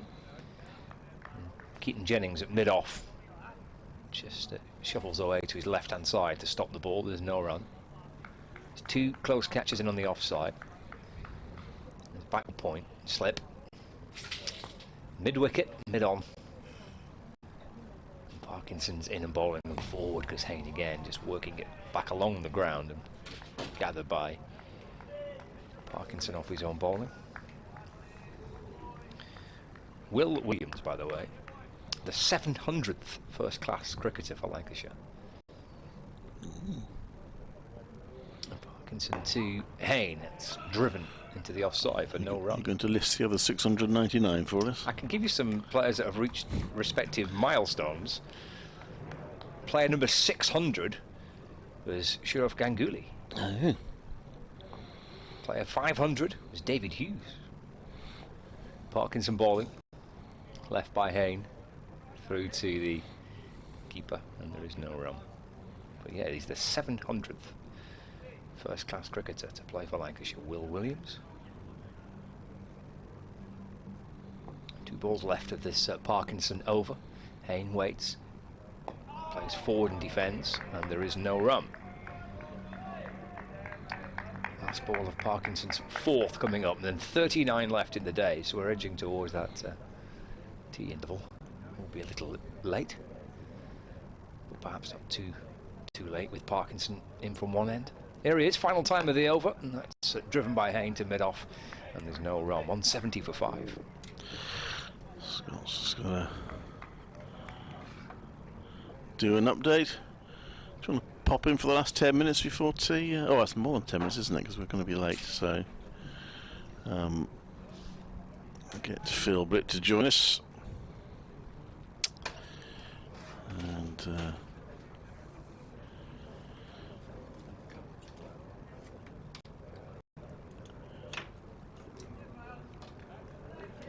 it's going to be Bailey to continue. Burgess and Hain had a chat.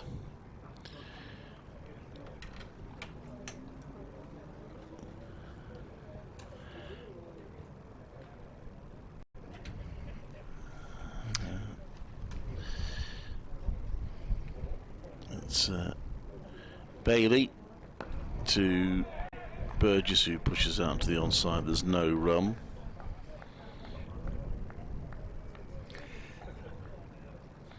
Michael Burgess looks in terrific shape, doesn't he? He does, yeah. He's having a very good season. I've just been making the point, I can't really understand why he's not on the T20 team, but maybe actually, I know he did a bit of second 11 T20 cricket, but maybe the break has not done him any harm. Yeah, maybe. Bailey comes into bowl, and that's pushed out to mid-on, and there is no run, 170 for 5.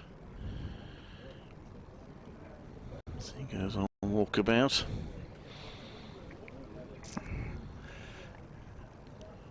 Warwickshire had these starter partnerships throughout the day, but we've never really managed to get one to really progress on to be anything very significant. And again here, just beginning to build something. Bailey in right arm over, and it's played onto the onside to mid-on. Michael Burgess. That's number 61 on his back. Goes on a little walk after every shot, just walks one sort of pitch widths away. 2 slips in place.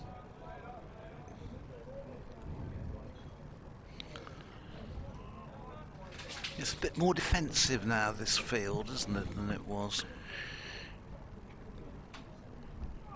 Always nibbled at that one, Burgess outside off stump, and misses it, but not very much. And wicketkeeper takes it. Slip fielder Danny Lamb stands in pose as to where he would have caught the ball if it had just got a faint edge, but he didn't quite make contact with it, Burgess, and survives that one.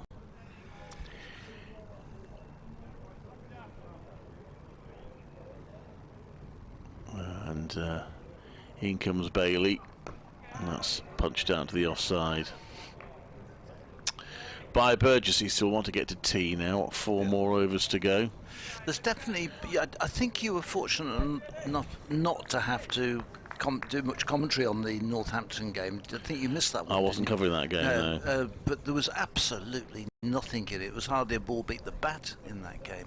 Whereas here on this wicket, which is only a couple across from the one they played on against Northants, there's definitely more in it for the bowler.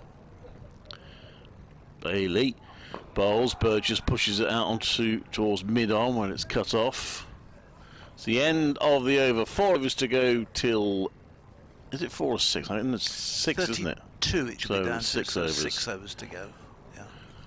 Well, in that case, since we've got 6 overs left, Grace, do you want to do a few overs? We'll get Grace in here for the last 6 before tea. Okay, thanks to Clive. He'll be back with us straight after tea. 170 for 5. Hain is on 61, 22 to Burgess. And it's again Warwickshire not quite able to get this big partnership they need going, but these two again are beginning to establish it and get going. Welcome back to Grace. So he joins us. Take us through to the tea interval. It's been steady progress for the Bears in this afternoon session. They lost a couple of wickets.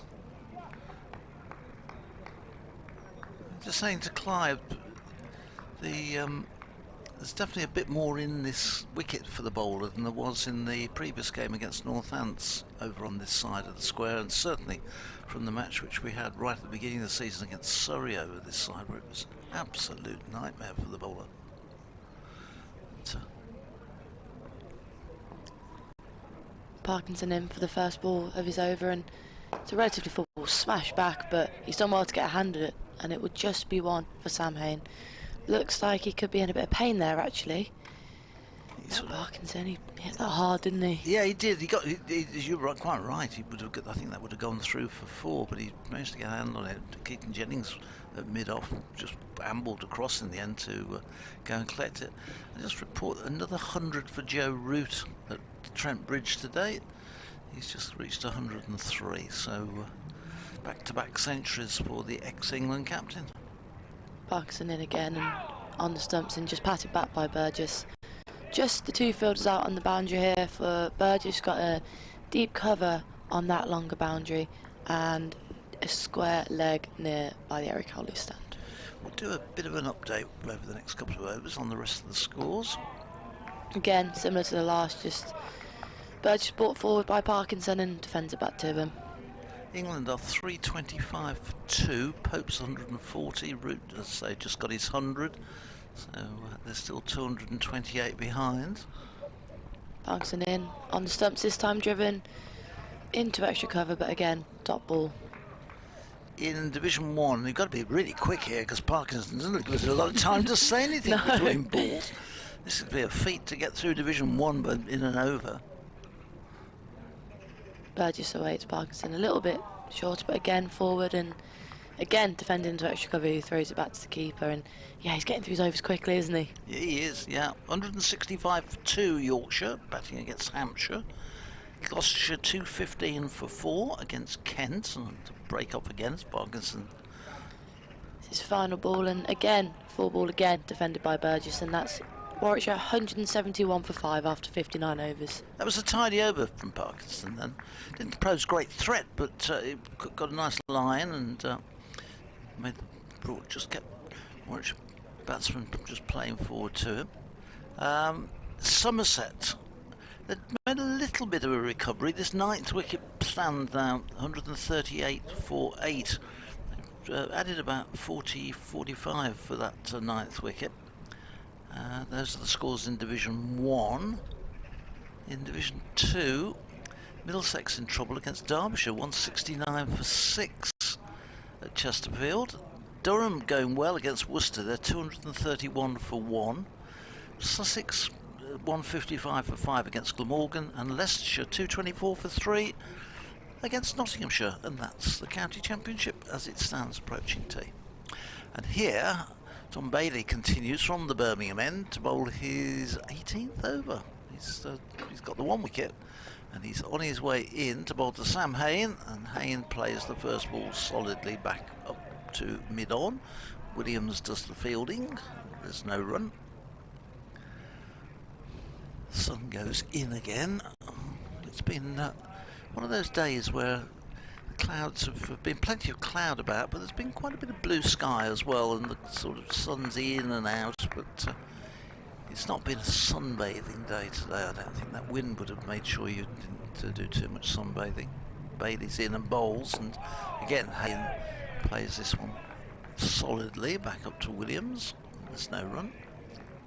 Does look a little bit warmer now, doesn't it? I think that's what it's been like the last couple of weeks. I think about 4, 5 o'clock it starts to get a bit warmer, which is strange. Not necessarily most convenient for sunbathing particularly, but it's not stopping my weeds on my allotment growing there. I tell you, they're going like crazy. Nobody's told them not to.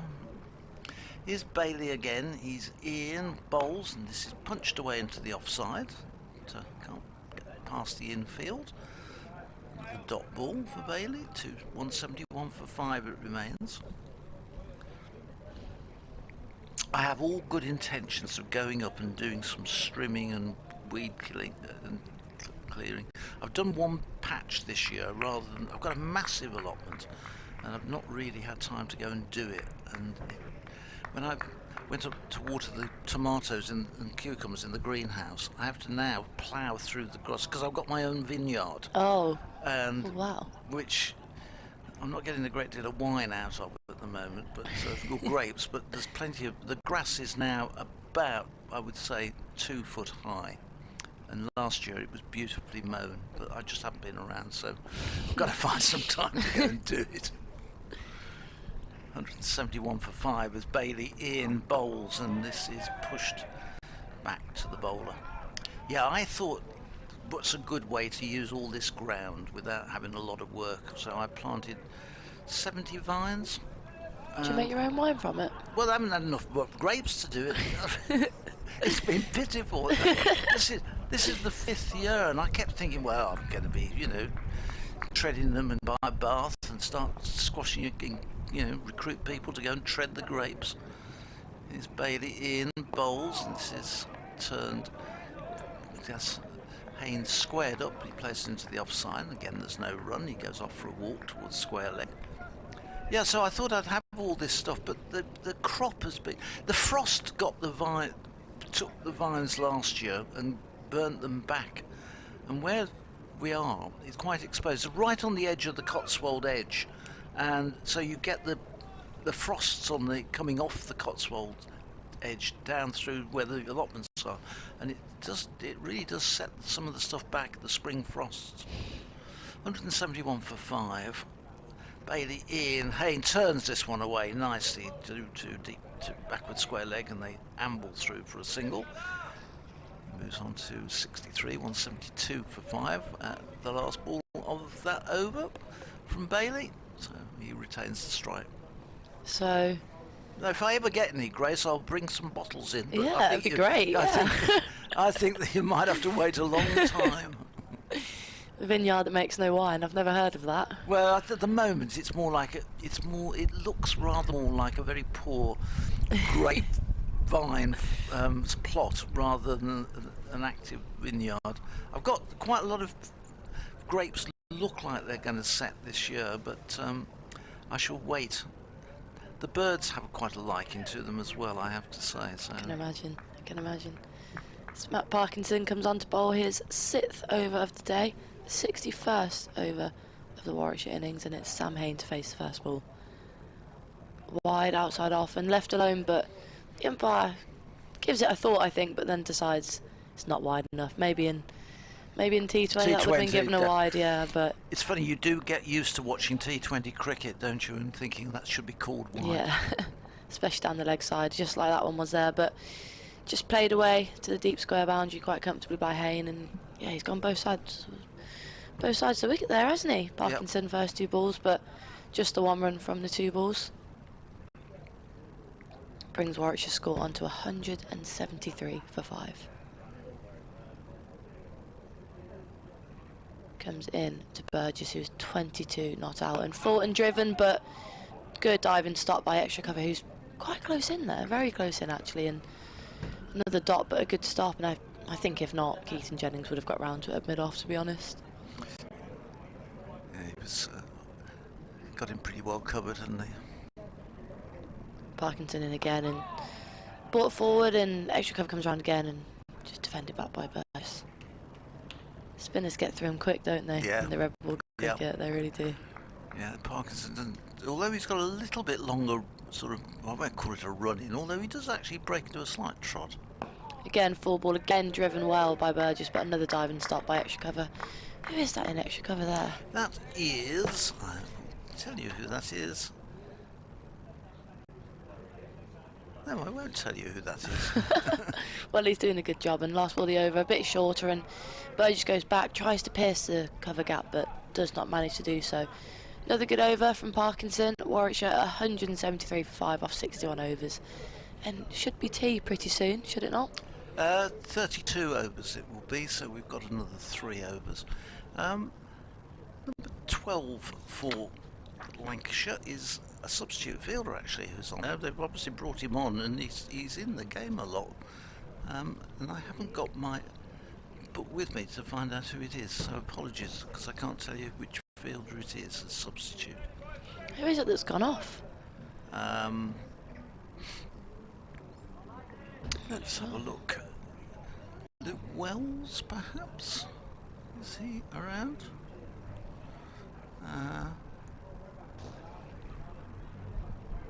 Number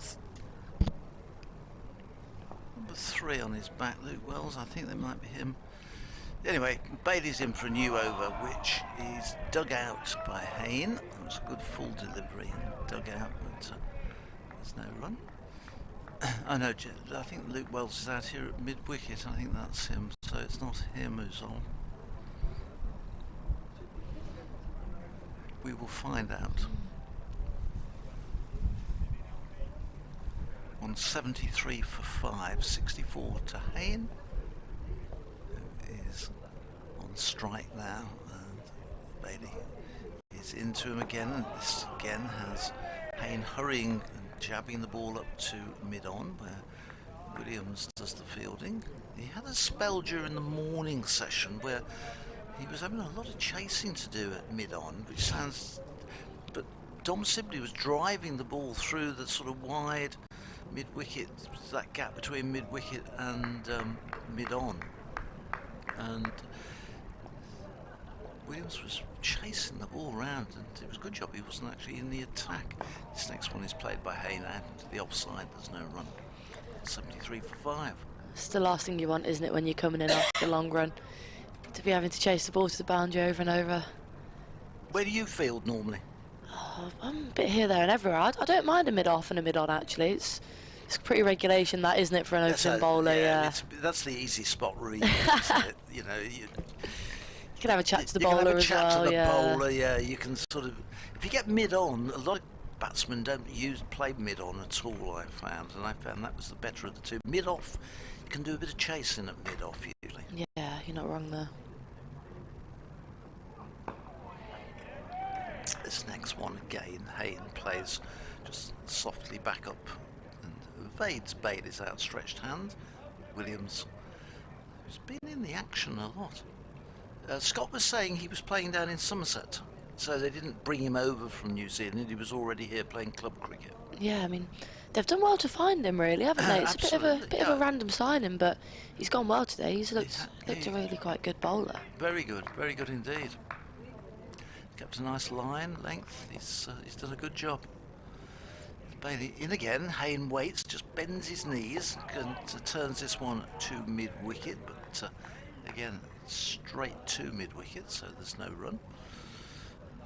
173 for 5, 64 of them to Hain, 22 to Burgess.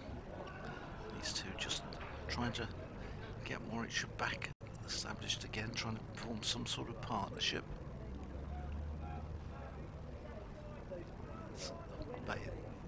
The final ball will be his 19th over. He's in and bowls, and Hain cuts this one away to cover point on one bounce. And Croc does the fielding. End of the over as the sun comes out. We've got 2 overs to go to tea. 173 for 5. Just wonder, now that the keeper's come up, hasn't he, to Bailey, to the seam bowler, and Hain just looks a little bit... he still looks good, he's still batting well, but he looks a little bit less comfortable at the crease. Don't know if he was maybe batting out the crease before. I'm just going to see if I can... Just you carry talking while I just see if I get my book.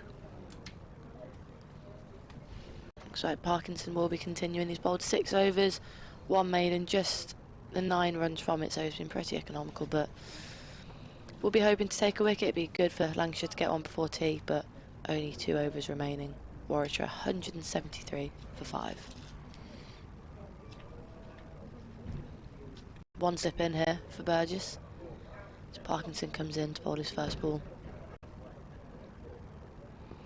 Full outside off and could have gone through, but good drive, but just stopped in the cover boundary region. He's got a cover out on the boundary and a cover and an extra cover here, Matt Parkinson, so that might give you a bit of a hint on where he's trying to bowl it as he comes in again. Oh, this one's slightly down leg side, and again just turned away by Burgess. Comfortable one out to Williams on the boundary. Right, I've realised why we didn't recognise who number 12 was off the piece of paper we were given. Is because number 12 is Rob Jones, who came in and on the team which was picked by myself for Lancashire, because they named 14. I had not got him on the original team. Full ball. Hain goes back to it, but just ends up passing it back to Parkinson, who throws it nearly over mid-wicket's head. And a little bit messy, but top ball. Apologies to all you Lancashire fans listening who are saying it's Rob Jones, for goodness sake. So it's entirely down to the fact I put somebody else into the original scorecard sheet which we're looking at. Parkinson again, and full and defended by Sam Hain, who is 64 not out off 141 deliveries. I think Luke Wells at slip is trying to persuade his captain next to him, Dame Villas, the wicket keeper, that he'd like a bowl. Short outside leg and worked around by Burgess. Should be 2, will be 2. Square leg just comes round and cleans that up. And yeah, he's in the action again out there. Yep. Williams. He's like iron filings to a magnet. It's followed him. It's funny how the ball follows somebody in the field. Yeah.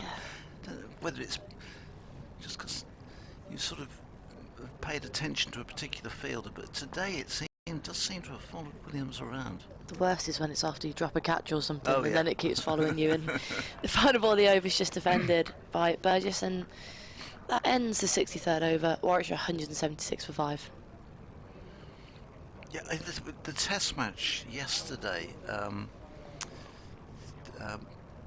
when New Zealand were batting, there was the catch went up to Potts, who actually ran round. You may not have seen it, I don't know whether you were playing yesterday, but ran round and he didn't actually get his hands to it. He'd made quite a lot of ground to get to it, down sort of at long on, and the ball went past his hand. Well, the next ball was all along the floor to him, and even his home crowd gave him heaps when he just picked a ball up and threw it back in, you know, and you think, oh, there's nowhere to hide. It's not ideal, it's not what you want, is it? Oh, look, here we go. Who's into the attack? Well spotted here. Turned his arm over you. That's the way to get the captain. Stand at slip, turn your arm over and tell the skipper I can bowl, you know, and Luke Wells gets an over. So he is the 6th bowler used, and he will be on at the Birmingham end, replacing Tom Bailey, who's had a good spell. So Wells will get the last over for tea. 176 for 5. He's in and bowls, and the first ball is steered by Burgess to backward point, where Jones does the fielding. Remember Rob Jones now, number 12, but won't forget Rob Jones. Jones does the fielding there nicely. As Wells in again and bowls. And forward comes Burgess, runs this one up to short extra cover, and there's no run. Bailey did the fielding there, as in comes Wells again, bowls. This is short and cracked away. Oh gosh, that was a vicious shot.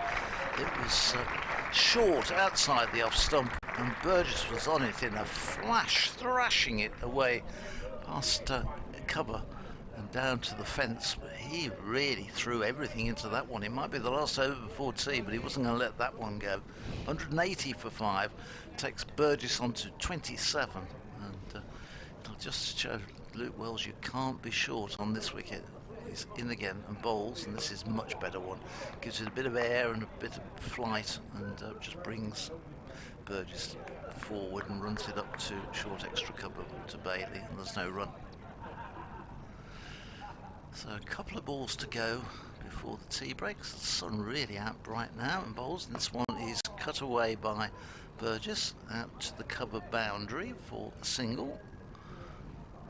Taking on to 28, 181 for 5. So Sam Hain will face the final ball of the session, which has been a pretty even one, I think. Warwickshire will be pleased they've had it nearly 100 runs and lost the 2 wickets. As Wells in, bowls short, and it's helped out to that cover boundary for a single by Hain. Hain moves to 67, 28 to Burgess. Warwickshire are 182 for 5 at tea on the opening day, having won the toss and chosen to bat, and they have during the session lost the 2 wickets, 3 in the morning session, 2 this afternoon, and those 2 wickets are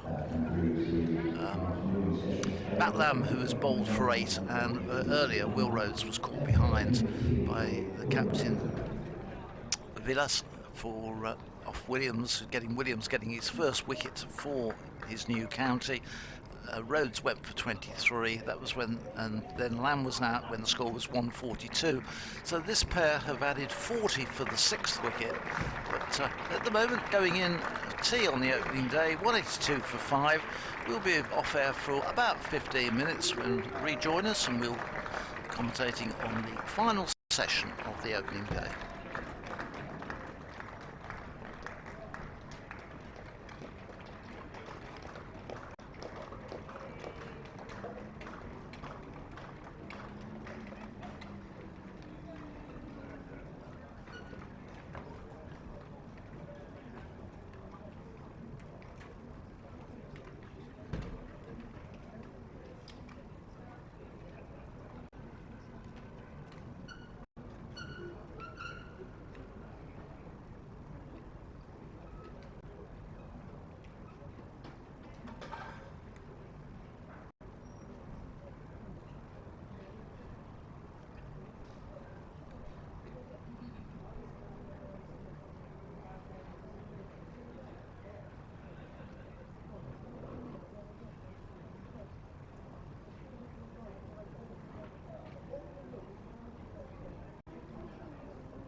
Yorkshire won the toss and elected to bat, and the team were 186 for 2. The Cooper's County on Taunton, and that's between Somerset and Surrey. Somerset won the toss and elected to bat, and they are currently 155 for 8. The City going to Chester Street, the actually going and Worcestershire. Darwin won the toss and elected to bat, and they are currently 262 for 2. That's the high Gardens, and that's between Morgan and Sussex. The Morgan won the toss and elected to bowl, and the team Sussex moved on to 161 for 5. The Acton still comes around Leicester, and that's between Leicestershire and Nottinghamshire. Nottinghamshire won the toss and elected to bowl, and Leicestershire are currently 233 for 4. Queen's Park Chesterfield, and that's between Derbyshire and Middlesex. Middlesex won the toss and elected to bat, and the team are 176 for 7. And finally, at the Sibley ground, Canterbury,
This is Glyvig and Edgbaston, where Warwickshire 182 for 5 at tea on the first day of their county championship match against Lancashire.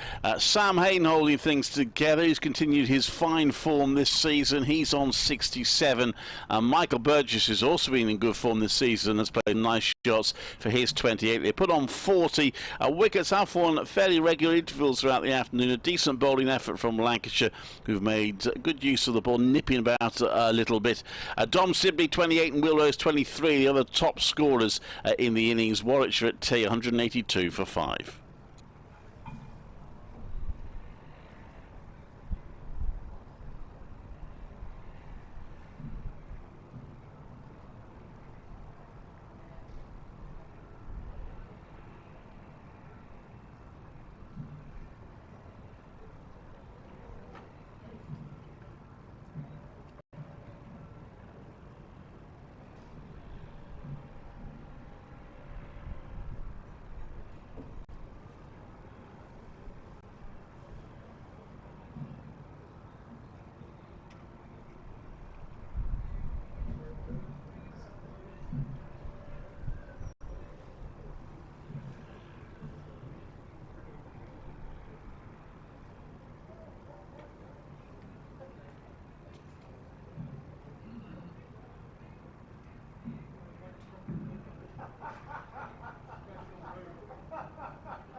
Well, welcome back after tea.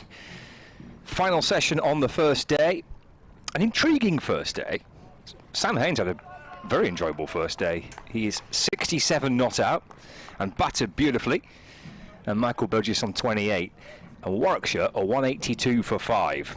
So we had 3 wickets falling in the morning session, 2 wickets in the afternoon session. How will the evening session progress? We're going to see Matt Parkinson to send down the first over after tea. He's bowled 7 on the spin before it, and he's in to start his 8th and bowling to Hain, who's off the back foot and defending, just popping it back down the pitch, and there is no run. Hain 67 off 146 deliveries, and Burgess now alongside him unbeaten on 28. Parkinson's over the wicket, bowling to Sam Hain, and that's eased down in towards mid-wicket, and there is no run. Phil Britt is alongside me to start the evening coverage, or afternoon coverage, on the glorious blue skies and sunshine. Lovely. It is nice at the moment, isn't it? Parkinson to Hain, who works the ball off the back foot just behind square and gets through for 1, and that's the first run of the post-tea session. So 183 for 5. It brings Burgess on strike. What do you reckon it was at tea time? Advantage? I don't think there's much in it. Parkinson to Burgess, who whips the ball out through square leg for 1. I mean, I'll probably give it to Lancashire. Yeah, just about. Shading it. Yeah, yeah. That's pretty much where I think with Grace and I were at before tea. That the 5 wickets that probably just give it to them. Another 30 runs, perhaps. You would have said it was about par. Parkinson to Hain, who is forward in defence, and there is no run. Yeah, not a lot in it. I suppose if you win the toss, you bat first, and you're 5 down at tea, you're probably going to give it to the bowling side, but not by a massive margin. Final ball of the first over. It's a full delivery from Parkinson. Hain hits it and into the offside, and there's no run. So we are back underway. Well, 184 for 5. Hain 68 and Burgess on 29. Tell me, whilst we wait between overs here, what happened the other night up at Durham? I was surprised to see, having seen Durham play, and not the greatest respect to all you Durham fans who I'm sure tuned into us, but I was surprised. Yeah, against your arch rivals Yorkshire, we got comprehensively thumped. But I was surprised to see Durham beating Lancashire. Yeah, I suppose. I mean, you can't win them all, can you? I guess you're not gonna. And they had such a good run. I mean, I think to have won, they were 7 unbeaten because the first match ended in a tie. So then they won 6 successive T20 matches. I think that in itself is some going, isn't it? It is, yeah, because you tend to think, oh, well, we're on a roll, we'll keep that going, but you're going to lose. You're going to lose at some point, aren't you? Yeah. Here's Williams in, starting a new spell, and its first ball is whipped away behind square for 2 runs. So Burgess moves into the 30s with that, 186 for 5. It was quite an awkward pitch on Friday at Durham. It was quite a slow, sticky pitch, and it was quite difficult to score. And actually, they weren't a million miles away. I think they got 130. 130 odd, wasn't it? Yeah, and actually another 10 or 15 would have been enough. You know, it was quite an awkward pitch to bat on. I think it was an awkward pitch here for Warwickshire. Sorry, or Birmingham. This one is played by Burgess back to the bowler. Yes, they found it extremely awkward. 103 all out. Blimey, yeah. And then Yorkshire then really just played it like a championship game, you know. You don't need to do anything rash. And Lythe and Milan, who were a pretty useful opening pair, saw it through without loss. 10 wickets was a bit of a thumping. But this next one is tried to steer away. Burgess looking to push it, but not a great deal of foot movement. In fact, no foot movement. Tried to glance it away down to third man, and very nearly got a top edge through to the keeper. Good keeping by Dame Villas. That's standing up. He took that very well. Yeah, interesting move that, isn't it, from Villas to stand up here. He's not done that so far in the match. Because he's not kept this season in the championship. No, it's been Phil Salt who's been keeping. So He's not kept in any T20 matches neither. I mean, he has done it loads in his oh, yes, time. Yeah, he's a proper keeper, but yeah, first time with the gloves on this year. There's Williams is in again. A straight run, nice economic looking run, and this one brings Burgess forward, pushing it back. You'd have thought they could have managed somewhere to have found a number for, even if they'd have put just a single number on his back. There must have been a gap. Sure, you haven't got numbers 1 to 9, have you? Well, Grace has said this before. I think she was quite irritated about the fact there's no name or number on the back. Or something like that on his shirt, or some of the tape he used for electricity. Stick that on his back. This one is smacked away. Sure. Well, no, in fact, it's just very nicely timed and played away. He didn't smack it away at all. He played it beautifully, Burgess, through the covers, down to the boundary and down to the fence to the Holly stand for 4. And it was timing and a push. And it came off the bat beautifully and takes him to 35, 190 for 5. Quick outfield too. Raced away. Yeah, it does run quickly down to the stand down there. You'll notice that we've now got AstroTurf around the outside of the pitch. There's Williams in, bowls, and driven back to the bowler. I have noticed now.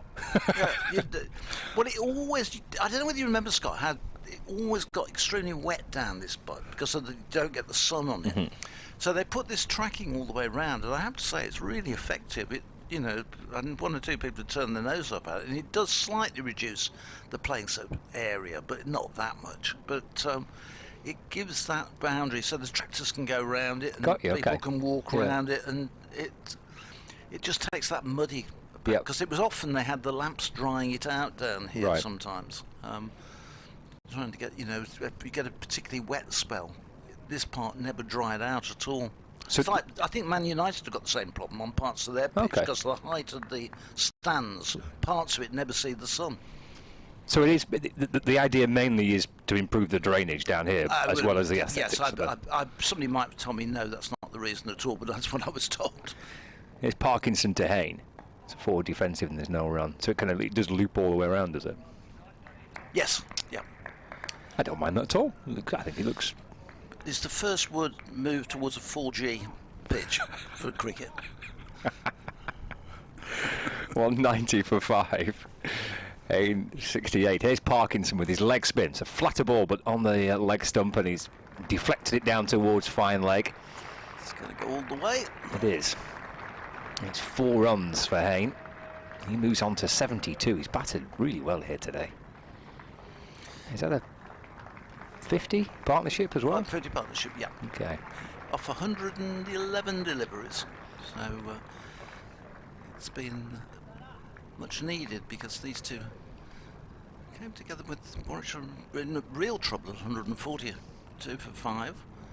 But they've done well. Parkinson ball, a little bit flatter and quicker. Cut by Hain, away through the offside for a single. He takes his total on to 73. Warwickshire are edging towards a batting bonus point. 195 for 5. Yes, they've been quite slow this season. They've made some big scores, but have only been picking up sort of 3 batting points. It's taken them a long time to get their scores. Off the back foot, Burgess plays a nice looking shot. Punched through the offside for a single. 36 to him now, 196 for 5. Brings Hain back on strike. Parkinson into his 9th over. Still got the slip in place, which is Luke Wells. And he twirls his way back in and bowls. It's taken off the pads by Hain, flicked through square leg for 1. Williams comes up from the boundary to field. And safely through for a single. So 197 for 5. Did you cover the Bob Willis match at the end of last season? I did. You done? Yeah. That was a funny game, wasn't it? Yeah, it was. Peculiar game. The way that one went. Parkinson to Burgess, was back and he defends. End of the over. No run. 197 for 5. Yeah, it was all kind of, well, again, as a contest was over really inside the first hour. Lunchtime, yeah. It was, yeah. I enjoyed the week though. I mean, it was quite a nice week at Lords. But the game from Lancashire's point of view, I think, to be honest with you, Phil, it was probably about the very, excuse me, about the very last thing that Lancashire wanted to do, having seen the title snatched from them. Though at least it felt that way for Lancashire. See, Warwickshire absolutely deserved to win the title. It was pretty much the end of the first week of October. You know, don't think anybody wanted to be there, really. You could buy your Christmas presents while you were in London. Anyway, that was one good thing about it. You could. Yeah, it was, well, and they made it a 5-day match just in case there was bad weather.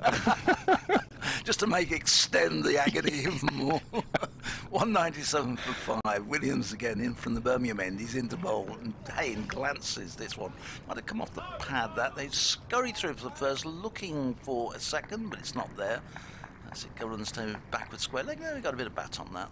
And, another single to Hain. He moves on to 75. Burgess is 36, 198 for 5. Yeah, the season, I can remember some years ago, the season started well into April, finished beginning of September. Now, it's completely changed. Williams in play bowls, and it's played up to mid-off. There's no run. They have the warm-up games now the last week of March, and even earlier in some cases, and they're finishing in October. So it's... I know the weather has generally got a little better, he says, but it's a long old season. And then they return. It's a bit like the football, though, isn't it? The pre-season friendlies start next week. This one is again. Burgess trying to run that ball down to third man, and again Dame Villa standing up. Another really good take, because looking for that top edge or that little nick through to him, but again good keeping. Just keeping Burgess honest as well. Burgess was in fairness off the back foot trying to run that one away. 198 for 5. 36 Burgess as Williams comes in again. Bowls. This one is run away, but he pushed forward to it. Got a thick outside edge which runs to deep backward point, and Croft comes in off the point, deep point boundary, and does the fielding, restricts to a single. 199 for 5. Good play this, isn't it, with Villas keeping behind the stumps? Yeah, I like that. When you've got a good wicket keeper standing up as well, he's a good player. It's really good that you've got a player like that who can just come in, keep useful with the bat and the ball and the wicket keeping. This one again through to the keeper. Again, good take. Williams, I think, has done extremely well. Bowled well, hasn't he? I think he has done extremely well today. He's only got the 1 wicket, but he's been very economic. He's kept a good line, good length, and having come out of club cricket in Somerset, you say? I think he was, yeah. That's what I was told. Yeah, he's done a fine job. So, adapted well to the conditions. Have you got a half-hour update? Or I do, yeah. You do? Okay, well, what I'll do is, when you go, as this one is wrap him on the pad, looking to turn it into the onside there, Bird. But in the end, Hain survives it, and a lot of peel. So thanks to Scott, he'll be back with us soon, and Clive will join us. 199 for 5 after at the end of that over from Williams, which again troubled the batsman. He's just getting that little bit of nip. He looks a decent player, doesn't he? He's also fielded very well. Yeah. Oh, he got the balls. But same with Scott, the ball's followed him. One of those occasions where the ball sort of follows a fielder all the way through. But a fair bit of chasing to do in the morning session, but no, he's done a good job. One particularly brilliant stop, which saved 4 runs. Just wish they'd managed to find a number for the poor bloke. So Matty Parkinson continues, and that's driven out to the offside for no runs. So Paul's 68 overs old. Still a little way to go to get the new ball.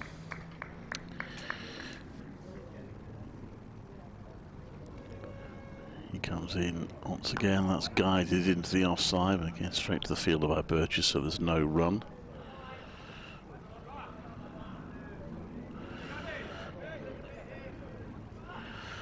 $199 for 5.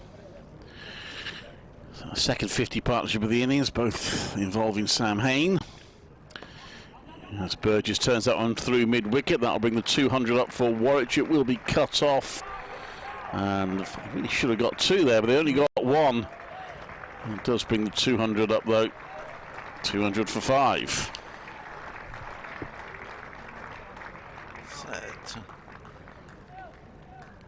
Yes, I think they thought that was going to go for 4 and virtually stopped running, but as you say, they should really have got back for a second there quite comfortably.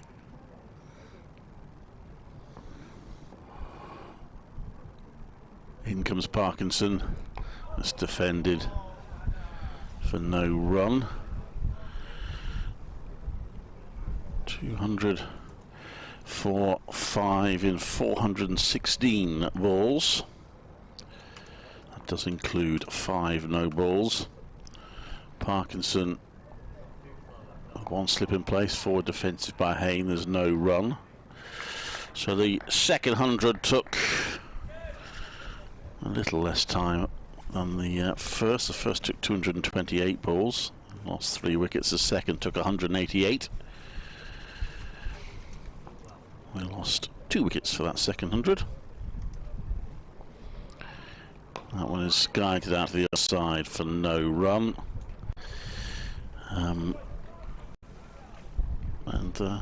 Slow down a bit for the fourth 50. The third 50 took just 76 balls, but the fourth has taken 114. But they haven't lost any wickets in that fourth 50. Just watching Parkinson bowl there, he's bowling a pretty good line. He's giving the ball a chance to spin, but there's not a lot there for him so far. Bailey coming back onto the field. He's been on and off throughout the day, but he's got a slight problem, but he's back on. Williams will continue at that Birmingham end, and 200 for 5. He'll be bowling to Michael Burgess, who's on 38. Quite a recovery from Somerset, who were 90 something for 8, 167 for 8. Yeah, that nice wicket pair are doing really well, aren't they? They've sort of dug them out. They were in danger of being completely blown away, but England, well, that's been mentioned. England's fourth wicket. Johnny Bairstow's gone for 8. 353 for 4, but Joe Root's still there on the century. They're exactly 200 behind, so 1 more run required to avoid the follow-on. As Will Williams in to bowl first ball of a new spell to Burgess, who drives it out to Croft out on the cover boundary. Just a single, which they stroll through. 201 for 5. Burgess moves to 39 with that single. Hain on strike on 75. Hain, who in his last 2 county games has scored a double century against Northamptonshire here and a century at Headingley. Both unbeaten as well, haven't they? Faces, and this one he runs away into the offside, thinks about a single, but Keaton Jennings was quickly onto that from extra cover, ran round and had the ball in his hand quickly, and Hain rapidly decides, quite rightly, that there's no run to be had. He stays on 75, and of course remains on 201 for 5.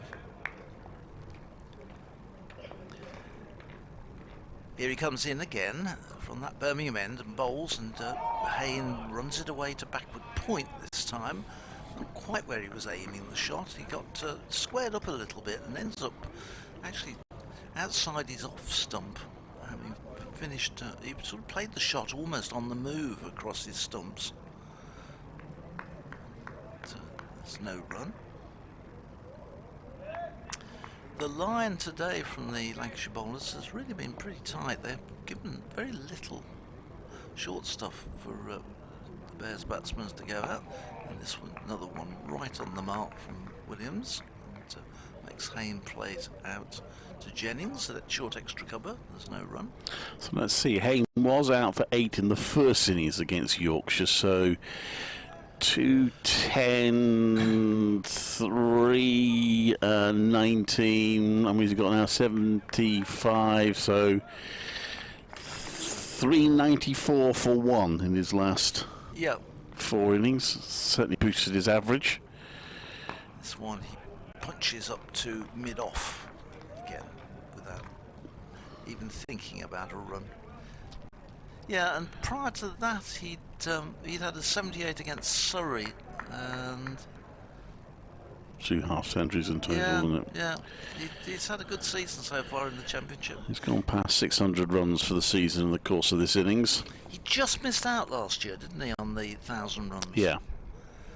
Williams bowls, and Hain is just running this one. In fact, did it come off the wicket-keeper and run out to slip? I think it did, yes. I don't think Hain got anything on it. It's the end of another good over from Williams, and I think Lancashire will be well pleased with his contribution today. Coming into the side at relatively short notice, and plucked out of club cricket. He was over here playing club cricket, and he's done a good job. Yeah. Last season, Hain scored 826 in the Championship. Then added a few more on the Bob Willis Trophy. I have to double check that now. I thought I had that stat, but only actually made 1 century, but he made a lot of half centuries.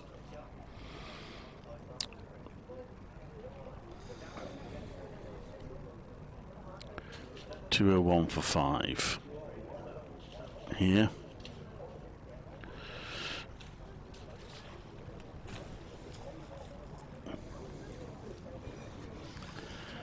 A bit of a conflab going on from Lancashire. They want to dry up the runs perhaps while they wait for the new ball, which is only 10 overs away now. Oh, you got your I've probably got it here, yes, somewhere. Right in the listing, I'll find it now. I'm glad to see it's been open, Clive. Mine's still not been opened yet on my Wisden. I've got to have a glance through it at some stage. Parkinson bowls, and that's guided out to the deep for a single. I've got a feeling he ended up only just short of 1,000.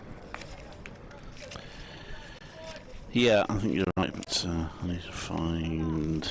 There we go. He made 55 in the first innings, and of course there wasn't a second innings, so that would have taken him to... Oh, where's that disappeared to now? This next one is very wide delivery, which he stretches for there, does Hain, and might actually have tweaked something. Is he just turning his right arm around as if he might have tweaked something in stretching for that? So yeah, 800 and 826 and 55. Oh, he was further away. 93, 893. Yeah, that's played back to the bowler. There's no run, but he was closer than anyone else in the Warwickshire ranks. And Hain still just stretching his arm a little bit. I think he's too concerned. Burgess makes room and guides it out to point. A bit of excitement because he was potentially exposing his stumps there, but he got to the ball well enough. Burgess is on 40, also in very good form. Burgess' form this season has been absolutely fantastic. He scored 600 odd runs last season. It's a pretty decent season last season as he plays that back to the bowler. There's no run. Made 2 big centuries, 270s, and missed out by just 4 runs at Headingley. Yeah, and he's gone beyond 500 runs for the season and during this innings.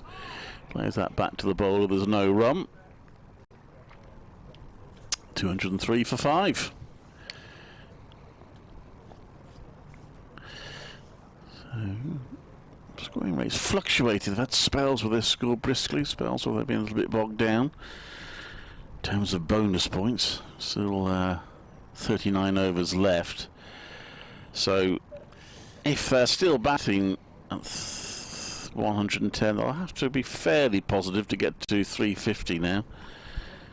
Bonus points with the bat they don't seem to have had too much of a sort of eye on the acceleration towards bonus points batting this year, Warwickshire? No, I don't think they ever have had, though, really, that much. Yeah, they've. The problem is they've struggled a bit in first innings for the last couple of seasons at times, haven't they? So the main aim has been to.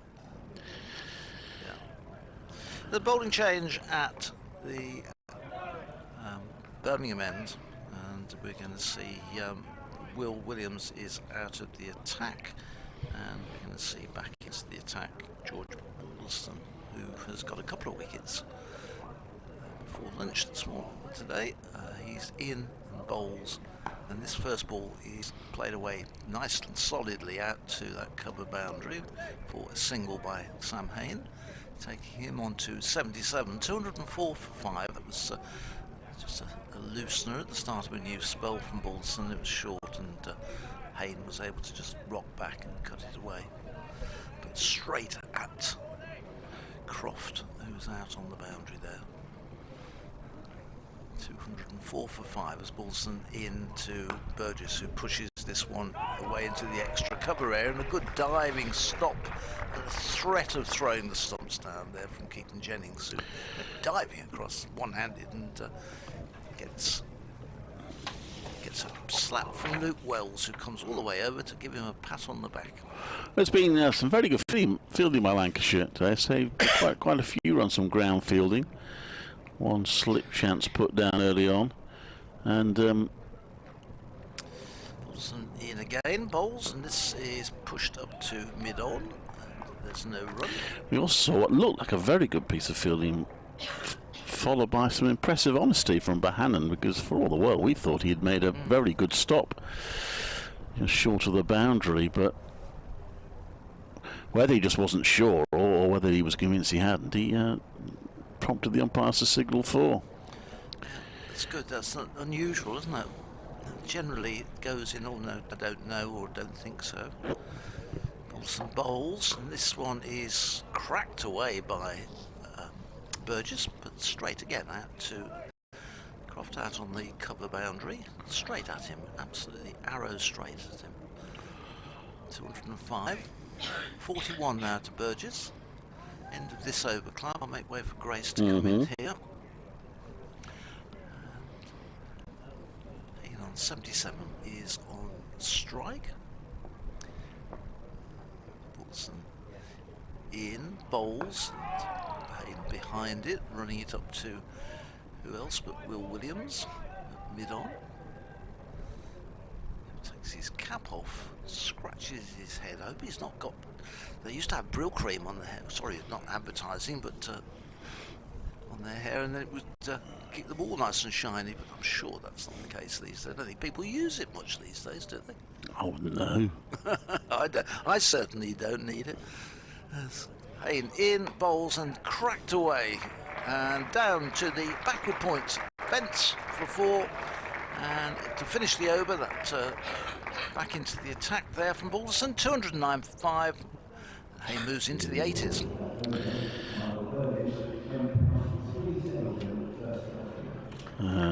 Right, I didn't quite hear that announcement, but it was evident it was a landmark for Michael Burgess, so I shall dig that out and see if I can find it. He's evidently reached some sort of landmark in terms of first-class runs. 3,000. He's reached 3,000 first-class runs by getting to 41. Has Michael Burgess. He's done that in 60 matches at an average of 37.5, which is pretty decent.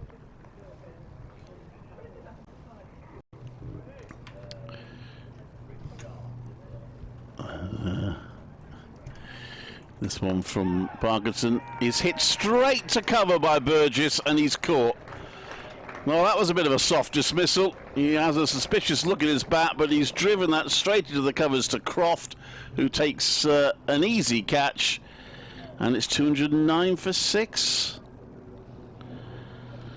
Well, that's a nice shot to welcome you back to the commentary box, Grace. Yeah, it's been the story of Warwickshire's day, really, hasn't it? They get a couple of partnerships, admittedly this one a bit longer than the other ones. They just kind of seem to be building up to a half decent total, and then unfortunately they just keep losing wickets, and I mean, he's batted well for his 41 there, Michael Burgess, but he'll be disappointed there to get a start and to not push on. Yeah, he's cross with himself. Maybe he was.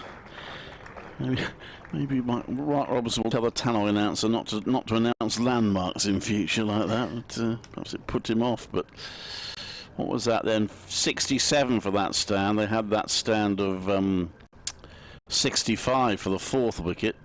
Haven't been able to turn either of them into century stands.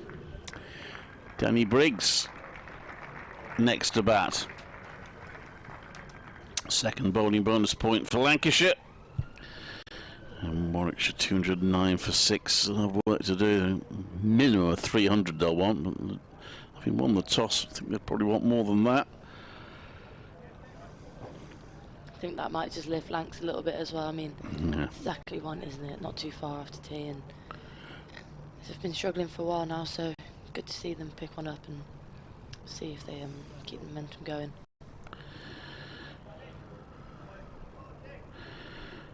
Well, it's the first ball of the over. So Parkinson now ball to Danny Briggs with a slip and a forward short leg in place. A sweeper on the offside has come in. So no one on the boundary on the offside. He's got a man on the square leg boundary.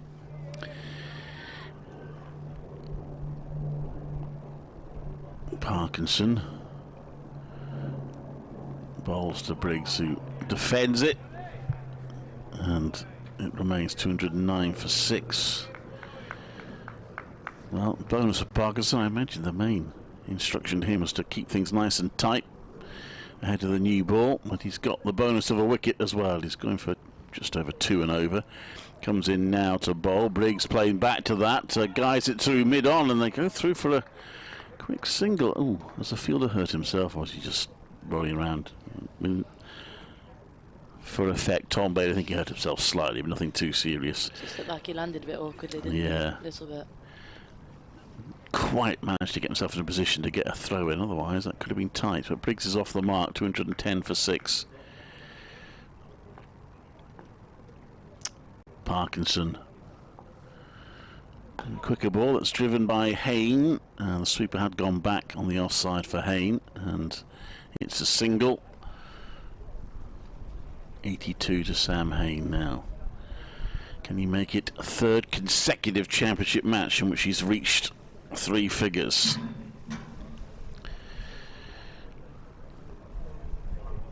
In comes Parkinson. It's defended by Briggs. 23 overs left in the day. Scheduled to close the play 6 o'clock. So if Parkinson, well, I suppose Parkinson will probably only stay on for another sort of 4 overs or so. So we might end up being a bit late, as that's played to point for no run. They're over 8 stands level now, which is odd really, because when Parkinson wasn't on it was +1. Since Parkinson's gone, it's dropped back to level. 211 for 6, Hain on 82, Briggs on 1. And the wicket in that over of Michael Burgess caught Croft, bowled Parkinson for 41. Is he a pretty useful batter, Briggs? I haven't seen Yes, he's pretty capable. Yeah. Yeah, scored some valuable runs last season. He has got 1 first-class 100 and 4 50s to his name. Average is 18. Robertson to continue from the Birmingham end, and Sam Hain to face the first ball of the 74th over. So Warwickshire are sort of a, if you like, an all-rounder down, in that Nathan McKendry is certainly seen as, well, at least a bowling all-rounder. Robertson in short and straight and flicked to Square, who's just slightly in front out on that longer boundary, and will just be 1 to Sam Hain. I guess that's one of the reasons why Henry Brooks has been selected ahead of Craig Miles. Not that Craig Miles is hopeless with the bat by any means, but I think Brooks is probably seen as the more accomplished batter of the two.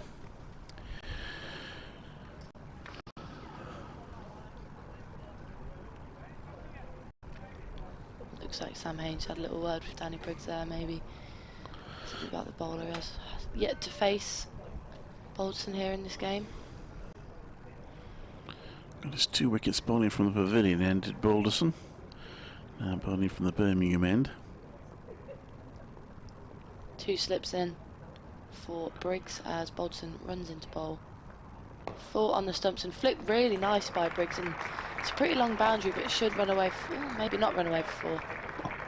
Should get 3 at least, and they do quite comfortably with a diving stop out there at the mid-wicket region, and nice shot that. It was. That might answer your question a bit about his batting ability, with 3 fielders chasing it. Slightly unnecessary relay piece of fielding there. I mean, if he'd picked it up and thrown it, it would have had exactly the same effect. However, it looked good. So he tossed it to his colleague. Would have been 4 on most boundaries, I reckon. It's it's a long one. Out there on that side. On our left. Brings Hain back onto strike. Short outside off, and Hain attempts to punch it away off the back foot, but straight to extra cover, and will be a dot ball. It's a large area the sweeper's patrolling there on the side. Yeah, four out on the boundary, field spread for Hain, just the 1 slip, and then a deep point, deep cover, deep line, and a deep, almost square mid-wicket. He comes in again. Another back of the lump delivery, which Hain punches back to the bowler, and it's another no ball. I think. Did he signal no ball there? Yeah, I think he might have done actually. Yeah, front foot no ball. I think it's not his first one, is it? Balls? No.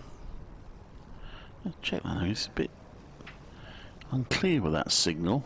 Maybe it wasn't. It hasn't gone on the board yet. I'll keep an eye on that. Balderson into Hain.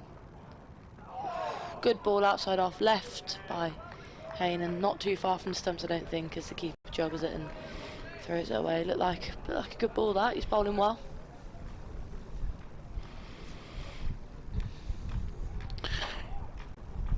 Yeah, Lancashire bowled pretty well throughout the day. I don't think that was a no ball. It was just a fairly unclear piece of signalling from the umpire. Final ball of the over is a 4 ball straight, and on the front foot Hain defends it to mid-off, and that will bring up the end of the 74th over. Warwickshire 215 for 6 with 22 overs remaining in the day. So 4 off that over, signal to Hain, 3 to Briggs.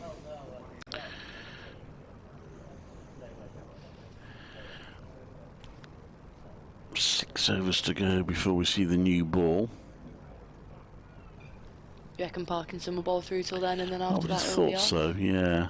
You would think so. I mean, obviously, if you're starting to get 2 or 3 more wickets, they might. But I'm not sure he's getting a huge amount of turnout there, so. Somerset's lower order resistance finally ended. They've been bowled out for 160.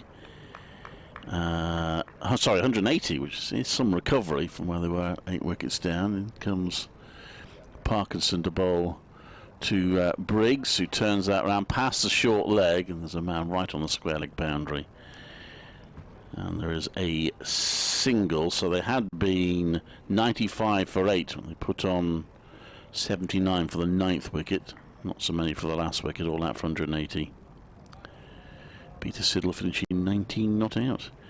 In fact, Josh Davey had to retire, retired injured, not retired out a la Carlos Brathwaite in the T20. That's played a square leg for a single. Well, let me ask you as a cricketer what you make. I don't know if you were aware of this incident. I was watching the game actually. Who was it against? The opposition did it as well. Nottinghamshire, yeah. Well, I think almost as a bit of a protest, I think Samit Patel off the final ball. When he was at the non-strikers end, walked off and was replaced by a rather leaner chap in Calvin Harrison. That's played to the covers as no run, but there's been a bit of debate over it. I asked Mark Robinson about it afterwards. He said it's good innovation, being done by Ashwin apparently in the IPL, which is where it originated from. I'm not sure about it. I don't think it's great, to be honest. Yeah, I suppose interesting. there's no rules. That's carved away, and that's beats the dive of the fielder at backward point, and it's going to be stopped just inside the rope on that long boundary again, so they have to run 3.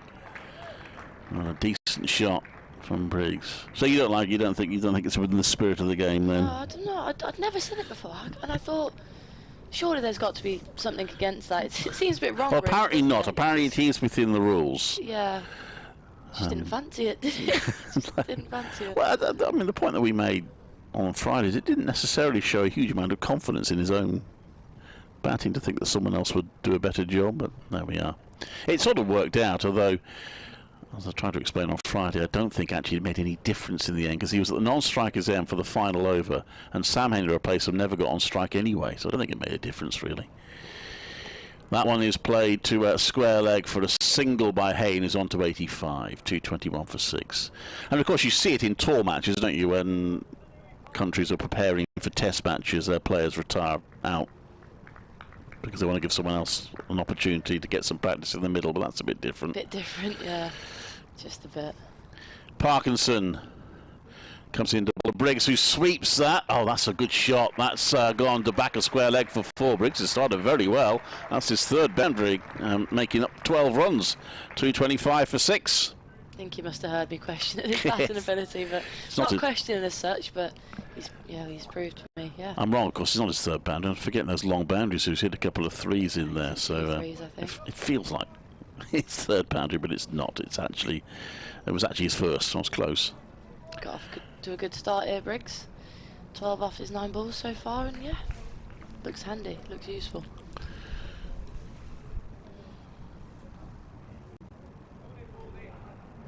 Balderson will be continuing his 16th over of the day.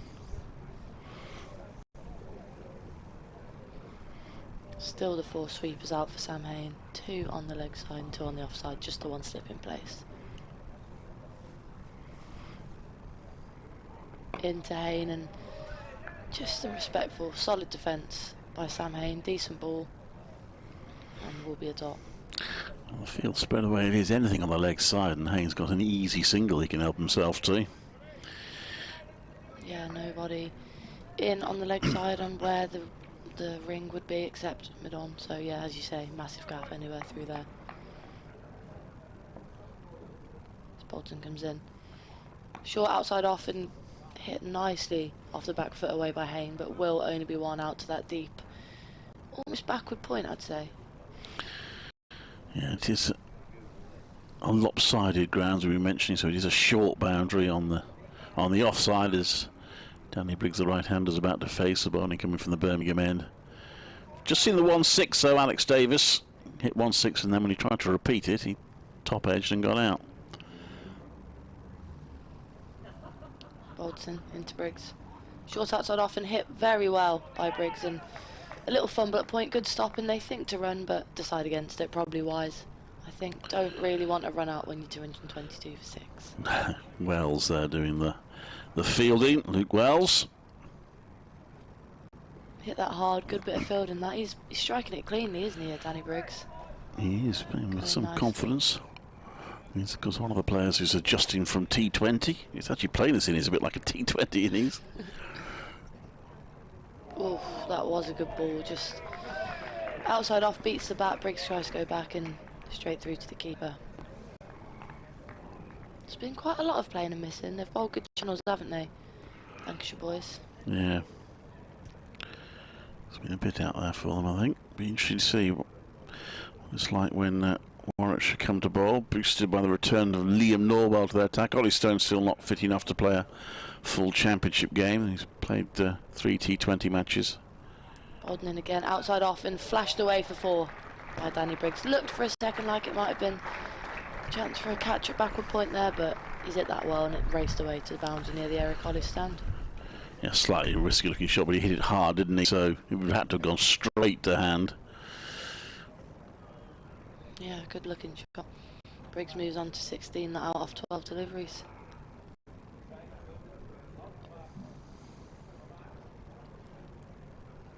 And the point field has been sent. Well, he's not been sent to the boundary, he's sent half back, and no, he's coming back in.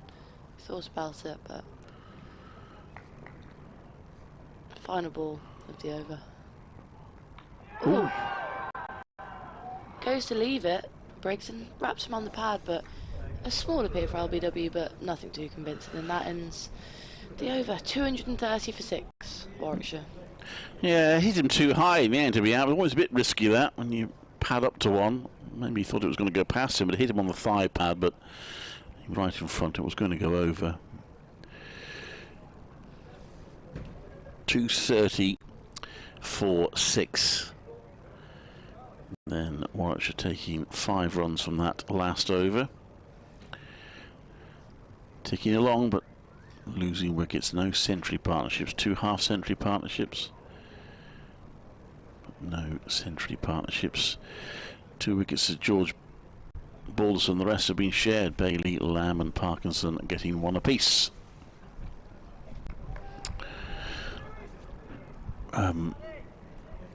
Much chuckling about Lamb bowling Lamb as we had earlier. Our colleague Jed Scott of the online team was asking, was this the first time Lamb had bowled to his fellow Lamb in first class cricket? I don't know the answer to that, to be honest. But he says, was it maybe the least vegetarian dismissal ever? Well, I would suggest Ian Beefy Botham, if he ever got Alan Lamb out, that might have trumped it. Are we getting a ball change here? What's going on? I mean, it's due to be changing 4 overs anyway. But, so this is going to bring on an old ball, which we're going to use for 4 overs. But I suppose if it's damaged, it's damaged.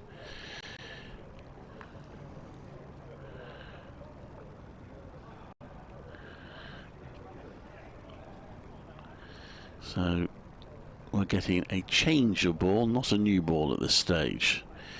England 390 for 4 now against New Zealand. Century earlier for Ollie Pope, and Joe Root now amassing runs.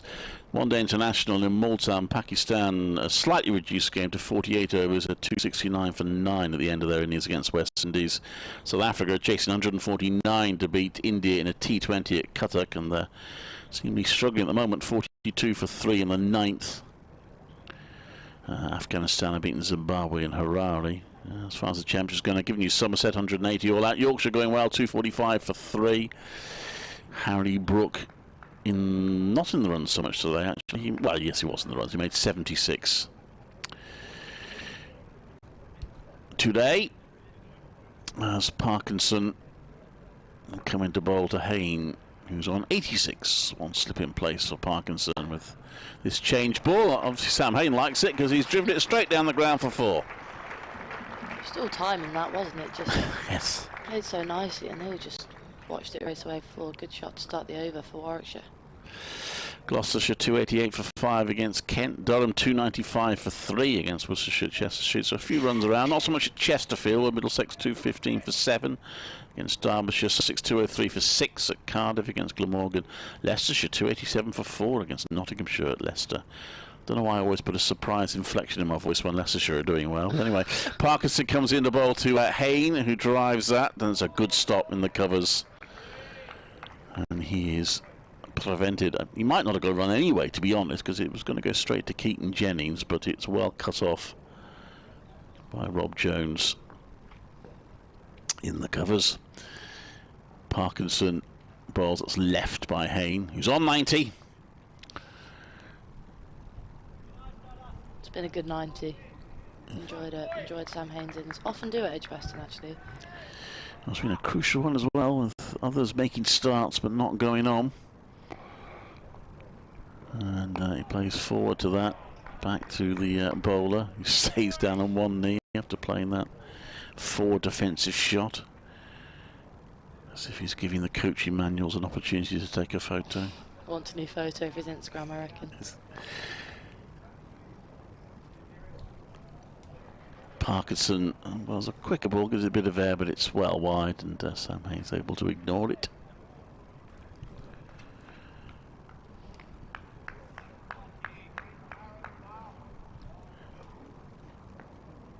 .234 for 6 Warwickshire. Sam Hain on 90, Danny Briggs on 16. That's worked away to mid-wicket by Hain, who moves on to 91.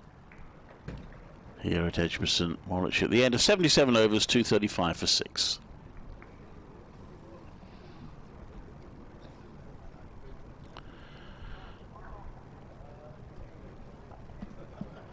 Looks like, not sure the sun will be coming back out here. Looks a little bit colder out there. I mean, that flag's waving quite a lot. I reckon it's colder than it looks. I haven't been outside all day though, so... No, well, I went outside for a bit. But on the balcony in front of us where the TV cameras and various wires are, and I'm loath to go out again because I got told off for how untidy it is. It had nothing to do with me. Somebody was sitting in the seats. Grease's seat, the seat, I don't know whether that's... Anyway, so we were sitting in the seats right by it, saying, well, what a mess it is. Well, yeah, maybe, but don't blame me. I daren't go out again. It will be a change of bowling from the Birmingham end, and Lamb will be coming back on after his 2 spells, 8 overs, 1 for 35. Second spell better than the first, picking up the wicket of Matt Lamb, and also a bit more economical after Dom Sibley got hold of him in his first spell. Similar to the field before, 4 sweepers out, 2 on the leg side, 2 on the off side for Sam Hain. 2 slips in place. First ball's over, a bit leg side, and Sam Hain just flicks it for a comfortable single out to that. Fine leg, Matt Parkinson out there doing the fielding. So he continues to accumulate. 92 not out now for 186 balls, and Danny Briggs striking at over 100 actually. 16 not out after 13 balls. As Lamb comes in again. Just the 2 fielders out here. Danny Briggs in full straight ball and defended to mid off by Danny Briggs. Might be his most defensive shot yet. Yeah.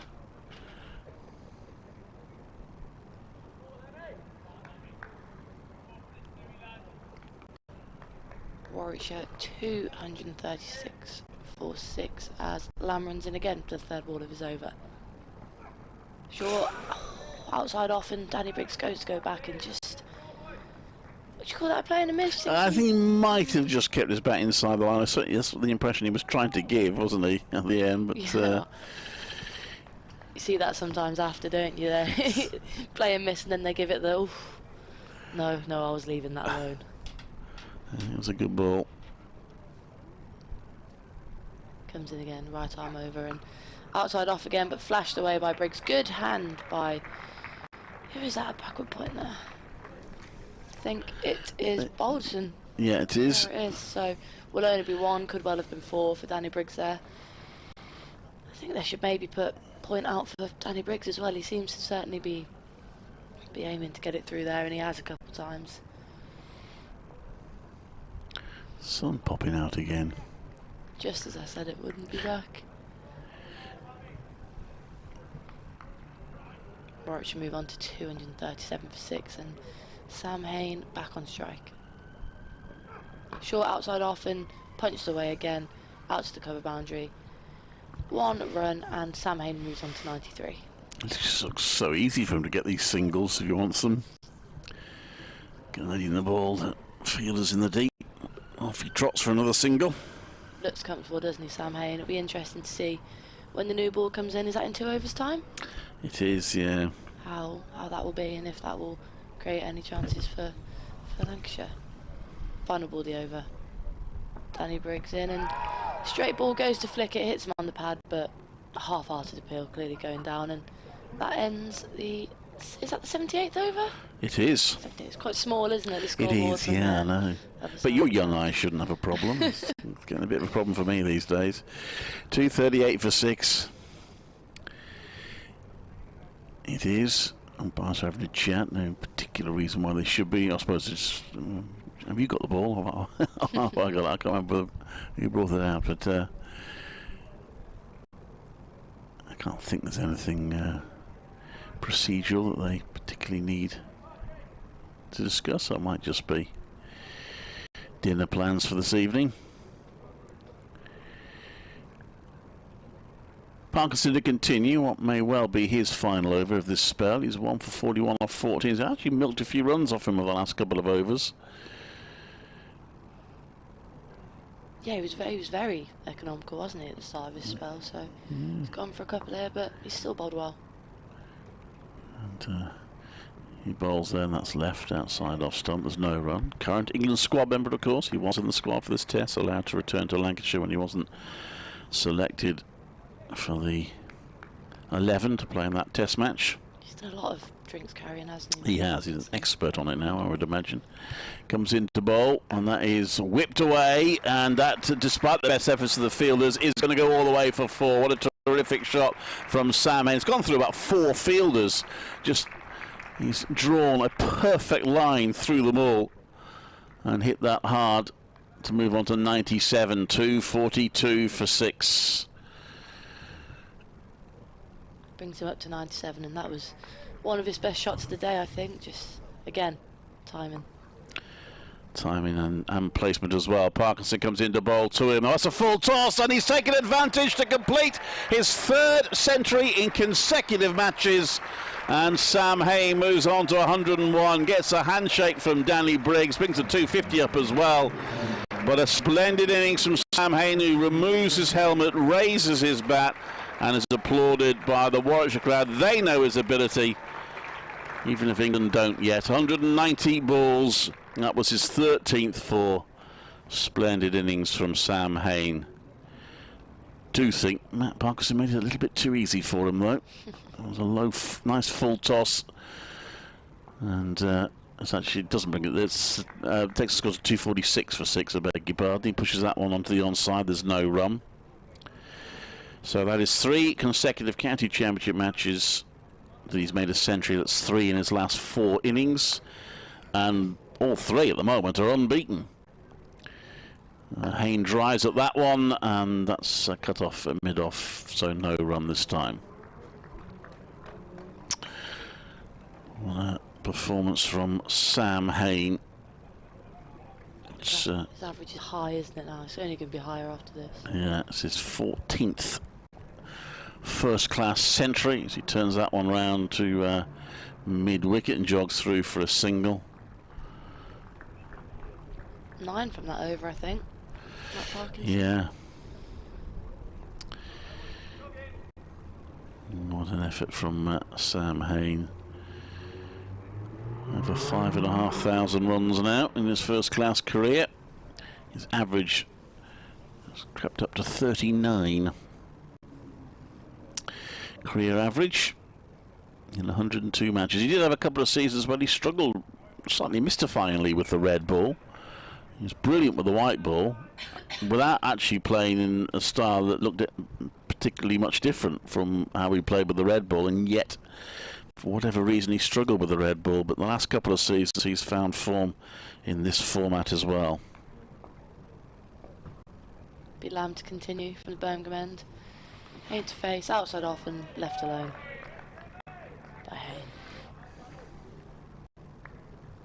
So Phil Tufnell, if you're listening, I know you're not, but if you are, it's Sam Hain, and he plays for Warwickshire.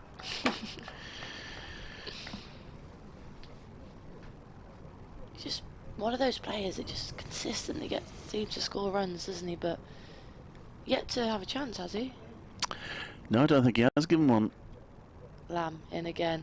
Oh. Straight, bit too straight as it just misses the leg stump. Sam Hain tries to flick, and good diving stop by the keeper. Sorry, do you mean let's get to have a chance for England? Yeah. No, he hasn't. He's been with England Lions, and unfortunately didn't do all that well, I don't think, in the games he played for England Lions. That obviously didn't help his scores. But he's not... I don't think he's actually even been in an England senior squad, to my knowledge. Lamb in again. 2 slips in place for Hain. And he pats that touch cover. Good ball. Good length. Heavy length. He played in that... Remember those North and South 50-over matches that they played out in Dubai? Or was it Abu Dhabi? One or the other. I think he played in those. There is some talk about, if they do reduce the championship, of maybe having a similar sort of first-class game. Lamb comes in outside off and flashed away by Sam Hain, but will again just be one out to that short boundary with to cover boundary rider. And not the cleanest of throws out from the boundary, and also not the farthest of boundaries to throw from, but didn't affect anything ultimately. I think that's what would grate me if I was a wicket keeper. The throws from the boundary. Yeah. Can't be easy, can it, when you're keeping all day? Bam to Brigson, a good ball, and it's out. LBW in front of the pad. Didn't take long to give that decision, did he, the umpire there? Just full, and yeah, it looked out for me. I think it's hit him on the back leg. He doesn't look happy with the decision, but then batters usually aren't. But I think he's probably hit him on the back pad, so he goes once again. Warwickshire can't quite build the partnership. Lancashire keep getting the wickets when they need them. And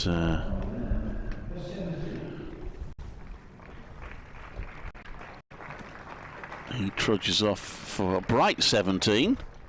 Yeah, I mean, he looked good. He didn't really look in any danger. It was enjoyable to watch. Sad to see him go, actually, but just looked like he played around that one a little bit. And it brings Henry Brooks into bat.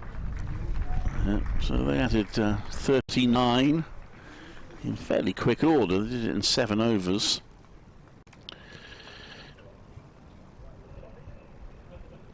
$248 for 7. What do you reckon Warwickshire will be aiming for here?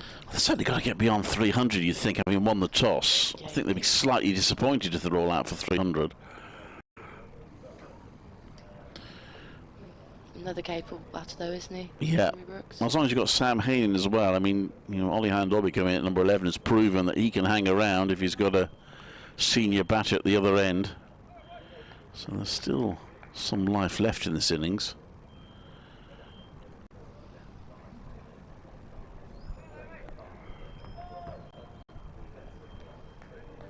That second wicket for Lamb. Thought it was the third, but no, second. Yeah. Hasn't been the most economical of bowlers, but he's picked up wickets at good times, and he's gone well in his second and third spells. And it's his first ball to Henry Brooks, who goes full straight and plays a defensive shot to end his over. Warwickshire 248 for 7 off 80 overs so far in the day. 16 remaining. So can they bat through the day? Can Lancashire get Warwickshire all out before the close? The next hour or so will tell us that. Looks like we're going to be about 15-20 minutes late.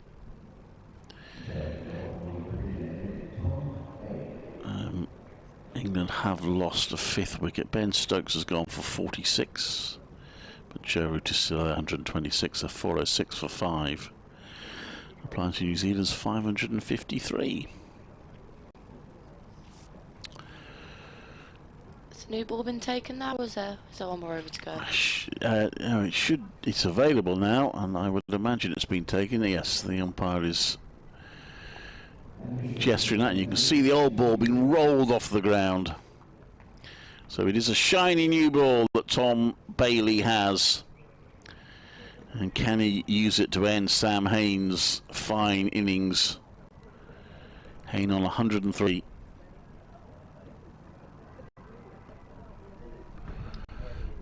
Watch on the verge, at least they're getting a second bonus point. Well, despite the new ball, they're not overly attacking Hain. They were going to have 3 slips. They've now decided on 2, dropping one of them back to third. 2 men on the boundary on the leg side, and in comes Bailey, and that's defended by Hain. Back to Bailey for no run. Looks like it did a bit that, didn't it? New ball's been taken. You'll expect to see overcast conditions as well. Expect to see a bit of swing. This could be a testing final hour of the day for Warwickshire's remaining batters. Bailey bowls. It's driven by Hain, but straight back to Bailey, who fields it well off his own bowling. It's not an ideal time to come into bat, really, is it? As a lower order batter, new ball comes in, and you're straight in. Yeah, indeed.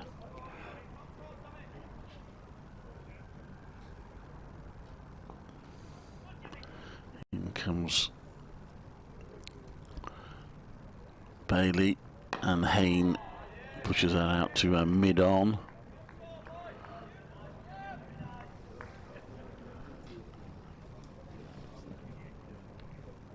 No run again. Lancashire having a decent day in the field. I think they've just put down one chance that I'm aware of. That wasn't an easy one.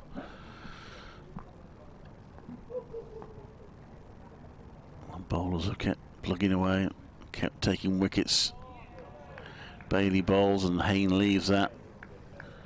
Hain the one man to offer prolonged resistance to this Lancashire attack.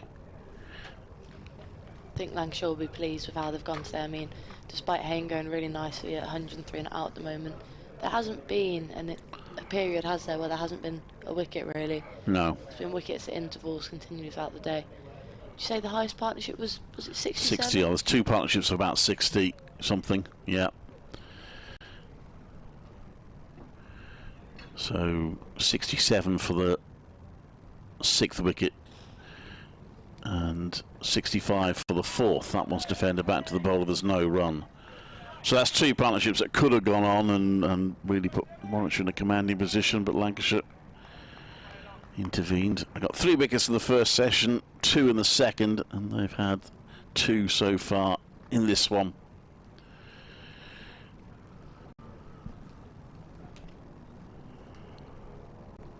Slight change in field with third man coming into gully. Yeah, for Hain, who turns that one round to square leg, timed it superbly, and the new ball fizzes off the bat and goes square for 4. And in what's otherwise a tight over, it brings the 250 up for Warwickshire.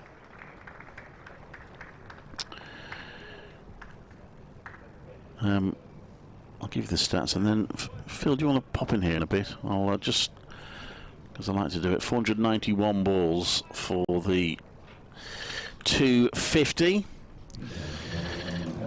That does include 5 no balls, so the 5th 50 has come in, well, it's actually coming quite quickly, in 75 balls. That makes it the quickest of the innings so far, but they did lose 2 wickets in that time. It'll be Williams back on for his 20th over of the day here. 3 slips and a gully in place for Brooks, and first ball, good carry just outside off, but left alone by Brooks and runs through to the keeper. Very economical here, Williams. Just the 26 runs for off his 19 overs so far, and the 1 wicket. He's gone well. He's looked good bowler, hasn't he? Good pickup by Lancashire. Yep. Yes, he's done a good job and taking the new ball. He comes in again, right arm over to Henry Brooks. Slightly straighter, back of a length, but Brooks just bats it off to mid-on and not even thought of a run. Top ball. There was a bit of a bonus, the Dan Lamb getting that wicket with the last over with the old ball, wasn't it? Yeah. Getting Danny Briggs, LBW. They'd hope now, I think, Lancashire to try and wrap this tail up fairly quickly. In again to Brooks. Brooks just, it's a good shot that, just whacks it away, dismissively actually, through the cover. Gap in the cover field and onto that short boundary and 4. Good shot. Well, Henry Brooks is a useful man to have at number 9, I have to say. I've seen over the relatively short career he's had, but he's played some significant innings, and I'd certainly think he's more than capable with the bat. Well, that shot would certainly suggest so, as Williams comes in again. Again, outside off and left alone by Brooks. It's giving as well, the tail really needs to think the fact that Hain is there on 107, and their role really is, rather than playing expansive shots, is to make sure that Hain gets A, as much of the strike, and B, that they keep wickets going. Whilst Hain's batting, they need to give him the support. Quite often they get so wrapped up in scoring themselves, they forget the fact the man's got 100 at the other end. Oof, another brilliant shot by Brooks. It was a full ball on the stumps and he's just hit it through the mid-off. Think Gap won't run for 4, but they get 2 from it. It looked off the bat, that shot, a straight drive, like it was going to go all the way up to the fence, but bit of area up there, just a little bit slower. Yeah, I thought it was going to race away. Yeah, it when looked off the came bat, didn't bat. it? It looks as though it was going to race away up to the Thwaite scoreboard, but not to be. Brooks moves on to 6 off 6, and the Warwickshire's total moves up to 258 for 7. Final ball of Williams is over. 2 slips in a gully now. Outside off full, left alone by Brooks. So, well played by Henry Brooks there. 2 really nice shots to get a 4 and a 2. Warwickshire have 2 batting points to go alongside the 2 bowling points that Lancashire have managed to get so far. Gone a bit cloudy now as we get to the final part of the day. 14 overs remain, so we're going to be a bit late tonight. About I would imagine that it's going to be the pace bowlers for the rest of the evening. I can't see the spinners coming back on, but at this stage, and unless it gets very dark, and then they might have to. But it'll be about 6:15, 10 past 6:15. As Tom Bailey in from the pavilion end bowls, and this one is quite late. Hain there just drops the bat and runs it down in towards the gully area, but Rob Jones comes running around from second slip and does the fielding. There's no run. Terrific innings from again from Sam Hain. So to follow his 109 undefeated 109 at Headingley and his 202 undefeated here against Northamptonshire. So he's in. He's going to get more runs here. Flicked down to the fine leg boundary for 4. Just drifted onto the leg stump there, Tom Bailey. And Sam Hain turns it away beautifully. He goes on to 111, 262 for 7. And that was just nonchalant little nudge away. He didn't even bother to run. He just looked and watched it race down to the boundary and moves on. Again as Bailey comes into him and bowls, and this one he gets across his stumps and plays it back down to mid-on, and there's no run. Wasn't actually too far off the field of that 4, but he's hit it so cleanly and so well that the fine leg fielder stood no chance of getting there. No, that's right. It was just the only thing he could do was just go down and fetch it. Bailey again comes in. Hain waits. 262 for 7. Hain is solidly behind that and runs it up to mid-off, and there's no run. Should be looking to try and get as much bowling at Henry Brooks as they can, and already they're realising that the field coming in with 2 balls to go in this over from Bailey, bringing a man in off the 3rd man boundary to come into the gully to prevent Hain getting the single, so it'll leave Brooks exposed as Bailey is in and bowls. Again Hain defends. Bailey feels of his own bowling. 262 for 7 it remains. Floodlight's not on yet, but you wouldn't want to get too much gloomier. No, it's got a lot darker quite quickly, hasn't it? I think the sun's just... Well, those clouds are looking a bit darker, aren't they? Been pretty harmless clouds all day, but they look a little bit darker, those ones. That's the last ball of Bailey's over. He's in and bowls, and Hain again defends. No obvious move towards trying to steal the bowling. He comes down, has a chat with Henry Brooks. It stays 262 for 7. Hain is on 111 and 6 to Brooks.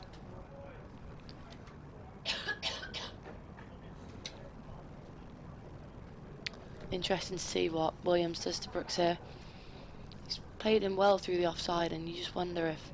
I suppose it's encouraging signs as a bowler, as he's got 2 slips in the gully in, but just wonder if he'll do anything different. As he comes in. First ball of the over. Straighter and defended straight back to him by Brooks.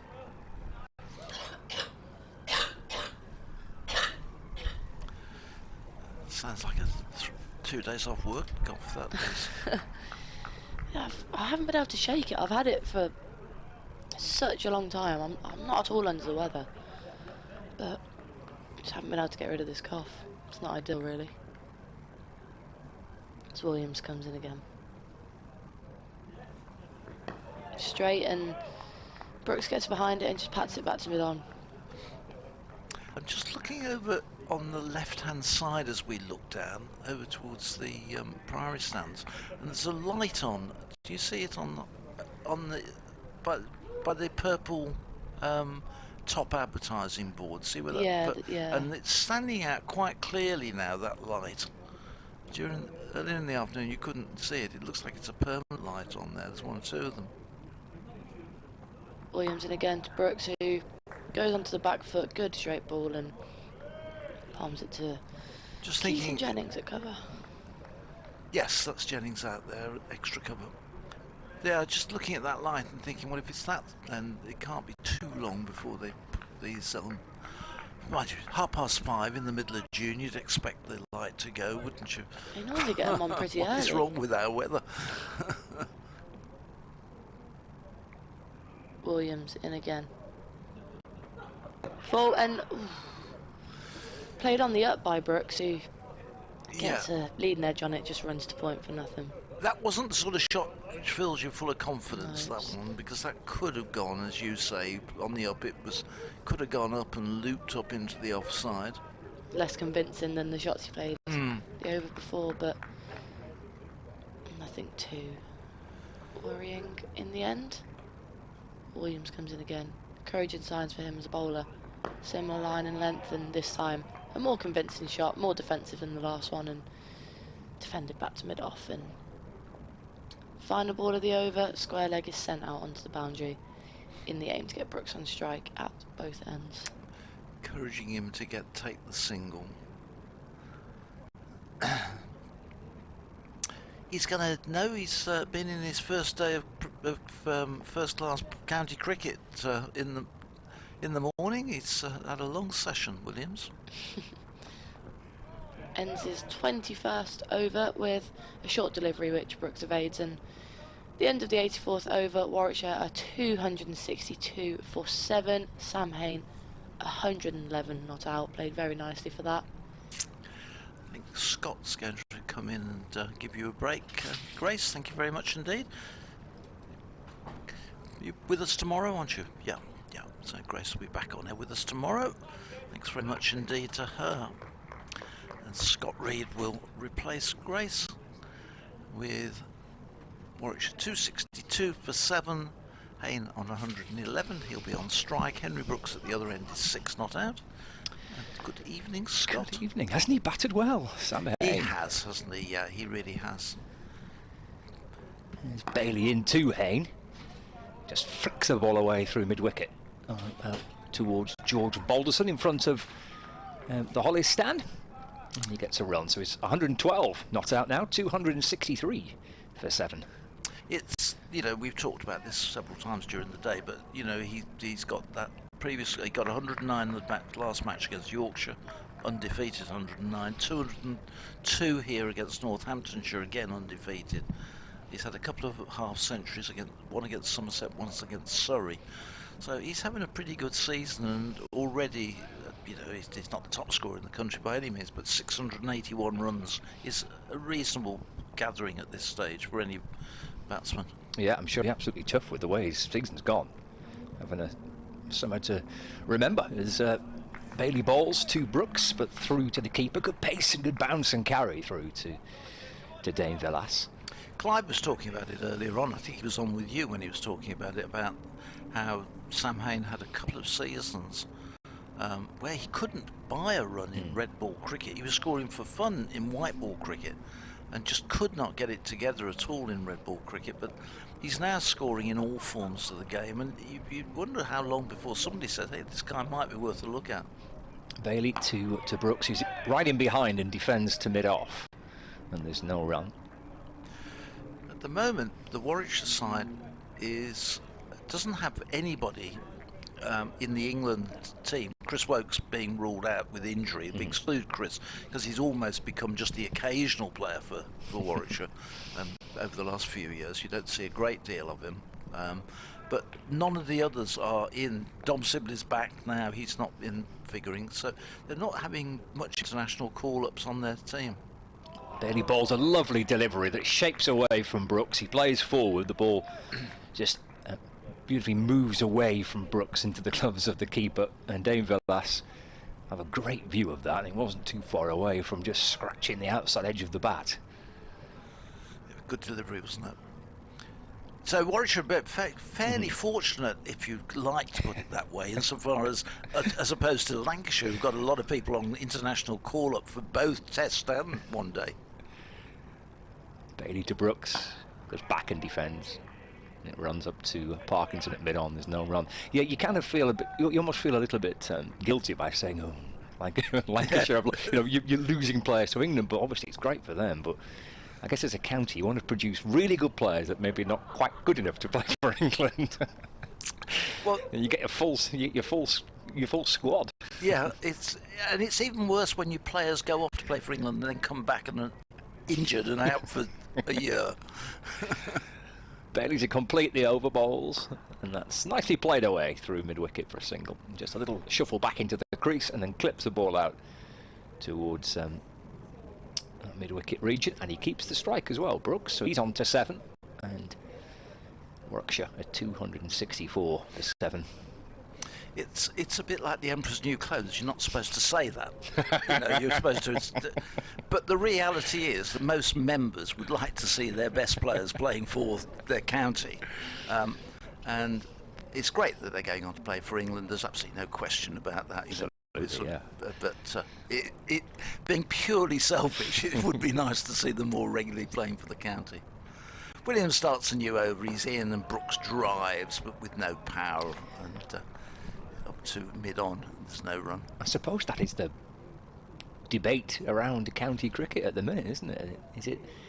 Is it just here to produce players for England, or is there more of a balance to be had with it? If you don't play the cricket, though, if you're going to reduce the county cricket schedule down and down. Oh, we're going down the path now, aren't we? Well, you know which way my path would go. Yes. Williams bowls and forward comes Brooks and plays it back. But how are you going to develop somebody to play Test cricket if they're not playing county cricket in the first place to learn how to play the 4 or 5 day game?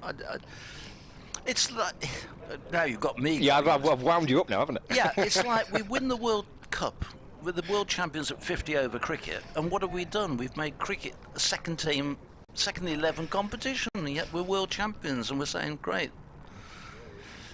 In comes Williams bowls, and Brooks plays this one away into the offside. There's no run. So I'd get off my box now. You're getting my gist here. Absolutely, yeah. This is purely a personal opinion, which expressed. It's a heavy subject for 5:30 on a Sunday, isn't it? It is, and it's one that no two people, I think, will ever agree with.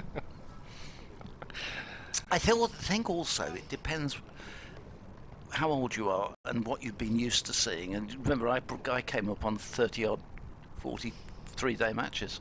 Brooks drives solidly into the offside, but straight to extra cover, and Keaton Jennings there sort of half stops the ball, but enough to prevent Brooks getting any runs.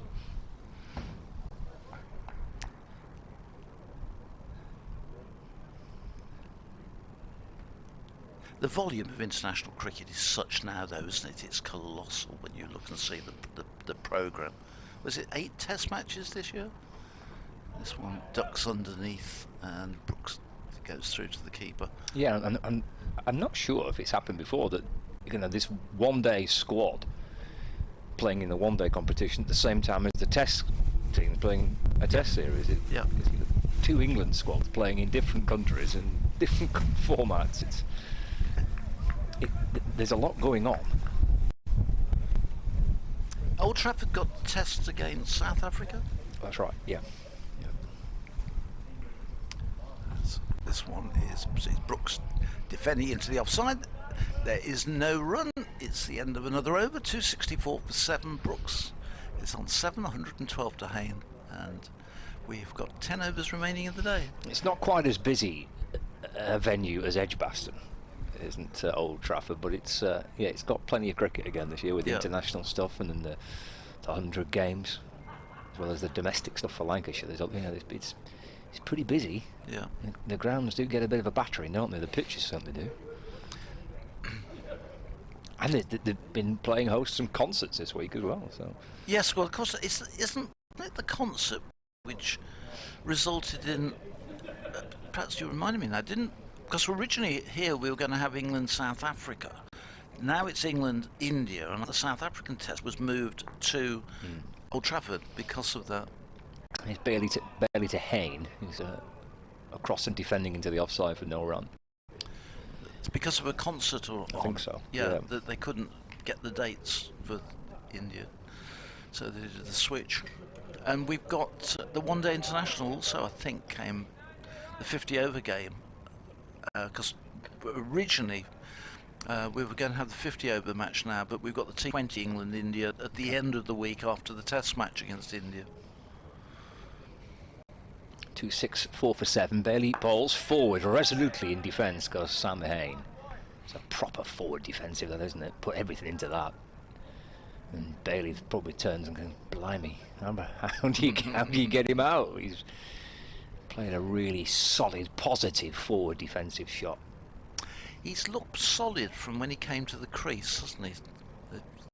Just a couple of deliveries which have troubled him, but generally speaking, he's played the good ball sensibly, and if it's been slightly overpitched, he's really gone for it. 112, not out, Sam Hain. Defending. Oh, a bit of hesitation. They've gone through for a single. Even with that bit of hesitation, in the end, it's a pretty comfortable one. By the time that Jennings got to it and picked up, he kind of looked at the bowler's end and thought, well, there's not really much point in throwing because he ain't going to be run out. A bit of a yes-no, yes, wasn't it? It was a bit, yeah. Slightly frantic. It was better for Brooks, because Brooks is a tall man, long legs. He was up there in about 4 strides, whereas Hain had to get a real pedal on to get down. But so he made it in the end. Yes, he had to shuffle through pretty quickly, didn't he? Yeah. 3 slips now with Brooks on strike. And that's off the back foot. Just steered up to mid-on where Parkinson fields, and then he throws into the keeper. Brooks has to lean back out the way of the ball, and Villas has to take a tumbling stop to catch it. What happened there? Crucially, the batter got out the way of it. The ball was hurtling in his direction from Matt Parkinson, and he just holds his hands up in apology too. Remains on 7. Bright but breezy day at Edgbaston. Bailey in. Again, that's nice movement away. And it's taken by Villas in front of first slip, and then he disappears behind second and third slip. And again, there's no run. Have you seen much of Henry Brooks play? I haven't. No, I mean, I have seen him play, but I wouldn't say I've seen. No, well, he's loads missed a lot because he's had stress fractures at the back and missed a couple of seasons where he's been in and out. But he's a very useful player, and he has a good bit of talent with the bat. So you know, he's a useful man to come in at number 9. Waits for Bailey. He bowls to him and he covers up defensively away into the offside. Played that one nicely. With not too much drama. End of the over, 265 for 7. There are very few bats people now playing who aren't capable with the bat, so it's changed. I'm going to make way. Clive has arrived, and I'll see you tomorrow. Cheers, Phil. Thank you. Yeah, we've got 9 overs remaining on this pretty pleasant Sunday afternoon. It looks picture with the ground bathed in sunshine. It's been a pretty good day, hasn't it? I think it's been a really intriguing day. There are runs on the board. I suspect that Warwickshire would be a little disappointed to have lost 7 wickets, but Sam Hain's batted nicely, beaten on 113. The star of the day for the Bears. It would be Williams running in. And he bowls to Hain, who punches that straight down the ground for 4, just to underline what we've just been saying. Terrific shot. He's on to 117. What an innings from Sam Hain, and thank goodness from a Warwickshire point of view for it, because otherwise they would be in real trouble. As it is, as you say, I think they're probably short of where they'd want to be, but You can get to 300 psychologically, at least you feel, well, that's a score at any rate. It's a lovely shot from Hain. He's played some glorious shots in this innings, but it's his calmness, his defence, I think, has been terrific. He's so solid. Yeah, he's looked very confident, isn't he? His next one, he's driven up, so not quite to time perfectly, but he's played it out into the deep on the onside for another single. 118, 270 for 7. Warwickshire, so it's an okay score from them, having won the toss. Well, we'll know, we'll have a better idea when Lancashire bat, as we always say, but I think Lancashire, particularly if they can get one more out before the close, will go home, or go back to the hotel feeling not a bad day's work. That's left by Brooks, and there's no run. Yeah, I think so. I go along with that. They were asked to bowl first. Warwickshire wanted to bat first. If you got the team 7 down, or perhaps if they do get one more 8 down, I think the bowling side will be pretty happy with that. Middlesex all out against Derbyshire at Chesterfield, all out for 251. Williams bowls, and that's pushed back to the bowler by Brooks for no run. I mentioned earlier, I think a couple of reasons. Well, Brooks ahead of Craig Miles. One, obviously Brooks is a very good player and sort of come back from injury. Miles has bowled well this season. He's played throughout the T20, whereas Brooks actually, although he started the T20, he's been left out the last few games. But also, I think with Nathan McAndrew being out of the side, there's that sort of that Tim Bresnan role, that bowler who you can rely on to score runs as well slot, which Brooks probably fits slightly better than Miles. Not that Miles can't bat, but Brooks is probably the more accomplished. Plays that one to mid-off for no run. Yeah, I was saying to Phil before, I mean, I have watched him play before, but I've not seen loads of it. I'm certainly looking forward to watching him bowl. But he's looked pretty tidy here with the bat, hasn't he? Yeah, he's decent. And having said that, he's just been caught at second slip. He's edged to a second slip, and the catch taken by, is it Jones there? Yeah. Rob Jones, tumbling catch, and Brooks goes for 7. So they have got the 8th wicket before the close. They still have hopes of maybe bowling Warwickshire out before the close today. 8 overs remaining, 270 for 8. Yeah, good low catch from Rob Jones. It went low to his right-hand side. It's nicely taken. And he's had a second wicket for Williams, isn't it? Yeah. His second Lancashire wicket for Will Williams on debut. Yeah, he's bowled well. 2 for 37. For 23 overs, 11 maidens, 2 for 37. Once again, beginnings of a partnership, and less so that time, they only had 22. But yeah. And Liam Norwell. Now this will be in some ways potentially a difficult time for him because of that head injury he got. First time he's had to bat since then.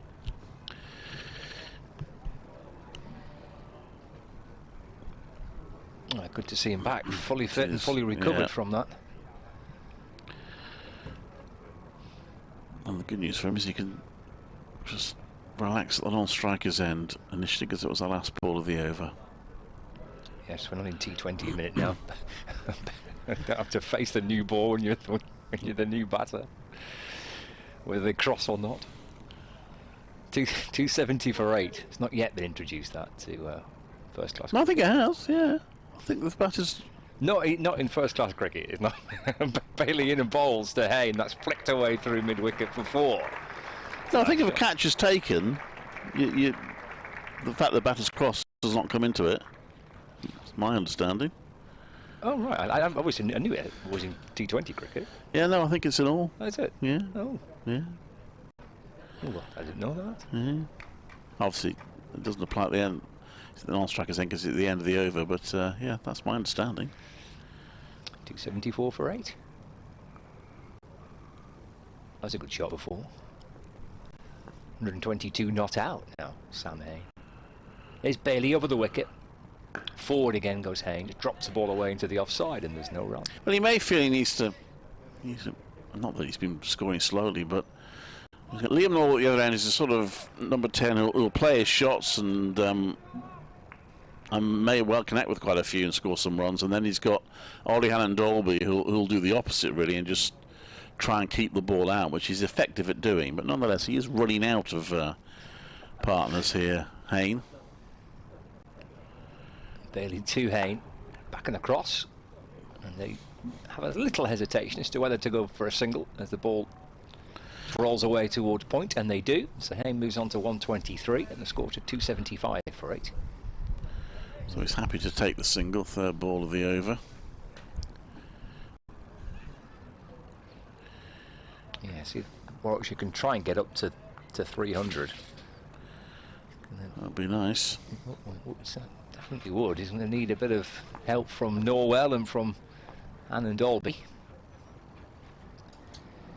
Bailey in. Norwell with an angle back just turns the ball out towards mid-wicket. And Balderson fields and there is no run. 275 for 8.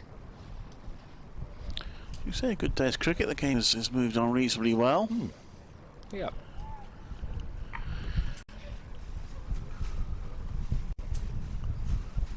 Still 7 overs left as well, which we will get in. The conditions are good, so time to get these in. As Norwell plays forward and the ball snakes past and into the gloves of the keeper. There's no run. Lancashire's opening batters will be saying to the bowlers, by all means bowl them out today, but can you just hang on for a few overs so that we don't have to face 1 or 2 overs at the close of play. Yeah, not a lot to gain from coming out to bat with a couple of overs on the board, is it really? Not to lose if you're the opening batters. Square leg drops back towards the boundary, so a deep square leg and long leg, 3 slips as well. And Norwell connects with it nicely enough, and it just rolls up to Parkinson at mid-on, and there is no run. That is the end of the over. At 275 for 8. Norwell on 0 and Hain on 123 not out. Yeah, Norwell dealing with those 3 deliveries well. Credit to the bowler who made them play, but he played them pretty solidly. So we've got 7 overs remaining in the day, so if Williams were to clean up the innings this over, it would be, what, I think 4 overs that Lancashire would have to face.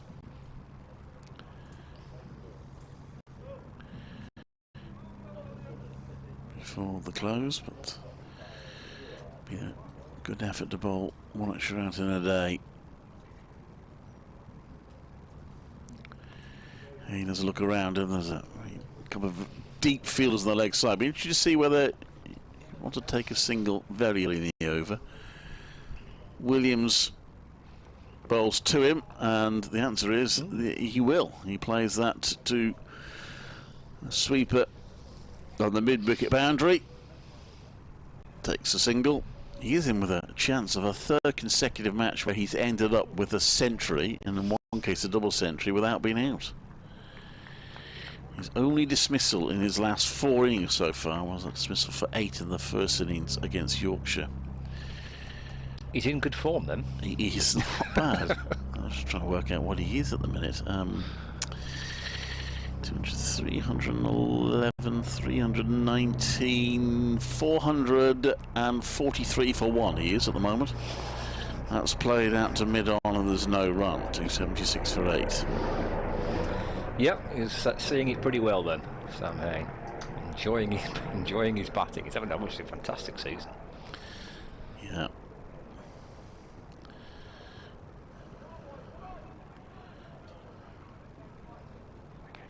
Hasn't had quite the season in the T20 that he's had in recent years. He had 1 excellent innings when Paul Sterling made his headline Grammy at 119.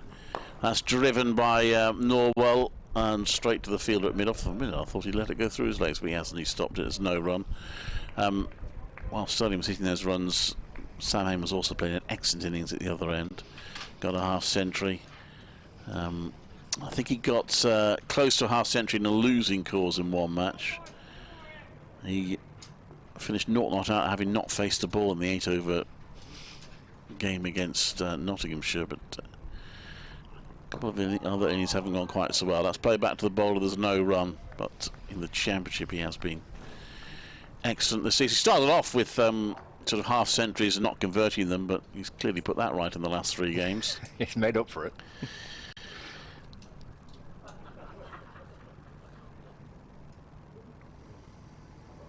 That game against Notts, that was the one where there's this two players retired out. I wanted to get Grace's view as a cricketer on that, because there's been a lot of some debate about it. Sure. That's driven beautifully down the ground by Liam Norwell for 4.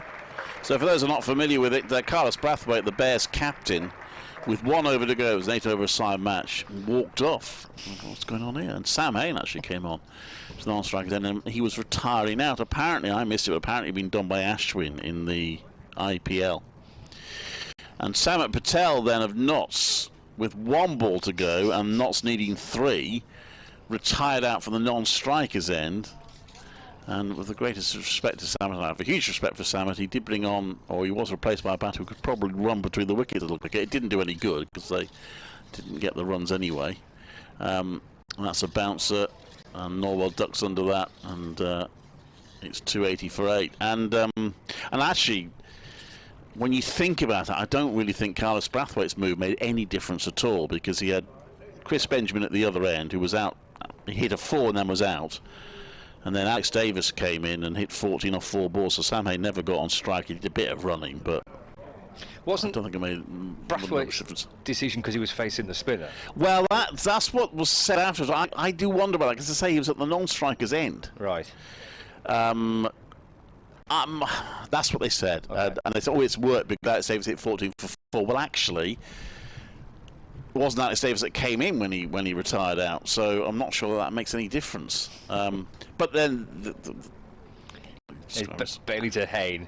Oh, and does take a single again off the first ball of the over. Dropped into the offside, and they get through for 1, so 281 for 8. The question then is, ethically, is it right? And I asked Mark Robertson after the game, and he said, well, as you probably expect, he said, good innovation, nothing wrong with it. My colleague Mike Taylor perused the laws very carefully and in detail, and concluded that he's definitely within the laws of the game. Mm-hmm.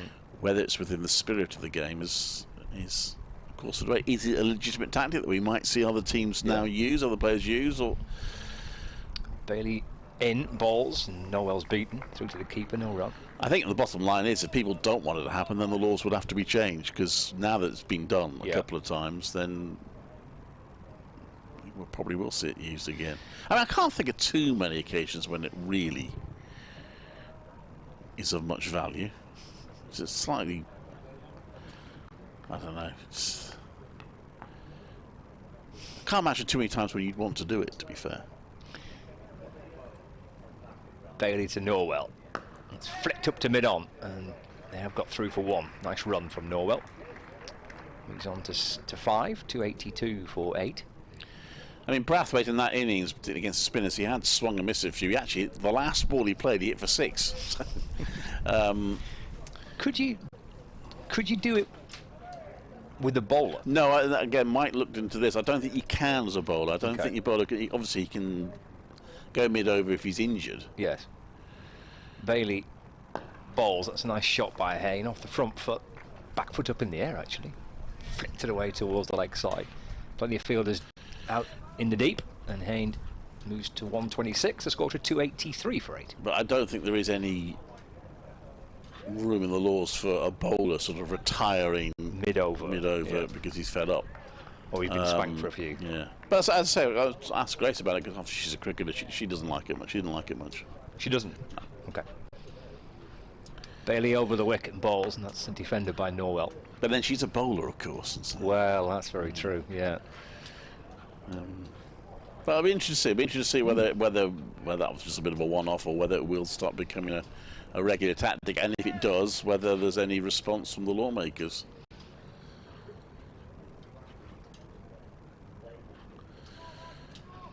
Well, it's certainly got a bit of a pickup, didn't it? That in fact, it happened twice in the same match. Yeah. Perhaps give it a few extra headlines. But interesting to see it. It's a ball that's in the end full, kind of Yorker length from Bailey, and driven by Norwell up to mid-off for 1. End of the over, 284 for 8. Norwell 6, Hain 126 not out, and we have 5 overs remaining. Well, I mean, Sam Patel's had his run-ins with Warwickshire over the years. And so I think there was an element of him making a point and saying, well, if your cap's going to do it, then I'm going to walk off with the ball to go if it suits us. I wonder who makes the call, whether it's well, I think in both cases it was the batter. Okay, all right.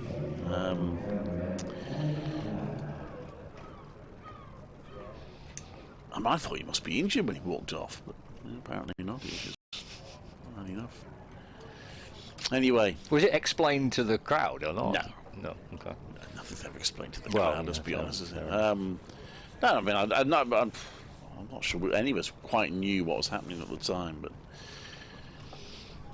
I'll look out for it in the future. Right, so, Daniel Lamb. And he's bowling to Norwell. Oh, we tried to hook that into the leg side, mishit it, and it dies in front of the bowler who fields off his own bowling. Of course, the difference between retiring out and retiring hurt is you can come back if you retire hurt. You can't come back if you retire out. You are out. Yes. And it did go down as a wicket, so immediately a 5th wicket went up when he walked off. So.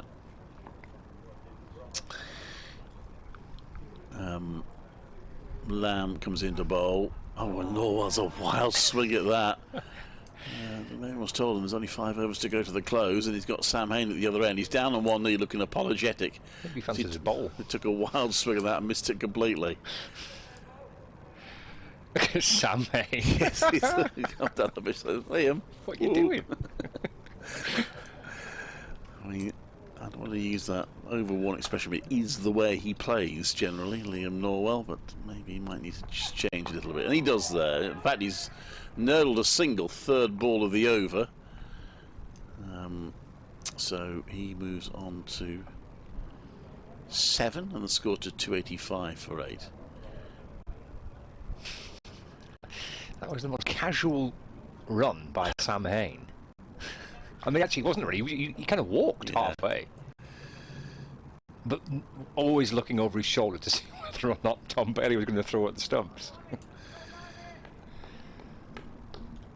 That's slightly peculiar. He did basically walk it. Lamb to Hain. It's going down the leg side. Did he get a touch on that? Lancashire are acting as if they're convinced. Hain, of course, is looking at his thigh, but he's pointing to it. This is where it came off. Crucially, the umpire says not out. And again, Lancashire don't look all that nonplussed about it. No, not really. It would have been an unfortunate way to get out for 126. But there we are. He didn't. Lamb 2 for 40. Comes into bowl.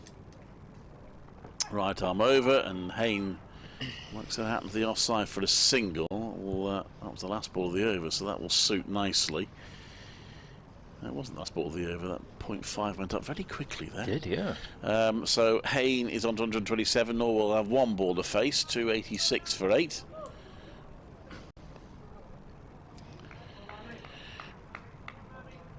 And I'll have a swing at this one. They'll just try and keep it out. Lamb will want to make him play here. Comes into bowl, and well, he's hit it nicely on the onside. Now they've run 1. They should have time to come back for the 2nd, and they do. And Norwell on to 9, 288 for 8. So 4 overs to go. So a wicket would have to go. The 2 wickets rather would have to go in this next over for Lancashire to have to face 1 over before the close. Would they bring a night watcher on if they did that? Can you bring 2 on? I suppose you can, can't you? Well, there'd be no point actually, because if 1 gets out, that's it, isn't it? For the day. Yes, of course. It'd be in the front. Very good point. Yeah, yeah.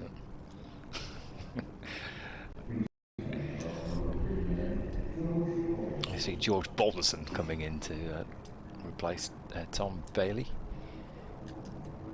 And Balderson 2 for 64 for his 16 overs. 288 for 8. So the possibility of reaching 300 and indeed getting that extra batting bonus point as well is on the cards for Warwickshire. 12 runs away from it. If they can try and get to 300, they might want to try and get north of 300 as well. That's a nice shot by Hain. He's hit that to the wide mid-off, and he's come back for 2 because the fielders are quite deep. And by the time that Bohannon's got back to across rather to his left to pick up the ball, Hain's able to turn and run 2, so he's now 129 not out, and Warwickshire a 290 for 8. But yeah, everyone's scattered, not entirely to the boundary, the shorter leg side boundary they're on the rope, but on the offside they're quite some way in, but still deeper from the regulation positions. This is steered down towards third man for a single by Hain. Still no real compromise from Hain in terms of the strike. He's taken the single second ball of the over. 291 for 8. Yeah, Wilson quite a bit, hasn't he? 16 deliveries for his 9. Hain is coming down the pitch. Just a little down here. Take it easy. Well, you wouldn't want to miss out on getting to at least 300 now, would you? I mean, it's a good bonus point. Yeah. And Balderson to Norwell, and he isn't tempted. He leaves this delivery, which is outside his off stump, and taken by the keeper. Rocking onto the front foot, but lifted the bat out the way without a flinch. I suppose if they're super ambitious, it is what, 59 or 17 overs they need to get to 350.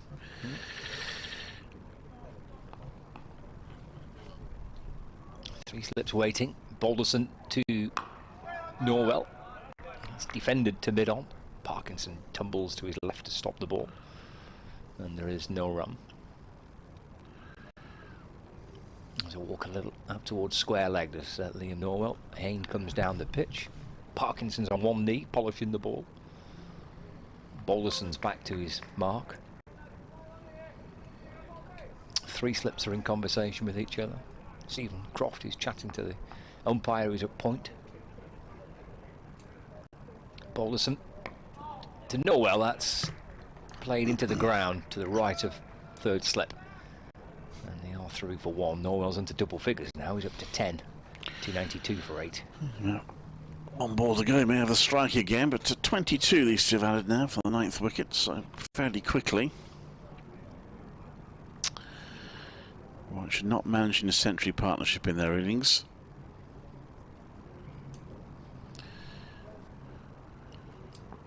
An innings which has been held together by the man on strike now, Sam Hain.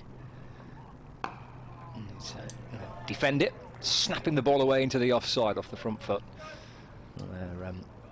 It's fielded by Keaton Jennings, and it's the end of the over. We've got 3 left today. 292 for 8. As you feel that Keaton Jennings, you were thinking, thank goodness for that, not after coming back today.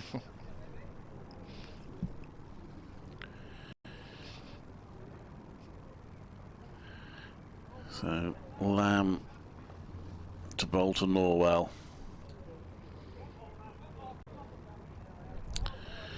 3 in the slip cordon, a gap between second slip and, you might call him gully, you might call him 4th slip. Lamb bowls. Oh, he's bowled him. Got that right through. Norwell playing a forward defensive is beaten. Danny Lamb has his 3rd wicket. Liam Norwell goes for 10. Decent return to the crease given the potential difficult psychology he'll have had after last time, but he has gone for 10. And Warwickshire still 8 runs away from getting a 3rd batting point. And Sam Hain might just slightly regret now not orchestrating the strike a little. Yeah, he didn't seem too concerned by it, did he? Hain quite happy to take early singles and give Norwell a bit of the strike. No ball by Lamb, 3 for 43 for him. Maximum bowling points for Lancashire. Now, Ollie Allen Dolby, who has been stoic with the bat this season. Yorkshireman. He only plays one way, and that's to keep the ball out. But he's got to keep it out for 5 deliveries this over, unless he can get up to the other end. Sam Hain's talking to him. Well, he's faced this season 183 balls for his 22 runs. How many times has he been out?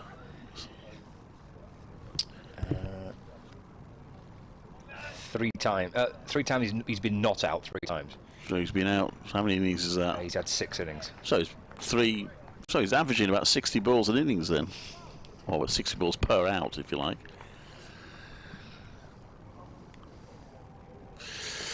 Lamb's going to come round the wicket to him. 3 slips in place, and he's added 1 more to his stats of balls he's kept out, and does it very comfortably. Just push it to the offside for no run. Practices the shot again. He's been in the T20 squad without actually making the team, Ollie Allen Dolby.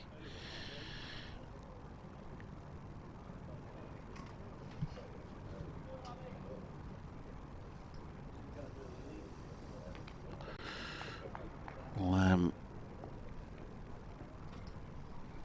from the Birmingham end bowls, and that's pushed out to the offside. Just gets bat on that. A bit of excitement from the Lancashire field. A bit of the inside of the bat to mid wicket. So I think I'm right in saying if a wicket falls now, that'll be it for the day. I think you're right. 3 more balls this over for Danny Lamb to try and wrap up this Warwickshire innings. Deny them a bonus point as well. Always good to deny your opponents bonus points. Lamb bowls, and Allen Dolby plays that to square leg for no run. With no interest in running. Yeah. No. Hain was kind of at least a good few paces down, looking at Allen Dolby, who completely ignored him. Oh, Allen Dolby, we set himself a target. It'll be not out by lunch tomorrow. That would be absolutely magnificent. Lamb bowls. Oh, it's a bouncer. It's a bit of a waste. Only Allen Dolby just ignores it. It's been close to being overhead height, but not. So 1 more ball left this over. I don't know what Danny Lamb thought Allen Dolby was going to do there. Do you think he was going to hook it? Anyway.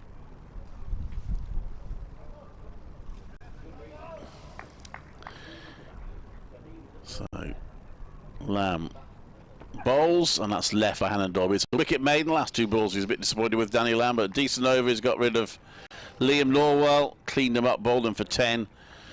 He got 2 more overs left today if these 2 survive them, and Warwickshire still need 8 runs to get a 3rd batting point. 292 for 9. Elsewhere in Division 1, Yorkshire are 314 for 5 in their fixture in Southampton.